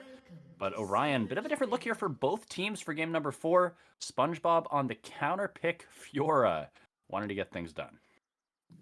Yeah, definitely wanting to be a little bit more potentially spicy up there in the top lane. You know, definitely has played a little bit more on the backseat in some of these lanes. But you know, he's tired of getting pushed around by Fire Plans. He's tired of like being like, oh, okay, like, you know, I'm tired of playing these tank matchups. I want to be aggressive. I want to play the Fiora, and both top laners opting into the Ghost as their summoner spell too. Not wanting to take the flash, they want to try to use their movement speed to their advantage. So but yeah, other than that, everyone is still kind of basically playing very similar style, right? We have obviously Cafe, a little bit more of a tanky jungler, but still a very proactive, can still make plays early, especially like if you're able to tackle people into the wall and provide a lot of that burst damage to come through as Toy. Most likely just going to place a ward here. Probably nothing else besides that. A little bit of a cheeky invade here as Cafe mistimes his Q. Unfortunately, you are on stream, my friend, so that does get noticed by everyone. So congratulations. But yeah, other than that, other than the miscue by Coffee, you know, everything else is pretty normal. Yeah, you know, we don't gotta talk about that queue. We'll just let it slide. But yeah, both junglers starting on the bot side. Birdo on the Jarvan, looking to go buff Gromp and then make his way towards the top side. That ward onto the Raptors from Toy is going to spot out Cafe. They're going to have a pretty clear idea of where he is heading on his early clear. Both junglers presumably heading towards this top side, looking to get involved into this Gwen and Fiora matchup. Yeah, it does look like that is kind of the current state of the game. I'm curious to see if the junglers are going to actually skip any of their camps. And it does look like, you know, Poppy goes past Wolves, goes past the blue, goes straight into the Gromp here. And I'm curious to see if if he's going to do the blue or if he's going to look to go early on into this Fiora matchup. But it does look like the ward has already been placed there by SpongeBob in that bush, so he will kind of be able to kind of protect himself a little bit. He will have a little bit of knowledge here coming through. But Birdo, instead of looking top, he might look mid. A Swain pull into a Jarvan EQ might result in death, but Cafe looking the same. He goes wide. EQ will find its mark. Shima in trouble, has to flash away. Now Cafe comes in, but that charge doesn't stun. It just misses the wall. The charm goes wide as well. Unlucky on the side of Dorado Gaming, but now Birdo's got the EQ back up. Random Capitals flashes forward. They're able to find that one. It's a double kill in the mid lane. Chazz it up, strike first. Oh, it looked good initially there. Cafe had the wrap around. They didn't necessarily know exactly where he was, but a nice trade there by SpongeBob. Able to get a nice advantage there. But yeah, once again, the play there was really good. Birdo, he might cancel. I don't think he sees him. Yeah, it doesn't have vision yet. Yeah, unfortunately for him, doesn't quite see him in that area. But yeah, the replay does end up showing here a little bit. See Birdo able to sneak into the bush as Cafe is wrapping around. I don't know if he actually ends up seeing him or not, but Birdo says, all right, we're just going to go ahead and go right now. And they get the flash initially, but you'll see Cafe barely, and I mean the smallest of margins of missing that tackle and the charm as well. And unfortunately, they try to continue going, but Shima just walks too far forward, ends up getting flagged and dragged to the face by Birdo, and that's a 2-for-0 for WLS. Maybe if Shima reactively flashes the initial EQ from Birdo, maybe it looks a little bit different. But between that and the 2 skill shots going just wide, the tackle and the charm, means that early game skirmish goes in the favor of Chazz It Up. And the last time we saw them get an early game lead, they were able to drive it home all the way to that victory. So we're going to see if Dorado Gaming can find a way back into this early game. They do have some scaling options with the Sivir and the Gwen. Birdo into the top side now. Fireflans, he is in trouble. Has the Ghost. He's going to have to make an outplay happen here. Birdo is going to get his EQ sidestepped. Fireflans into the alcove, but SpongeBob's an alcove gamer too. And he's going to pick up his first kill of the game. Yeah, and that's not looking good for him either, because look at this wave, right? Like, there's just no way he can actually play up here, because it's frozen with no TP. Yes, SpongeBob is going to have to thin it a little bit here, but he can also just drag this wave either to the side, or he can drag it up. He does miss a couple of minions, but he doesn't necessarily have to have all of these minions for it to be stuck. As long as that cannon stays out, unfortunately for him, it does not quite stay under the tower, or maybe he just didn't feel like actually freezing. You know, it's kind of hard to say per se. But yeah, still, SpongeBob gets a nice CS lead up here in the top side. Top half of the map going incredibly well for WLS so far. W from Swain not going to find the cancel there just yet. Poppy gets the bot lane Scuttle Crab after his death there. And yeah, I mean, for Dorado Gaming, we talked about, you know, the top lane 2v2, the mid lane 2v2. So far, all of those champions on WLS's side are ahead. It's an early Executioner's Calling here for Birdo to try and prevent some of the healing that comes through from Fireflans, as well as Shima, and then eventually Kibbles. And Random Capitals already with that early lost chapter. SpongeBob also with the Sheen. Some really nice item spikes coming through here for WLS. And Toy even looking to join the party on the top side, try to get some more vision control down so they can continue pushing their advantage here. Yeah, he does need to be a little bit careful, because he is particularly getting wrapped around here, because Rakan is also on the way up here, but instead uses the blast cone to get out of town, making sure that he is going to end up surviving that situation. Yeah, the CS lead is getting pretty big here for SpongeBob here in the top lane, but Firefly's able to pick up a lot of the standing CS here underneath this tower. And to be honest, the bot lane here has been pretty inactive like this entire series, especially early like laning phase. Like, nothing has happened down here except for only when ganks happen. No 2v2 action, none of that. They're only concerned about farming and doing their job in late game team fights. And it's also what they've done in a lot of these games. As Toy, I don't think he wanted that to land. Yeah. But you know, hey, it just kind of felt like firing a Q out there. So, but he's okay for now. Just kind of walking around. They do have some early vision being placed up here. And a lot of members are up here. Sulfur as well, already making his way. They want to fight for this red buff a little bit. He lands onto Kibbles there from Random Capitals. Going to get a little bit of chunk damage. This red buff is going down quite quickly. Nice Q from Joker there with the Boomerang Blade. Smite goes over to the side of Birdo, and now they're going for a Demonic Extension. Has been popped. Really big knock up there from Birdo. Cafe in the backside, but he is just going to melt on down and Chazz it up through the early game, making such a big difference. Look at that massive pullback as well. They're going to find everything here. Solbert does unfortunately go down, burns Flash and Ghost, and still pays for it with his life, but now Shima's in trouble. That's the charm goes wide. The Cataclysm finds its mark. Toy picks up the kill, and Chazz it up. 6-1 in kills. They already have 1,500 gold lead. Make it 2,500 actually. Yeah, honestly, just really well played there by WLS. A lot of things went right for them here, because we see the initial take here. The red buff's getting lower and lower. Red buff does go the way of Jarvan the Fourth, but Swain's level 6 and 3-man flag and drag there from the Jarvan the Fourth. They kill Cafe, and the rest of the teams aren't able to do damage to the Jarvan, but SpongeBob, he is being easily tackled here. He does have the parry. Yep, he is able to get away scot-free. But yeah, as that replay was ending there, yeah, the Swain able to absorb so much damage with his ultimate and he just doesn't die. Like, you don't have the sustained damage to really get through Swain's ultimate this early on into the game. So definitely not a great outcome for them, because not only are you down 3,000 gold, but you're also about to be down the first dragon of the game. And we kind of saw how, you know, game 2 went for Dorado, right? Like, it's just like once they got down behind, it just ultimately just they weren't quite able to really get back into the swing of things.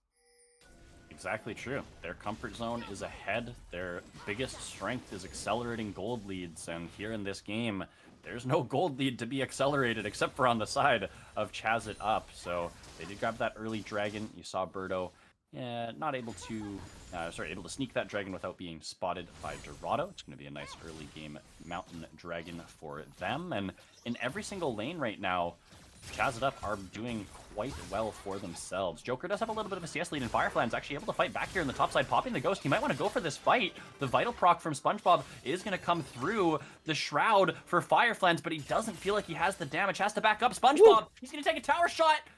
Ooh, a heal comes through, keeps him alive. Fireflies almost able to equalize. Oh, Birdo. He's got the ultimate. See ya later, Fireflies. Gets bopped on the head and taken out.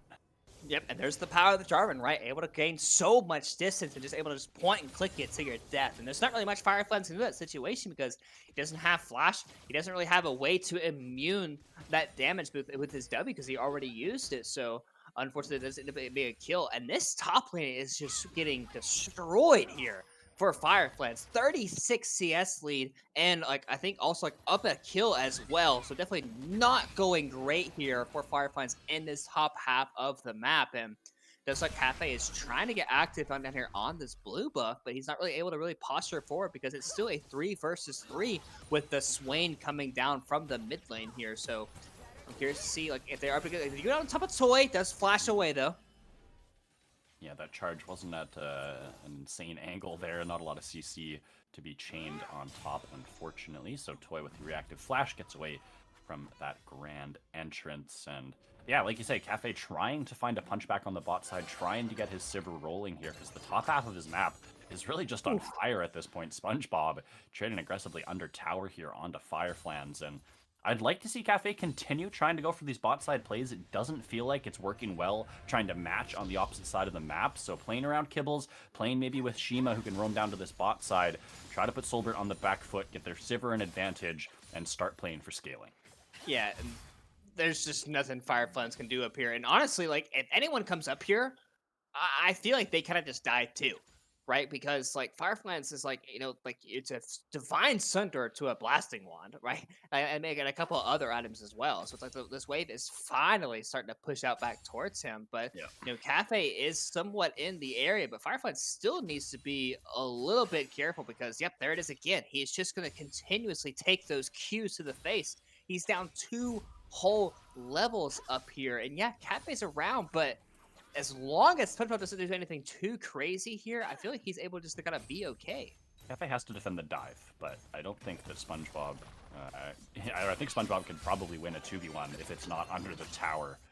And yeah, looks like he's playing with some respect, realizing that maybe Cafe will be in the area. Kibbles as well, roaming towards this side. Ooh, SpongeBob very aggressively dashing forward there. He is spotted on the ward, but Kibbles, he can land this charm. Cafe dashes onto a minion. Grand challenge has been issued. Fireflies kiting this one out. The repair post is not going to find anything.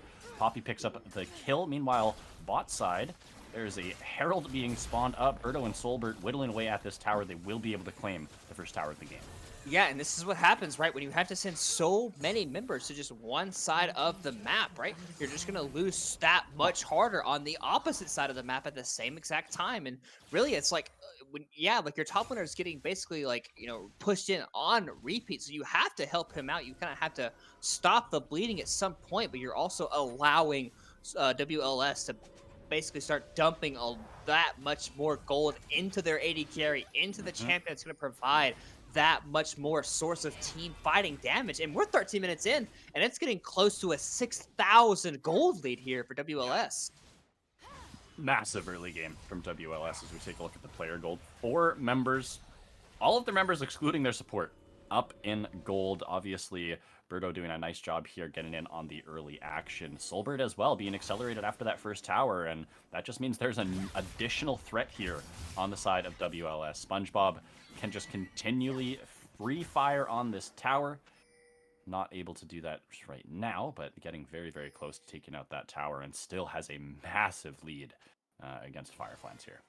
Yeah, and honestly, it's like it's not gonna get much better for Firefly to the top right. Like, yeah, like they got him one time, but he based for steel caps, and Fiora bought an entire pickaxe as well. Like, this tower is just gonna end up dying really, really quickly. And yeah, Cafe's back again, but also this Cloud Cafe flashes the wall. He's gonna go straight for him, but I don't know if they win this. Grand Challenge is available. He is going to prevent the Q from coming through, so Cafe has played this well. He wants to get something from this because he expended the flash early on, but SpongeBob, he might just straight up win this 1v1. Fireflies with the needlework looking to provide some space. Cafe looking very, very low. Fireflies goes forward and gets taken out.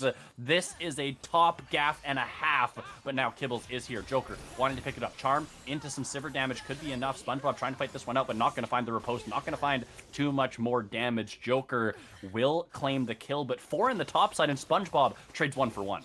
Yeah, it trades 1 for 1, but you're also going to trade your mid tower for it as well, because Shima was down on the bottom half of the map trying to stop these Swain's push from doing anything down there as well. So yeah, it's a 1 for 1, but it's still like you're losing so much on the map just because of one lane just not going the way you expected it to go to, and in the top half of the map, especially with a champion like Fiora, right? Fiora is she's the grand duelist, right? That's what she's known to be. And she's going to keep on dueling you this entire game. And she's got a Tiamat, 2 extra longswords, and you still haven't even completed your Riftmaker yet. She's going to complete 2 items before you complete 1. Does have the components. The Leeching Leer does help a little bit there for Fireflies, but yeah, he's really in a pit of despair. Now having to answer on the bot side, SpongeBob's here again, up 2 levels still. And we'll continue to put the pressure on to Fireflies here. For the side of Dorado Gaming, you know, they have a bit of a lead, a CS lead on their AD carry. Shima hasn't been doing too poorly, but, I mean, where's their win con here? Is it just all in the team fights, all in the scaling? Cafe going for a fight here, as we'll hold that thought for a moment. Some members looking to join the fray. Jinx, Chompers providing so much CC there, and Birdo looking to take this one over. Toy goes forward, going to find the ultimate. Birdo now has to flash away, going to leave his support to die. It'll be a 1-for-1 trade after all said and done. Yeah, it is a 1-for-1 trade, mostly because of the fact that Cafe was able to punt Jinx out of that team fight. I think that fight goes a lot worse for Dorado if Jinx is able to kind of sit there and continuously do auto attacks. But yeah, I think, you know, going back to your question here a little bit, I do think that obviously they do have the Joker team fighting. They have the play making potential, but ultimately I think you gotta find a way to somehow, some way, stop Fiora from doing what she's doing to Gwen. And it's ultimately gonna take either 2 members, or it's gonna take Shima taking up that responsibility down there in the side lane. But like something's gonna have to swap, because ultimately like you're just losing everywhere because you're having to send multiple members every single time to deal with him. And look, like he's doing negative damage to Birdo right now, yeah. And Gwen is just not gonna be useful in this game until like for another 10 minutes or so, just from how far away she's behind. Cafe is in a bit of trouble here. I don't think he knows he's being surrounded. Yeah, they're in an odd man fight. Kibbles is here, actually, so it is going to be a 3v3, but Fireflies really doesn't provide a lot in this situation, so Dorado Gaming just have to evacuate. Joker now looking to join, but looks like WLS have backed away. Shima answering on the bot side against SpongeBob. Feels like he has the wave clear to at least, you know, not let SpongeBob completely take over the map, but he's still going to farm up Krugs. He's going to take away a lot of resources from Dorado, and definitely will continue keeping the pressure up, even if he's not able to actually pressure the tower itself. Yeah, and I'm pretty sure he's probably going to base, and I'm pretty sure this is a second item here, but the ward does reveal Shima potentially looking for a play there, so does end up just getting away scot-free, not having to burn his ghost or anything like that, or Shima also not using the Spirit Rush. But Dragon is spawning up in about a minute's time, and yet there it is. There's the second item of the game here. The Ravenous Hydra being picked up here at the 18-minute marker. And he's just going to go to the top side of the map. And basically, WLS is going to make Dorado make a decision. Are you going to send multiple members to the top lane to deal with this Fiora? Or are you going to fight for the dragon? And if you fight for the dragon, you're just going to lose out on the top side of the map if you fight a 4 versus 4. So, Dorado, you're going to have to make a choice. And whichever choice you make, it just feels like a lost loss. SpongeBob looking to chase down Fireflans. Ghost popped on both top laners. SpongeBob going to find him. Meanwhile, mid lane, Toy has found a big engage, but he actually has to evacuate back to top lane. SpongeBob is going to find the chase down. Fireflans, nowhere is safe, my friend. SpongeBob is going to find yet another solo kill. Dragon spawned in 25 seconds. Still both teams jockeying over position here. Toy going forward. Demonic Ascension as well. This is the team fight for WLS. The big out though. Cafe is going to get rid of 2 members. And the flash away from Shima will keep him alive. Jinx Rocket is going to find some damage. Cafe might be the sacrificial lamb. Soulbert will find the trade kill here. Zap has to be flashed away from Joker as well. Again, it's the eviction from Cafe that makes them win the team fight, but it's still only a 1-for-1.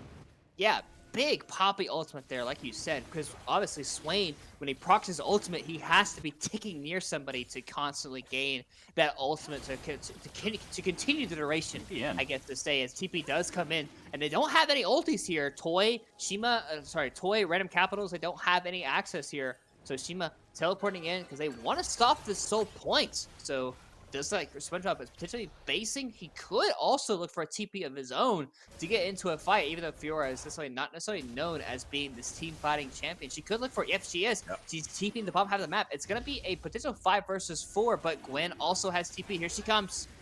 Yeah, SpongeBob has been spotted out. TP again in from Random Capitals. He's got the Rylai's in inventory as well. Pretty big power spike there, actually. Yes, have his ulti back up. Off cooldown. This could be the Dragon, but WLS, they're going to try and take the fight afterwards. Kibbles is in, finds a knockup, but actually just gets eviscerated in the fight. Now Random Capitals, he's coming forward with the Demonic Ascension. Cafe is still on the Dragon. He will claim it, but he's going to have to flash out of the pit. Joker on the run, going to get taken out as SpongeBob just going crazy in this fight. He does get charmed up. Shima on the run, has a couple charges of his Spirit Rush, but Birdo, the Cataclysm, the EQ, they find 4 members. Dorado Gaming, sure, they stopped the Dragon stacking, but at what cost? This is going to be a big herald into the mid lane. Cafe is going to get it on out of there. That'll buy a little bit of time for the squad, but 20-second death timers on Shima. Oh, Cafe doesn't really have the damage here to take out SpongeBob. It would be a lot of shutdown gold, but the Fiora is going to be okay.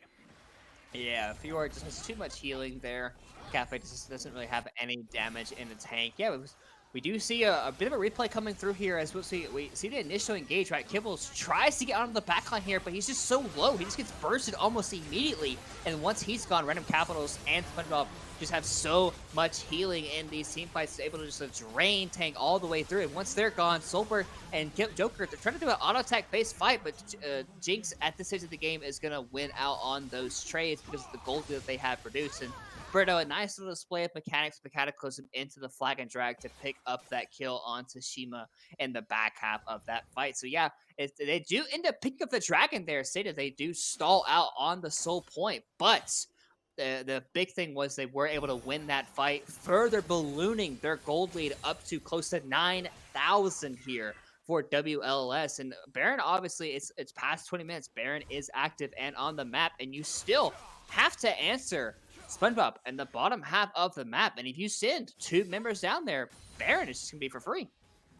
Absolutely true. SpongeBob just such a point of power for Chazz up this entire game long. Shima, again, tasked with the task of trying to wave clear, trying to handle this Fiora, and unfortunately going to miss the cannon there. But yeah, like you say, the rest of WLS hovering around this Baron area. They've got the Jinx damage. They can really melt this one pretty dang fast.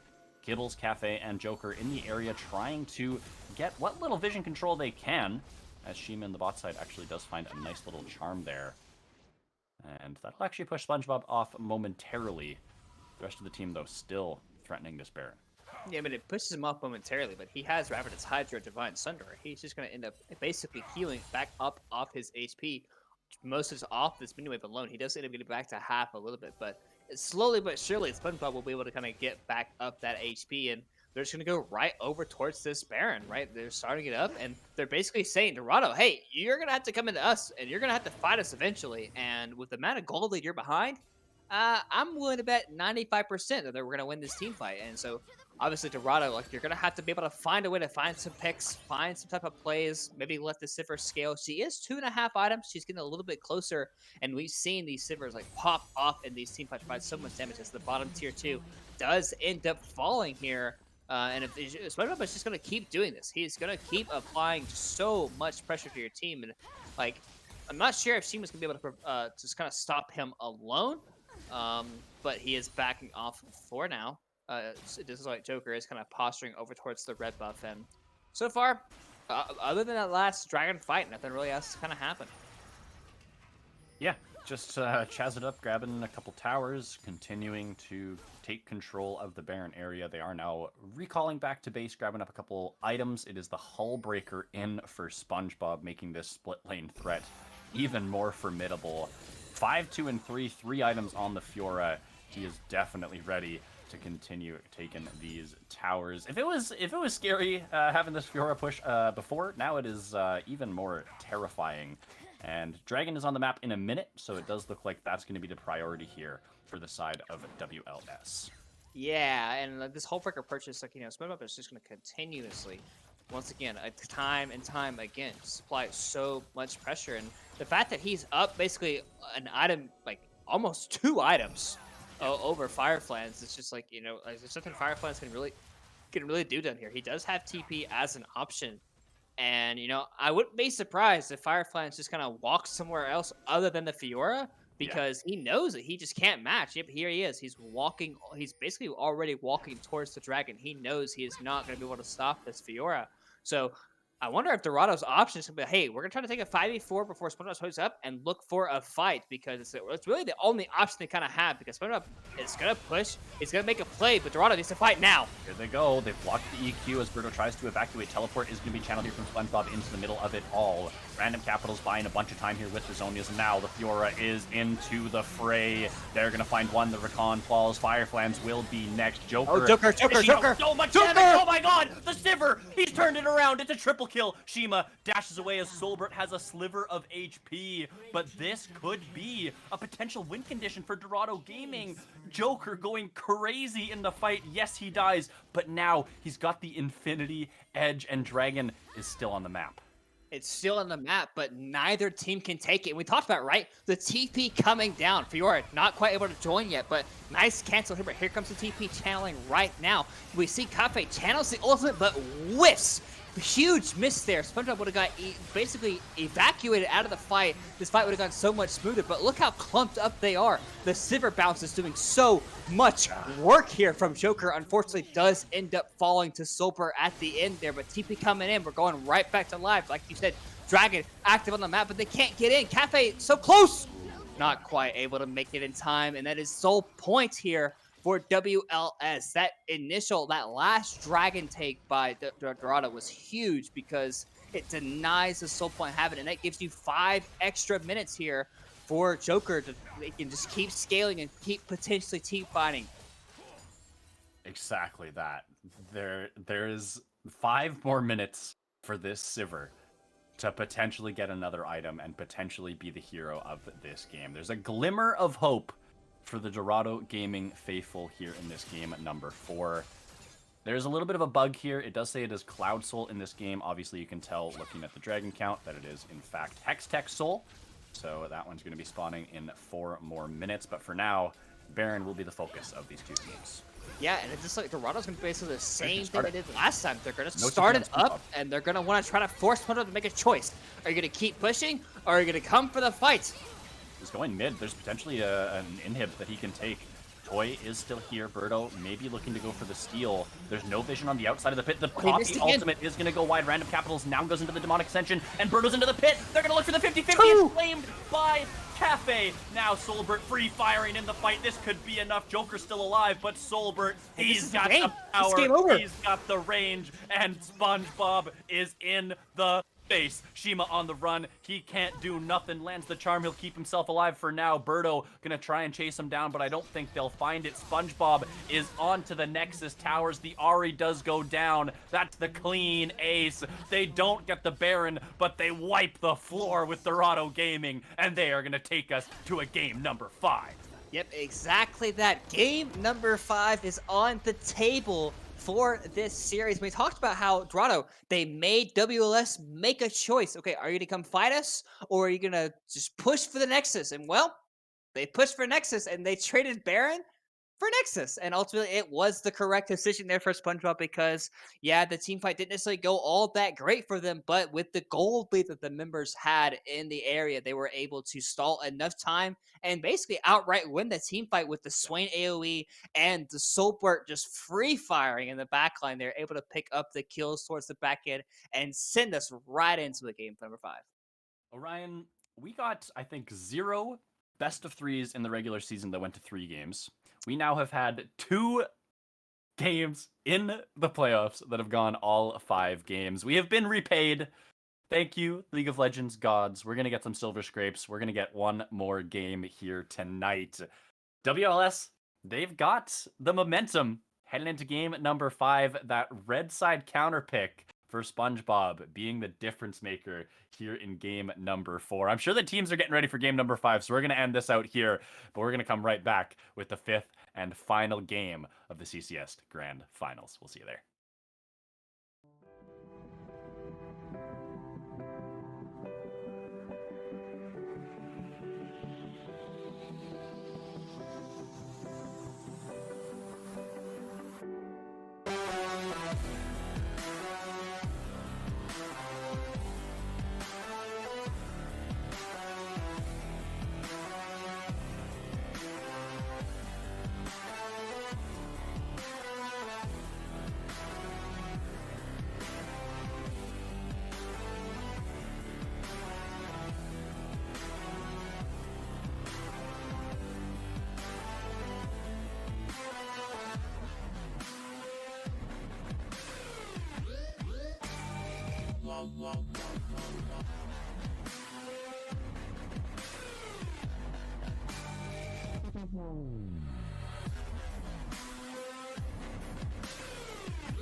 We are back for game number 5, everybody, of the CCS Diamond Grand Finals. Orion, what a series we have been treated to here tonight. We've got the silver scrapes, and, you know, our series might even go longer than the LCS one today.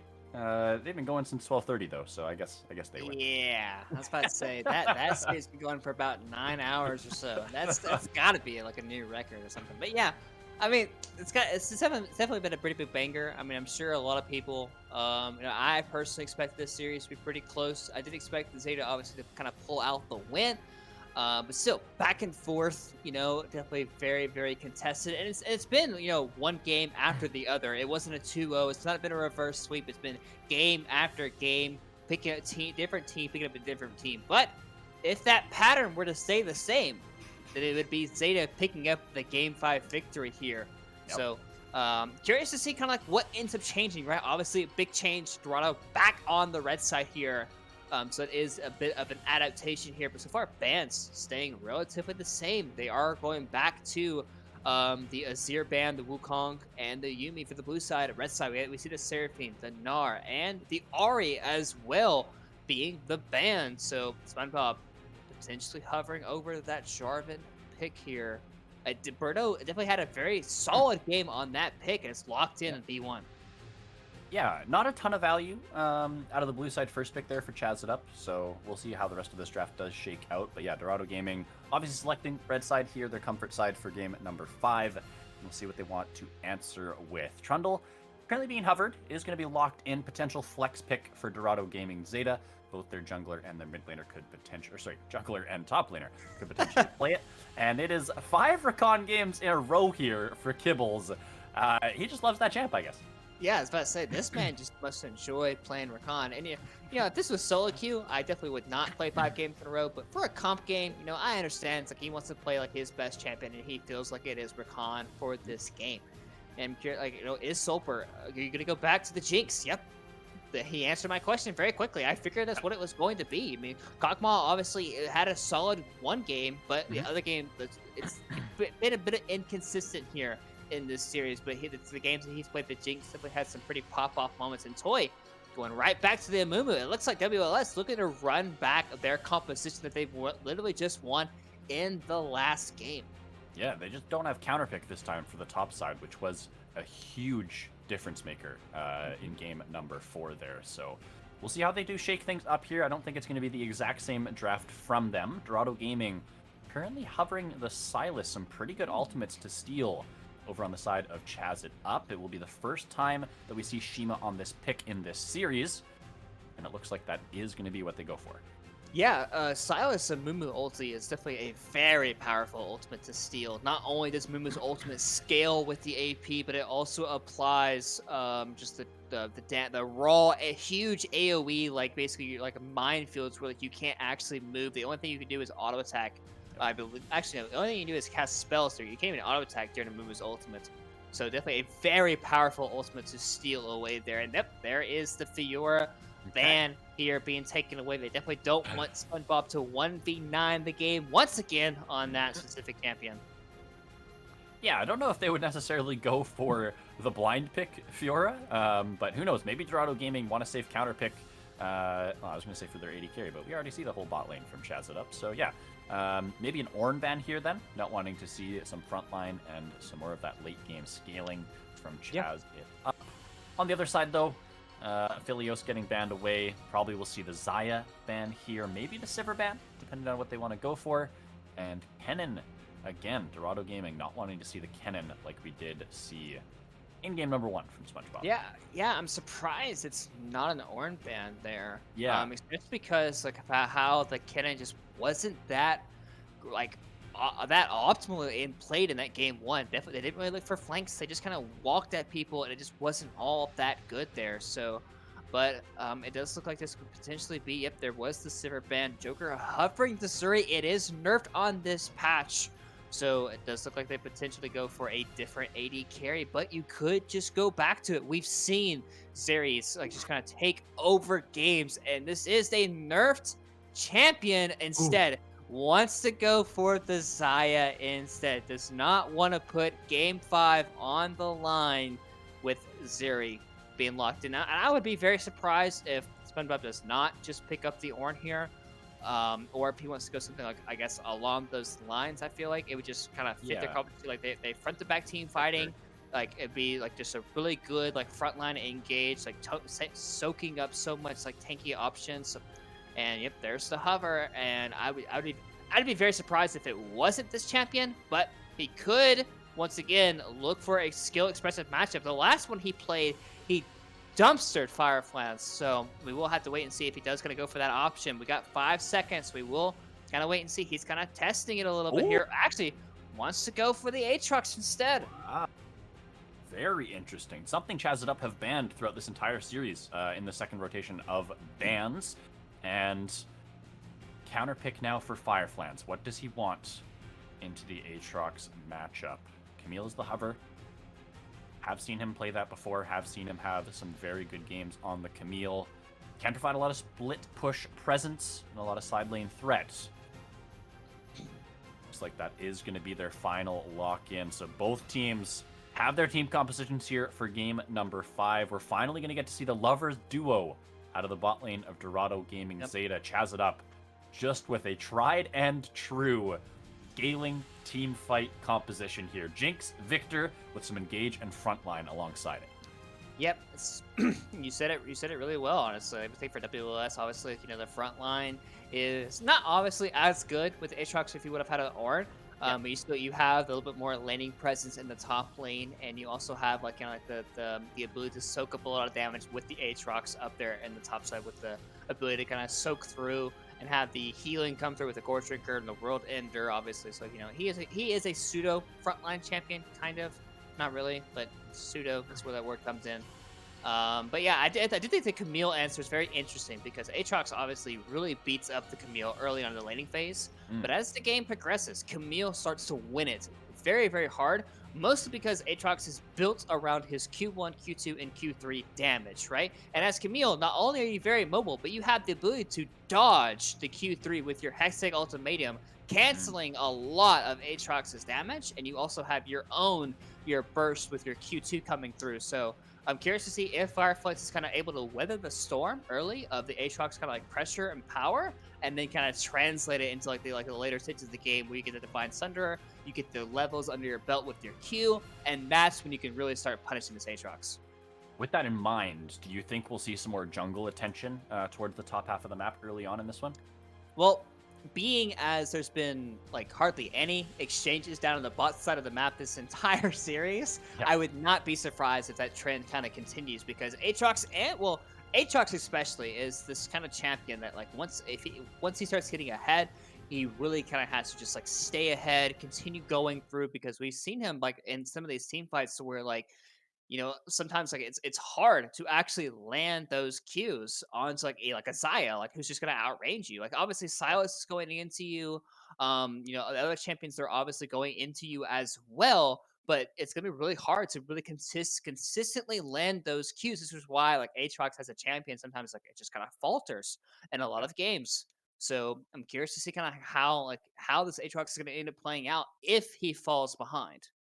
Yeah, there's a ton of mobility for Zeta. Rakan, obviously, super mobile. Silas has the dash. Zaya has the Feather Storm available to try and avoid not only that, but some of the engage from the Amumu or the Jarvan and things like that. And of course, the Camille, which you already talked about. So yeah, I can definitely see how this Aatrox might struggle a little bit, especially if this Camille can weather that early game storm, can get maybe a Divine Sunder, a couple items under her belt, and then kind of be more of the difference maker than the Aatrox can be. This top lane counterpick again, Orion. Fireflies has been the man for Dorado Gaming throughout the entire split here in game number 5 when it matters the most. What can he do? Can he put the team on his back? Can his counter matchup do what it needs to do to crown themselves champions? We're going to have to find out. We've got a couple more minutes here on the draft. And yeah, I mean, this is kind of just, it's a beautiful microcosm, I think, of how this series has gone. Chazz It Up have slowly gravitated more and more towards this team fighting composition. They now have the Jarvan, the Jinx, and the Amumu with the Victor as kind of their core, and then that top lane bruiser champion. And Dorado Gaming Zeta, I think, are on comfort here again. We saw Joker in their previous series have a fantastic Xayah. I think that was even in game 5 of the semifinals, so back again on that comfort pick. It just feels so appropriate here for both sides here in game number 5.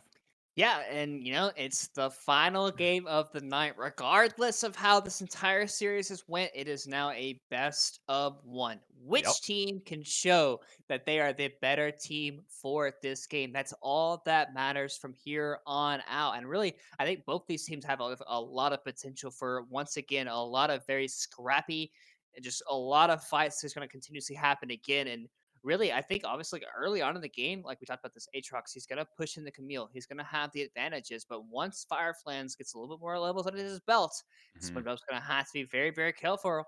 Careful.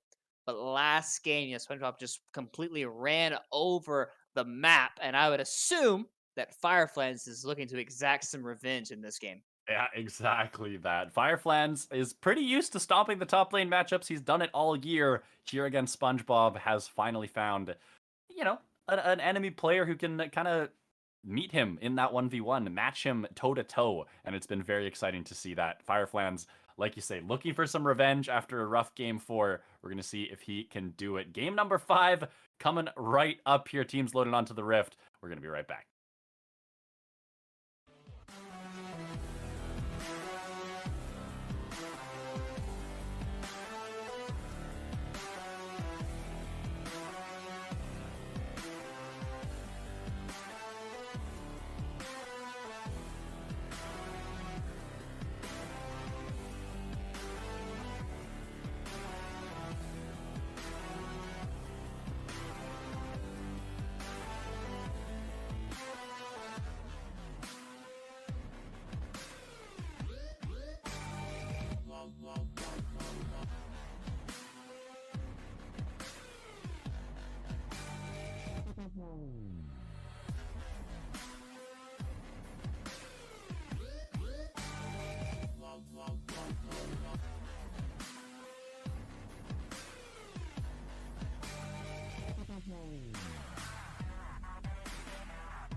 Game number 5, everybody. I hope you're ready. I know I am. The teams have loaded onto the Rift for their final game of the season. Both of them looking to crown themselves CCS champions. Orion, the LCS just ended, so this is now the most important series of the day. Glad everyone's here to experience it with us. Yep, it's gonna be a game 5 banger here for both these teams, and honestly, like like we talked about, right? Like this series has been honestly really exciting to watch, back and forth. Both teams, like there has not been 2 wins back to back by either team in this series, and really it's going to come down to this one final game, right? And it's ultimately like it's no longer a best of 5, it's only a best of 1. Your decisions, like your mistakes, like all of it comes down to this singular game. And it looks like Dorado, they're trying to get going a little bit early here, trying to sweep a little bit. Cafe not revealing anything necessarily, but it does kind of reveal a little bit, kind of like, I guess like walking around, seeing if I can get any action going. It does look like both junglers are going to start on their red buff, potentially pathing away from each other. I'm curious to see if Berto is going to get active early on this Jarvan. I believe it was the game before, yeah, this last game, he went for that play in the middle lane, and he tried to get a play early onto the Ahri. It ended up working just barely. Unfortunately did not quite get punished there because Cafe missed the tackle like by like an inch of the wall. Right, I feel like if that hits and then Charm lands, like that game is like completely different. It's Cafe into the mid lane here first, though. He's gonna early flash. The chain's gonna land from Shima. Pillar is down for some slow. Flash for flash trade. Cafe will be able to return to this lane. Yeah, that's not a bad attempt. He tried to pull a bit of a Centauran there a little bit from Team Liquids, where it just gets red buff level 2, just runs right up into the mid lane. But fortunately for Random Capitals, he was just far enough back in the lane that he was able to survive that exchange. But yeah, like you said, he's level 2. He's going to end up potentially falling prey to a gank. Actually, Toy goes back in. I feel like this is not going to work out too good for him. But besides that, just some small damages. Yeah, SpongeBob is going to win out on some trades early on, but as Fireflies gets more levels, gets lower CDs, he will start winning out on some of these bigger trades, especially the fact that he's able to dodge out on some of these abilities. Exactly that. Berto is getting some counter jungling done. Obviously, knowing that Cafe went red buff into a mid gank into the bot side, he can go for this. And now, actually, nice stun on Shima. Berto is here, but not going to be here in time to be able to capitalize on that trade pattern. But he's going to get himself a nice little camp steal there. Cafe looking to do the same in the bot side, but there's not really too much for him to steal currently. Raptor's not available. And with the Rift Herald, rather, the Rift Scuttler coming up here shortly. Actually, looking bot side, flash away from Toy. Kills can't quite find the grand entrance. Yeah, nice little flash there by Toy, because you're able to wait. But once again, Cafe is already making plays on the map. He's wanting to make sure that he can leave an impact on this game, because like we talked about like multiple times, where like like some of the junglers early, like they've made some plays early, but it's been very much like typically like how these games have gone, right? Like a team gets a couple kills early and all of a sudden it just balloons, right? The game becomes ultimately like just way too like out of control for either of these teams to handle. And we've seen Cafe, he's made 2 attempts already. Berto tried to make an attempt, but unfortunately was not quite able to really get in range. As Fireflies, nice little trade back after taking that initial damage from Aatrox there, but he is in a bit of danger here. Berto is in the area, but the wave is pushing away from him. He might have to be a little bit careful, but the wave is just barely enough to where he doesn't have to actually walk too far up into the lane to actually farm these minions, so he should be okay for now. But as these minions go away or further into him, it's going to get harder and harder. Cafe is making his way towards the top side, doesn't know that his top side camps have been stolen, and will actually walk across a ward here that Birdo placed on his way out, so SpongeBob will know that there's a potential gank angle here for Cafe. Gonna try and shove this wave in, and then back himself away to safety. Checking in on the mid lane matchup here. Shima actually getting the better of this matchup after the flash is blown on random capitals, being able to build himself up a nice little CS lead so far. And otherwise, the rest of the map fairly even so far. SpongeBob, as expected, able to dictate the pace of the top lane matchup so far. Yeah, and really, once again, not a lot of bot lane action besides maybe some ganks. And then everyone else has mostly been kind of focused on like what's been happening everywhere else. Birdo has snuck his way in. Flag and Dragon's available. Deciding not to go for it just yet. Being a little bit patient here. Cafe is on the way. We talked about these early ganks. Here they are. With Fireflans, but now he's got a flash away from the flag and drag. Cafe is here. No combo available for Birdo. And so it is just going to be the one flash from Fireflans, forced to get away from that Jarvan engage on Birdo. Nice try there from Cafe, but unfortunately just a little bit late to the punch. Birdo and SpongeBob going to get the better of that one, blowing the summoner spell. Yeah, I mean, good overall decision there by Cafe to recognize that he was going basically into a 1v2. Backing off there, making sure he wasn't going to take too much damage on the return in, but still, they get the flash out of Fireflan. So, honestly, just a really well done there by Birdo to sneak into the bush to get a free summoner spell there. But still, there's been summoner spells like basically exchanged all over the map. Nothing has come of it just yet. So this game might be the slowest paced game we've seen in basically the entire series so far, in my opinion. Yeah, both teams playing a much more measured style here in a must-win game. Makes some sense, right? You don't want your mistake to be the one that causes your team to lose Game 5 in the finals. Boy's flashless. Boy is top side, so is Kibbles, looking for the 2v2 here. Fireflans has to run for the hills. The bandage toss, the second charge of it at least, does go wide, so Kibbles will be able to escape there. A little bit close for a second, but Kibbles calm, cool, and collected. Doesn't blow flash or anything else. Able to escape with his life. Yeah, they are potentially trying to get a push out here, most likely, I would assume. As you know, SpongeBob is going to be a bit hard to kill, but Toy's in the area, yeah. SpongeBob low, exhaust is down. Kibbles does have to burn that one. Firefly's going back. He's got the stun. Does he have the damage here? The ultimate follows the flash, but oh my goodness, the Amumu is here. It's first blood. It's 2 kills. SpongeBob and Toy turn it around. The world ender is the difference maker in the fight. Meanwhile, they're even going to get the first dragon of the game. Chazz it up. A fantastic start here for them 7 minutes in.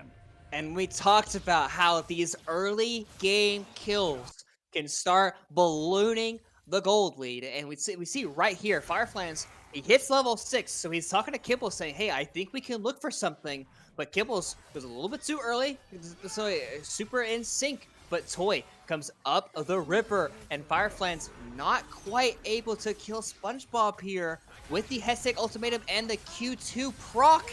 And the extra healing from the world ender there is able to make the difference in that trade. So good job there by SpongeBob and by Toy to pick up those kills there. Kibbles in a bit of trouble here. Does not have flash. Does have W though. The Q2 from Toy though is going to find its mark. Surely they'll find this chase down. Ooh, Shima able to join in time, but now Random Capital's over the wall. Chaos Storm and a couple autos will claim the kill. Kibbles will go down. Jinx Rocket does come flying through a little bit late. Would have maybe claimed the kill if it hadn't already been taken down. Things going from bad to worse here for Dorado Gaming. Down 1,500 gold already just through the early stages. Yeah, it's gonna be up to Dorado to basically just kind of slow down the game.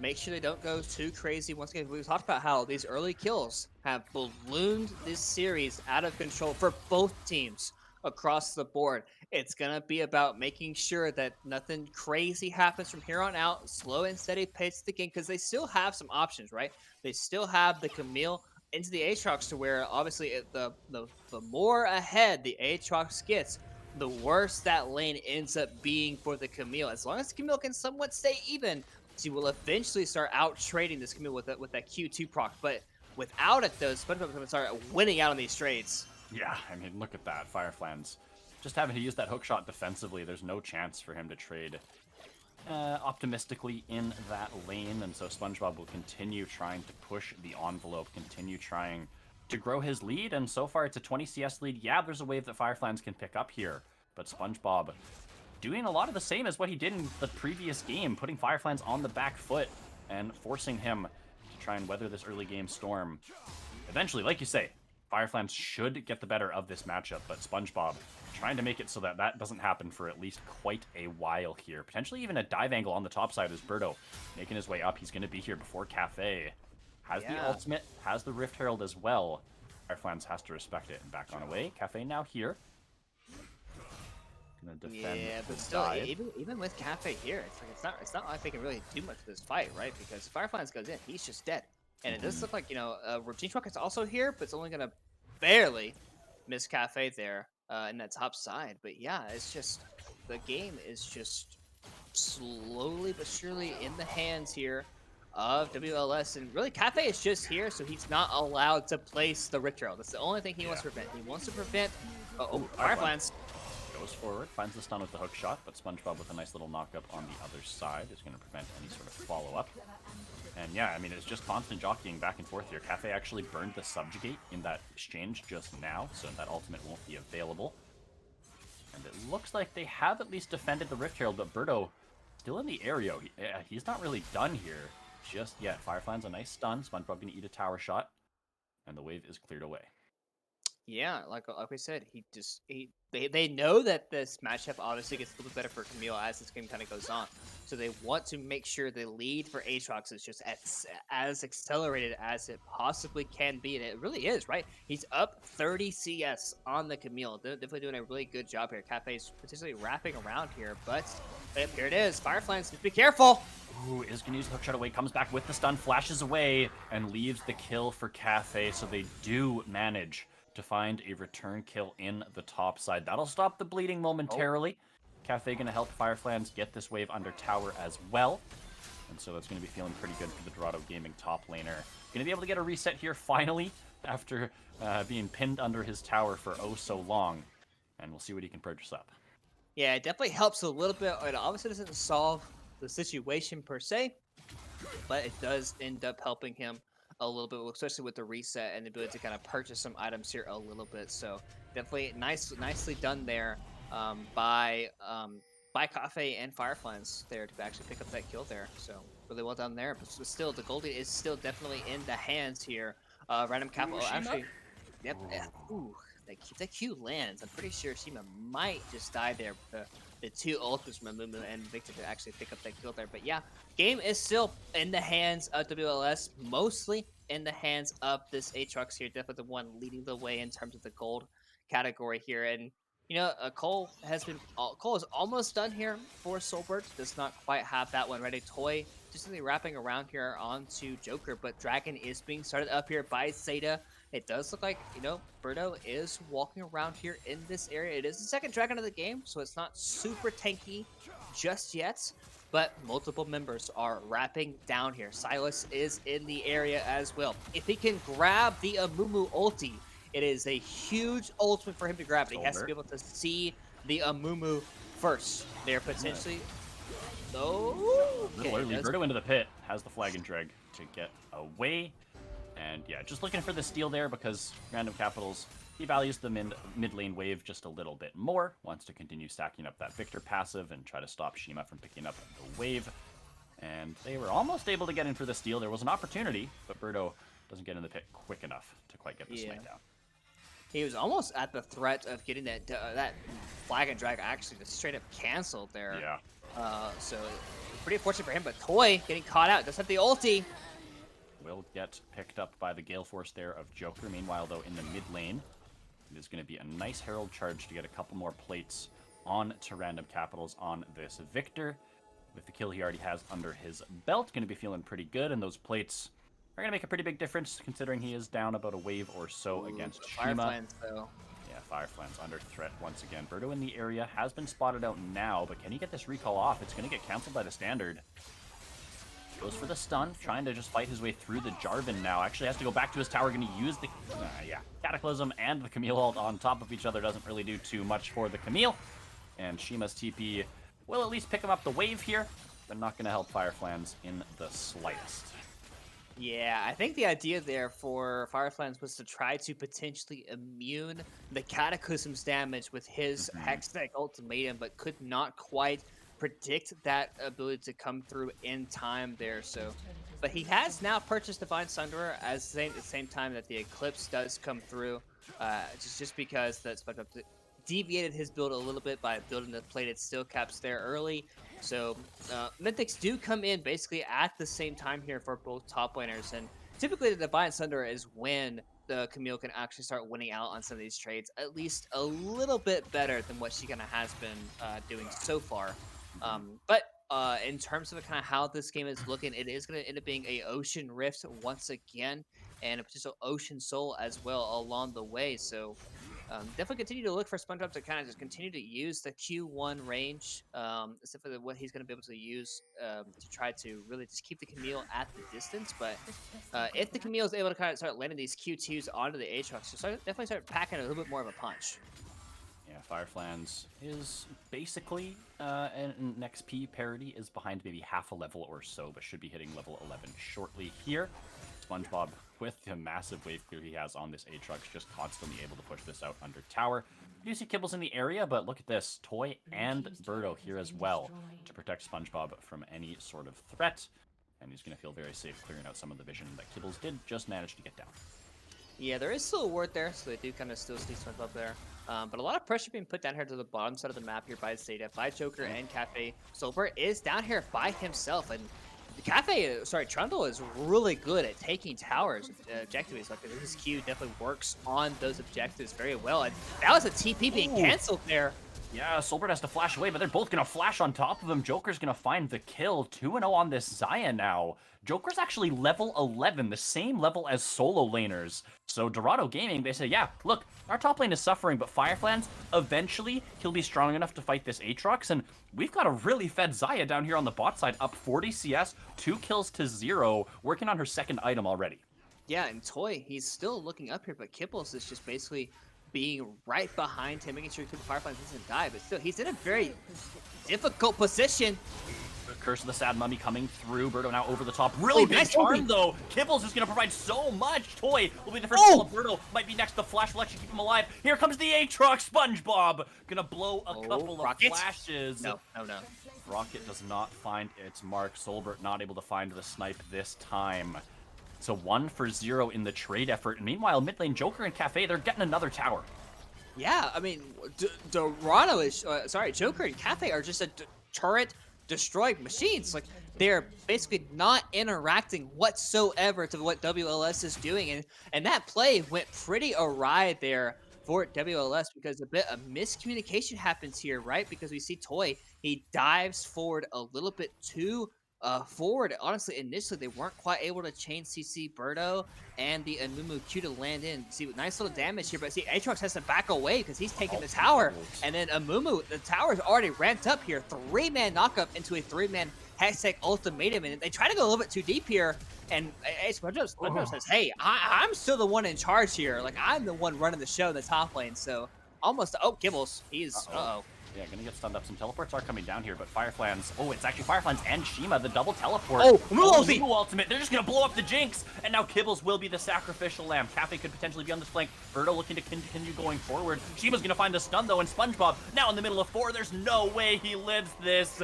Dorado Gaming are back in this game. Random Capitals will fall as well. Joker goes into the Featherstorm, not gonna get taken down. They're gonna grab 4 kills. They're gonna grab the dragon here as well, and Dorado Gaming have equalized this game 5. Yep, and that's a huge team fight there for Dorado Gaming Zeta. It puts them right back into the gold lead, as well as pick up that 3rd Drake. And we see Kibbles a little bit initially. It's like, this guy's kind of trolling a little bit here. But he starts the team fight off by 3-man Amumu ultimate there from the Silas. And initially it's okay, we cut it out, we wait for Cafe, and we're able to kind of continue the push here. As we see Fireflans and Shimuwu just continuously chasing, and the rest of the members, they're just not able to be here because Toy, that entire fight, his ultimate was on cooldown from the initial fight in the top lane. So a big win there for Zeta, putting them right back into the gold lead.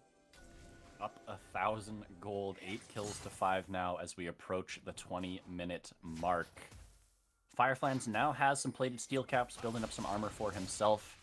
Maybe making this matchup a little bit more manageable for him as we see Birdo trying to pick up this Scuttle Crab on the top side. Will be able to do so, no problem. Take a look at the gold on Joker, though. He is up 1,300 gold off of the next member here. Random Capitals on the top side, though. He's going to get focused down. Joker not going to be able to follow the flash. Random Capitals will burn the Summoner spell and be all right. Yeah, Crown of the Shattered Queen definitely coming in very nicely there for Random Capitals. Basically able to tank up all that damage. And, you know, this top lane, Fireflies, he's still getting pushed in. And it's still going to keep on happening, but, you know, I kind of want to see Fireflies, like, see what happens when he initially just kind of fights back. Here he goes. Here he goes, There it is. There's right? And he needs, like, maybe 2 more of those, and it's basically a kill there for the Camille. So Aatrox is going to have to be a little bit more safer in that side lane, because that right there can happen basically any time. And also, at the same time, like, if Aatrox goes for a Q3 and he misses, Camille can definitely start winning out on those trades with the Hextech Ultimatum to kind of come down. So this point of the game right here is where Fireflies wants to be. Yeah, he's down a lot of CS. He's very far behind in terms of the actual gold value that Aatrox is going to provide, but the team fight value that Camille provides over the Aatrox can definitely start supplementing a little bit of the value, because we kind of saw last fight, right? Aatrox, he's really big, he's really massive, but he can't exactly hit the mobility of the Xayah, of the Sylas, and the Camille in these team fights. He can't hit all of them at once. Unless he got subjugated. Like, he's just going to get Trundle ulted every single fight. He's just going to make his life really hard. Random Capitals has no flash. Crown of the Shattered Queen will tank a little bit of damage here. Joker actually tanking up the tower. Going to tank 2 shots, but now we'll be okay. Birdo going to fly on through. Toy has be careful here. Oh, the shutdown is going to go onto Toy. Cafe has to flash out of that Cataclysm. And now Birdo still on the run. Kibbles here has the grand entrance, has the dash as well, but Toy still on the run. Oh, Toy! Flash has the Q. Kibbles will be the target. He's found the resets. He's going to find Cafe here. And can they chase down Shima as well? Too. The Jinx goes crazy. The movement speed is here, but Shima will find solace in his tier 2 tower. WLS, though, finding some life here again, taking the gold lead right back. And it's 21 minutes. Baron could be on the menu. 20-second death timers on Cafe. Yeah, this is dangerous, though. You're attempting a Sylas with an Amumu ultimate here, and you're going into a pit. This is where Sylas wants to be. He's seen on a control ward. He does not know that control ward is in that area, and he's going to get zoned here by the Victor. Aatrox is also coming in. Fireflies is here. Can the solo laners do it? Flashes forward, finds the ultimate. Fireflies is here. They want to make the hero play, but Shima has been eviscerated. They do take out Jarvan. Toy! That's Toy dying to the Baron as well. Double kill for the Jinx, but they trade 2 for 2 with the jungler dead. That means there's no Baron available. Kibbles looking to continue this fight. Joker is here. Not going to find anything with the feather pullback, though. Dorado Gaming solo laners, they managed to save the Baron.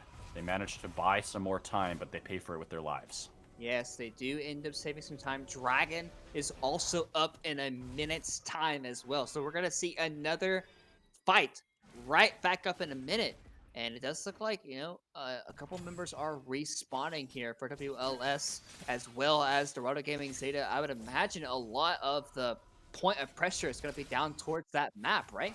But we do see a replay here. Shima spotted the entire time on this controller. He recognizes it now. He's like, oh crap, I kind of have to go for something. I'm being pincered by Aatrox. And he gets a 2-man, but he's not quite able to really get enough, because Toy also able to land that Q to really stop the Sylas in his tracks. So unfortunately, they weren't quite able to kind of chain together both Fireflies and Shima going in at the exact same time. So unfortunately, it does end up kind of not going well for them, but they are going to team fight once again. And if Dorado picks this up, that's soul point for them. It's not quite soul yet, but it's soul point if they were to pick this dragon up and available. Shima has access to the Cataclysm. Not the best ultimates to grab us. Oh, he's trapped! Toys found Fireflies. Hook shot, though, will keep him safe before the Chompers can Shima. chain any sort of CC. Shima looking for a flank. Kibbles has the ultimate, but he's going to miss the grand entrance. That's not going to be looking too good for Dorado. That's their main source of engage. Now completely not available. Joker having to kite this one out. Shima uses the blast cone, but has now been spotted out. Wait, Toy. He's dead. And Toy is in, but he just goes down. Supports are going to be traded back and forth. Solbert is fighting Silas on the other side, and that's not where you want your Jinx to be. The shutdown comes through. Random Capitals taken out as well, and now it's all up to SpongeBob. Doesn't have the World Ender, doesn't have a hope. He will take out Joker, but now will go down. Berto will shortly follow, and Dorado Gaming, the dragon, is where they take their stand, and they are again able to win the team fight. They're going to put themselves on Ocean Soul Point, and they get the clean ace. Yeah, Dorado with once again another huge fight at the dragon area. Obviously, Kibbles nothing. Kibbles had a pretty botched engage there, and Toy also gets chunked out. He does get his ultimate off, but a huge flank from Shima, basically 1v1ing the AD carry there in the back half of the fight. Solbert does absolutely nothing here. Shima accomplishes so much. Yeah, they are able to kill Joker on the back half of the fight, but they're able to wipe WLS off the map there, and that, like you said, Soul Point is now available for Dorado Gaming Zeta. Yes, it is still only a 500 gold lead. It's still anybody's game. Team fights have been going back and forth. Both teams wanting this series so badly in this game. Both teams playing for the championship, and you can feel the tension here. This is the closest game we've had in this series so far, and what a treat to see these teams go toe-to-toe in a 5th game. Baron is the only objective currently on the map. We can take a look at the gold here. Joker, such a menace in this game, up 2,000 gold now over SpongeBob, easily the gold leader in this game, and they have control over the Baron pit here. Does Dorado. There is this Scuttle Crab, though, providing some vision for the side of WLS. Yeah, it's providing a little bit, obviously, but at the end of the day, it's not going to provide too whole much in terms of like what's actually looking to accomplish. But it looks like the name of the game here for for Dorado's. Like, they're not really looking to press too whole lots, but they're still looking for Fireflies here. Fireflies not wanting to take that 1v1 just yet. He is down basically a full item at this point, so definitely not looking too great for him in that side lane still. But like we've kind of seen like this Aatrox in team fights, right? He's just not been able to accomplish as much as his lead would be able to show for it, right? Joker is 2,500 gold over Solbert in this game. A complete he's 3 items already purchased up here on this Saya, and he's been carrying team fights like fight after fight, just pumping out so much damage. And yeah, Solbert, he has the ability to do damage, but not if he's 1v1ing a Silas in the backline, right? It's just not physically possible for him. And we've seen some pretty botched engages from both sides, right? Like Kibbles, he basically missed his quickness into grand entrance engage, and Toy basically did absolutely nothing because he's just such a squishy champion at this state of the game. So it's going to come down to execution, which it has been this entire series. It's been execution after execution. Both teams have been fairly confident with the compositions that they've drafted for themselves each and every game. Now it's up to both of these teams to prove why they actually deserve to really be in the grand finals and who wants it more. Exactly that. Both teams toe-to-toe here. It's only 300 or 400 gold separating them at this moment. Looking back to the semifinals for Dorado Gaming, it was Joker's Zaya in game number 5. 9, 2, and 10 on the champion. And here again, looking to do the same. Farming at more than 10 CS per minute on this Zaya in game number 5, doing everything in his power to be the carry that Dorado needs here to finish this series. SpongeBob might be getting caught here. Featherstorm is used. Joker! Oh my goodness, Gale Force plus the free charge, or the rip back of the feathers, finding the solo kill. Joker. Yeah, actually a really nice display of mechanics there by Joker, able to get the pullback into the Gale Force to reposition the feathers even more to pick up the kill into Aatrox, and now the fattest member of WLS is standing no longer on the rift for 20 seconds. Yeah, he has TP, but they're just gonna look to melt this Baron. They have Camille, they have Saya. This Baron's just gone. The pick off will net them a massive objective. Jinx Rocket Little too late to the party. Joker will tick over to level 16, the highest level in the game here for the Dorado Gaming AD carry. Joker in game 5, man, it's just a little bit different. But Dragon, on the map here in 20 seconds, WLS do have position on it currently. Yeah, they do have position, and once again, this is a huge objective here as we do get a bit of a client pause here, I believe. Oh, not quite. We are right back into it. It does look like, obviously posturing for position here for both these teams. SpongeBob is in a pretty good position. He's looking to see if anyone wants to come into him. Toy almost lands that Q. He needs to get backline access. He gets on the cafe here. Ooh, insta-flash out from the Trundle. Now the pillar looking for Toy, but Gibbles has a flank here. He's going to get stunned up. He's going to find a knock-up onto 2. Cafe in the front lines. Here comes Shima. Where's Joker? He's in the backside. He's got 2 messes on him, but he's still alive. No, he gets taken out. Berto into the stopwatch for a second. Both 80 carries are dead. Random Capitals could be the carry, but no. Shima and Firefland will shut him down. SpongeBob still alive. He's got the plan. He's got the cues. He's going to find some damage, but now he's in a 1v3. Nice Zonias will dodge a stun. No. There's just too much. Shima, he's got the quadra kill. 8-1 on this Silas, and Ocean Soul will go to Dorado Gaming Zeta. Yeah, fights on both sides there for both teams, because we see the initial engagement from Kibbles. The fight just gets split up. Capitals is having to deal with both the Shima and Fireflies there, so Solbert, the backline carries if WLS never get to participate in that team fight, but SpongeBob takes over on the backside of the fight for Dorado Gaming Zeta, and all of a sudden it comes down to a fight between the solo laners here, and it ends up being a victory for Shima, pick up the quadra kill at the end of it. Absolutely massive fight for the Zeta mid laner. 8-1-3 now, 10 pages in his book. He is ready to go. They are now wearing an Ocean Soul and the Baron, at least for just another 40 seconds or so. What can they get on the map here? Still a lot of towers standing on the side of WLS, but Dorado Gaming have finally taken a substantial lead in this game. 4,000 gold plus the Ocean Soul.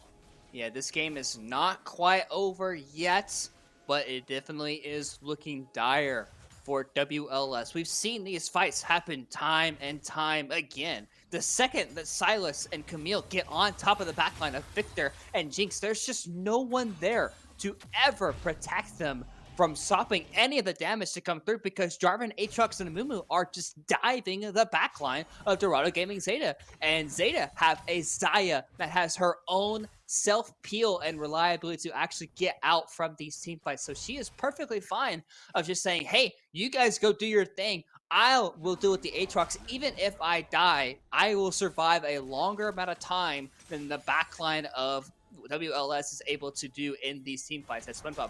He's sitting very far up in this lane. Kibbles is looking to wrap around. It's a 1v3, but they are coming up here, though. He thinks he has reinforcements, but they might not be here in time. He's just going to get absolutely exploded. Joker cuts through his health bar as he's subjugated. Now the Featherstorm will come through. Tay has to buy some time, Toy rather, into the Zonias, but look at them go. Dorado's into the backside, Shima's into the Zonias, but they've gone too deep, and it's going to be turned around. Random Capitals and Solbert are going to grab a couple kills, but no, Joker's still alive. He'll find the chase down. 5 in the Death Chamber. Dorado Gaming, can they end this now?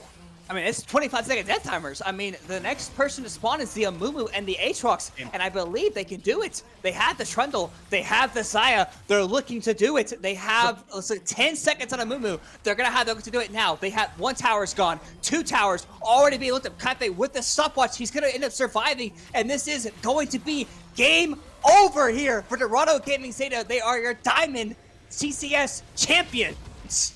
The carries for Dorado Gaming stand tall in the team fight that means the most.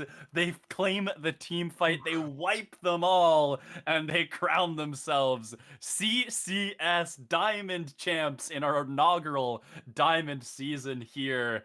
Woo. You have to give it to WLS, putting on a fantastic show this series, specifically SpongeBob in the top side, being maybe the only top laner in the league who can actually beat Fireflans in the 1v1. But ultimately, the team fighting from Dorado is what made the difference today. Joker Xayah showing up big time in game number 5 alongside Shima, performing throughout the series.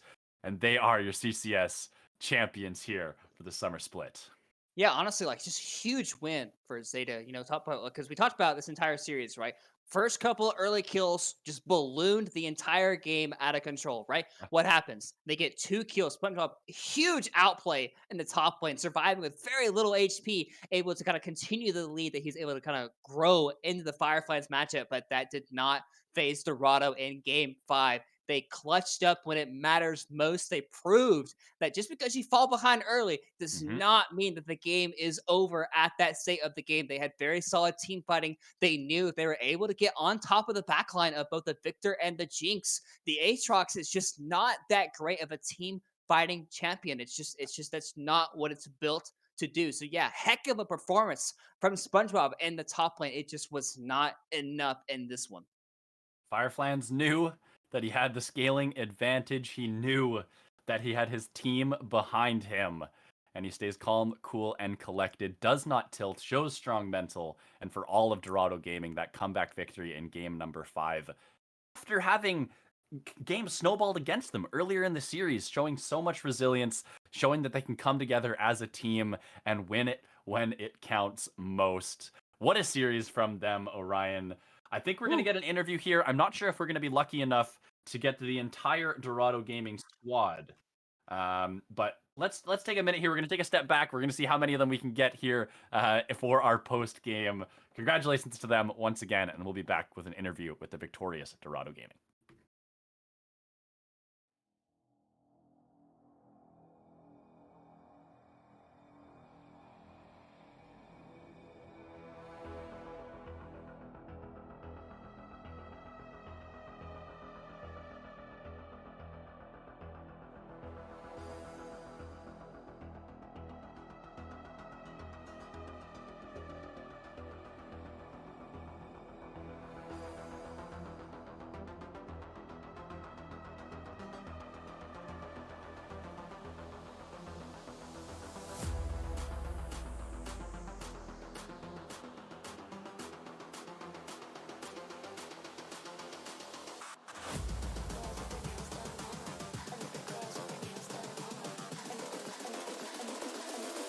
Girls with their nails done.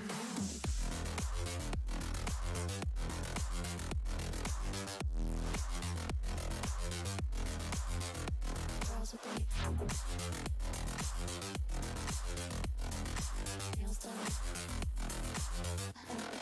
nails done.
I like the girls with their nails done.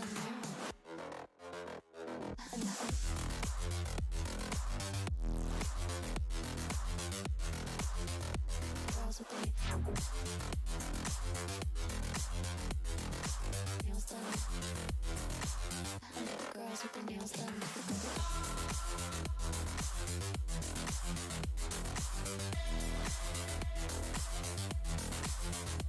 Girls with their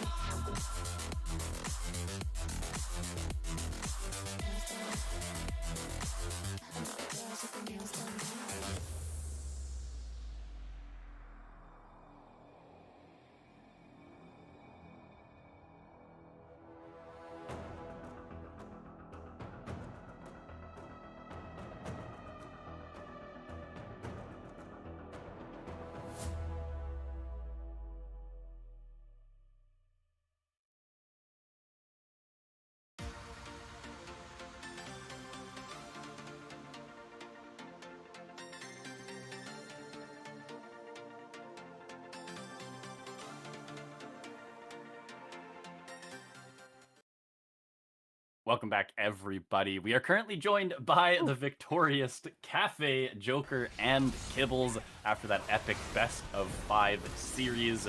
More to come on this series, but first, Cafe got a special word for his team and for the viewers here at the CCS. Thank you, Lindor. First, I just want to say thank you to Lindor, Orion, and Exernian for the great cast. So this past week on Monday, I found out my dad is pretty sick and might have cancer in his liver. So I just wanted to play really well for him today, and I'm glad we won. Thank you. Definitely emotional. I'm really sorry to hear that, Cafe. I'm sure you feel pretty proud of how you played this series. Obviously, it was a tough fought battle, back and forth. It was super fun to watch, and I'm sure you feel fantastic getting the victory here tonight. Feels great, guys. Awesome. I want to go to Joker first, because Joker, we got the pleasure of casting your semifinals game, and in Game 5, you whipped out the Zaya once again. You were flickering in between Zeri and Zaya in the champ select there. What was going through your head, and what eventually led you to lock in the Zaya there for Game 5? I mean, I think I wanted to play Zeri, but because people were saying it was alright, but I still think it was like kind of shit. But if I wanted to 1v9, it was either like a hyper carry, right? Because they banned what? Sivir, they banned Aphelios for me, so I was like, it's probably Zeri, but like I wanted to, you know, just like kind of be safe because they had Amumu and all those champions that go on me. So we're just like, I was just like last moment was like, just give me Zaya. Awesome. Yeah, well, it definitely worked out. Hell of a performance there from your Zaya. Specifically, loved that little Gale Force outplay on SpongeBob, which kind of got you guys the Baron and then eventually led to winning the game. So fantastic performance. Orion.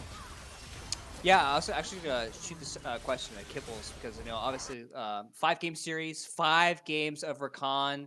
We've kind of talked about your Rakan obviously, but Rakan was a bit hit or miss a couple of times. Like you had some engages that were like crazy, like multi-man knockups. You also had some games where Rakan definitely was not like the gauges were just not quite hitting like the correct members a lot of times. So talk to me a little bit about how that the confidence like not wavering on the pick and making sure that you're gonna like continue like the progression and making sure like you wanted to keep playing this champion even after some of the games that just didn't go quite that well.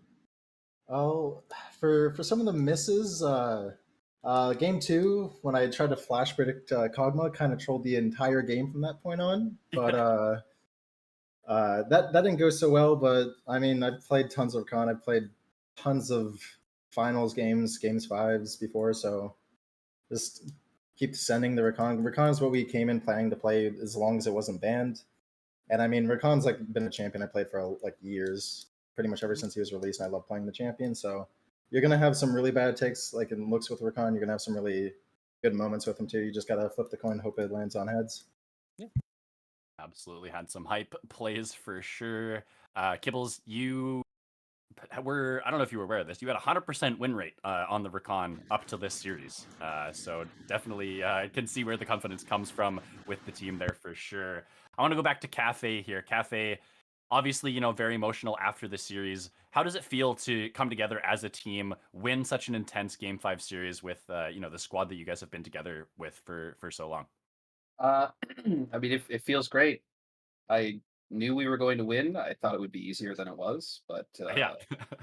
the enemy team is really fucking good. I, I don't know, I'm happy to know these guys, and like I was going to quit competitive before I joined Zeta, and I joined Zeta like on a whim, kind of just for fun, because I had nothing else to do after leaving my old Akuma team. And yeah, I mean, we've climbed the mountain, right? We've done everything, so it feels really good. Awesome. Yeah, and obviously, kind of like talking about WLS a little bit. Obviously, credit has to be given where credit is due. SpongeBob had a heck of a series in the top lane there. Definitely, kind of like putting Fireflies in a position where like he hasn't really been really put before. Like 2 games in a row, maybe even like a couple of games where like he just got ultimately put further and further behind. So like, obviously, you said WLS is a really good team. Like, what do you think was like accredited to like how WLS like performed in this series? And ultimately, anybody can answer this one. No, I think they had very good pressure against subjective plays. I think mostly it wasn't our part. I think we griefed a lot of early game fights and trolled like Coffee really hard in some situations, like where we could have won, and it just went into their favor, and they kind of use it, to their advantages and played for everything early. Like I think majority of the games we had to give like every dragon, had to give every rift, and they played for it, and then they got ahead with it. So yeah. Were you expecting SpongeBob to cause so much troubles for Fireflies? Because obviously, through this split and through the season, he's basically just ran over every other top lane. So was it kind of interesting for you guys to have maybe not such a huge advantage in the top side all the time? Was that something that you were expecting going into the series? Yeah, I mean, I think the only top laners we thought were any good were like we talked about it before, like before the season started. We thought SpongeBob was really good, and I personally thought that the Squid Champions top laner was pretty good, Boreal. Okay. But yeah, I thought those were personally the only two ones who could ever match Franco. I don't know about the rest, but that was me and Franco talked about it a lot. Nice. Yeah, you guys definitely came together, the rest of the team, to carry even when he was, up against a laner who could actually. That guy was griefing. Actually, let's call a spade a spade. Franco had the worst series of his life. Okay, maybe a little, but still, I respect it. Orion, do you have anything else here? I mean, I was going to talk about, obviously, you said you guys talked about how, like, you climbed the mountain, right? Like, you won Amateur Worlds for Platinum, you've won CCS Diamond. Like, does the road stop here for Zeta, or are you guys going to continue kind of like playing together and seeing how far this team can go? We are taking a break, unfortunately. I think some players are still gonna stick around, but I definitely think it was, tough. It's for a lot of people, like our top laner, he's like busy and stuff, so he wants to take a break, and I think it goes for a lot of people. But I think some of us will still be in the league scene, like we'll be playing, because I All right. know half of us still want to play. But I don't know if we're gonna be on the same team. Maybe, maybe not. But I mean, we'll see. Like when the time comes, you'll see our names All winning right. chips again. Sounds good. Happy to hear it. Good for you guys to go out on such a high note here, winning the inaugural season of the CCS. Congratulations once again. Before we do end things out here for the night and for the season here at CCS Diamond, is there anything any of you want to shout out here as we cap off the night? I got this, Yeah, guys. I got this. I So still want for to say one, something after him. oh yeah, go for it. You can after. Shout out to Manny's mom, obviously. Shout out to all of my teammates. I mean, these guys are like my brothers. Like, I don't know, the best people I've ever played with. Shout out to like Dorado, obviously, Hoshi, Zol, Efron. Shout out to Zeta Chan, aka Meki, my girlfriend, for being number one, even though I'm a piece of shit most of the time. And shout out to Orion, because I'm taking your lunch money in VRS, brother. Hey, that's Sigma's support. He's elite. It's okay. I got your back, man. Thank you. Did we have one last comment here? Yeah, I just really want to shout out the owners. They do a lot. Like people like downgrade this org a lot, like saying it's shit and stuff, but it's really not. These motherfuckers work their ass off and they do a lot for the teams. They help them build them up and like make them really good. So I just want to thank, Zoe, Hoshi, and Efron for doing all these things. Like and all the coaches that find, and I also just really want to thank my team. Like it's the most season or the most fun I had in the series, and just thank you, like all of Dorado, man. And thank that motherfucker King Mike. That motherfucker so dog. He be talking shit, talking crazy. All my haters, you guys can keep hating. I'm still gonna win fucking dubs. I've just got a quick shout out I want to give too. Yeah, first Gibbles, go for it. Yeah, I the only reason I started playing comp in the first place was because of Rogue. You see him in the chat sometimes, but I just want to shout him out too. He's a big reason why I'm even playing right now. So shout out to him. He always supports me, even when we're not on the team on a team anymore. Awesome. Good to hear. Well, thank you all for joining us here for this Wait. interview. One One more? second. Sorry. I forgot. I really have to thank this motherfucker. This motherfucker tells me every time you're gonna reverse sweep, you're gonna win. Every time, like he'll tell everyone.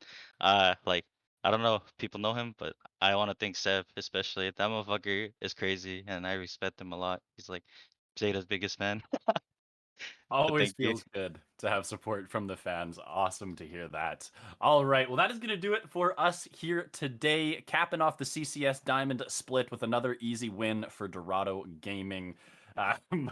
Thank you guys again for the interview. Shout out to our awesome producer here tonight, Exernian, for the fantastic production, smurfing it as usual. Orion, it's been a pleasure this split. And for all of you out there who joined us this summer for the awesome inaugural split of CCS Diamond, we hope to see you around soon. Don't forget to tune in to the CCS Platinum, which will still be going on for another couple weeks on Wednesdays and Thursdays. And until next time, we will see you then. Have a good weekend, everybody. Have a good night.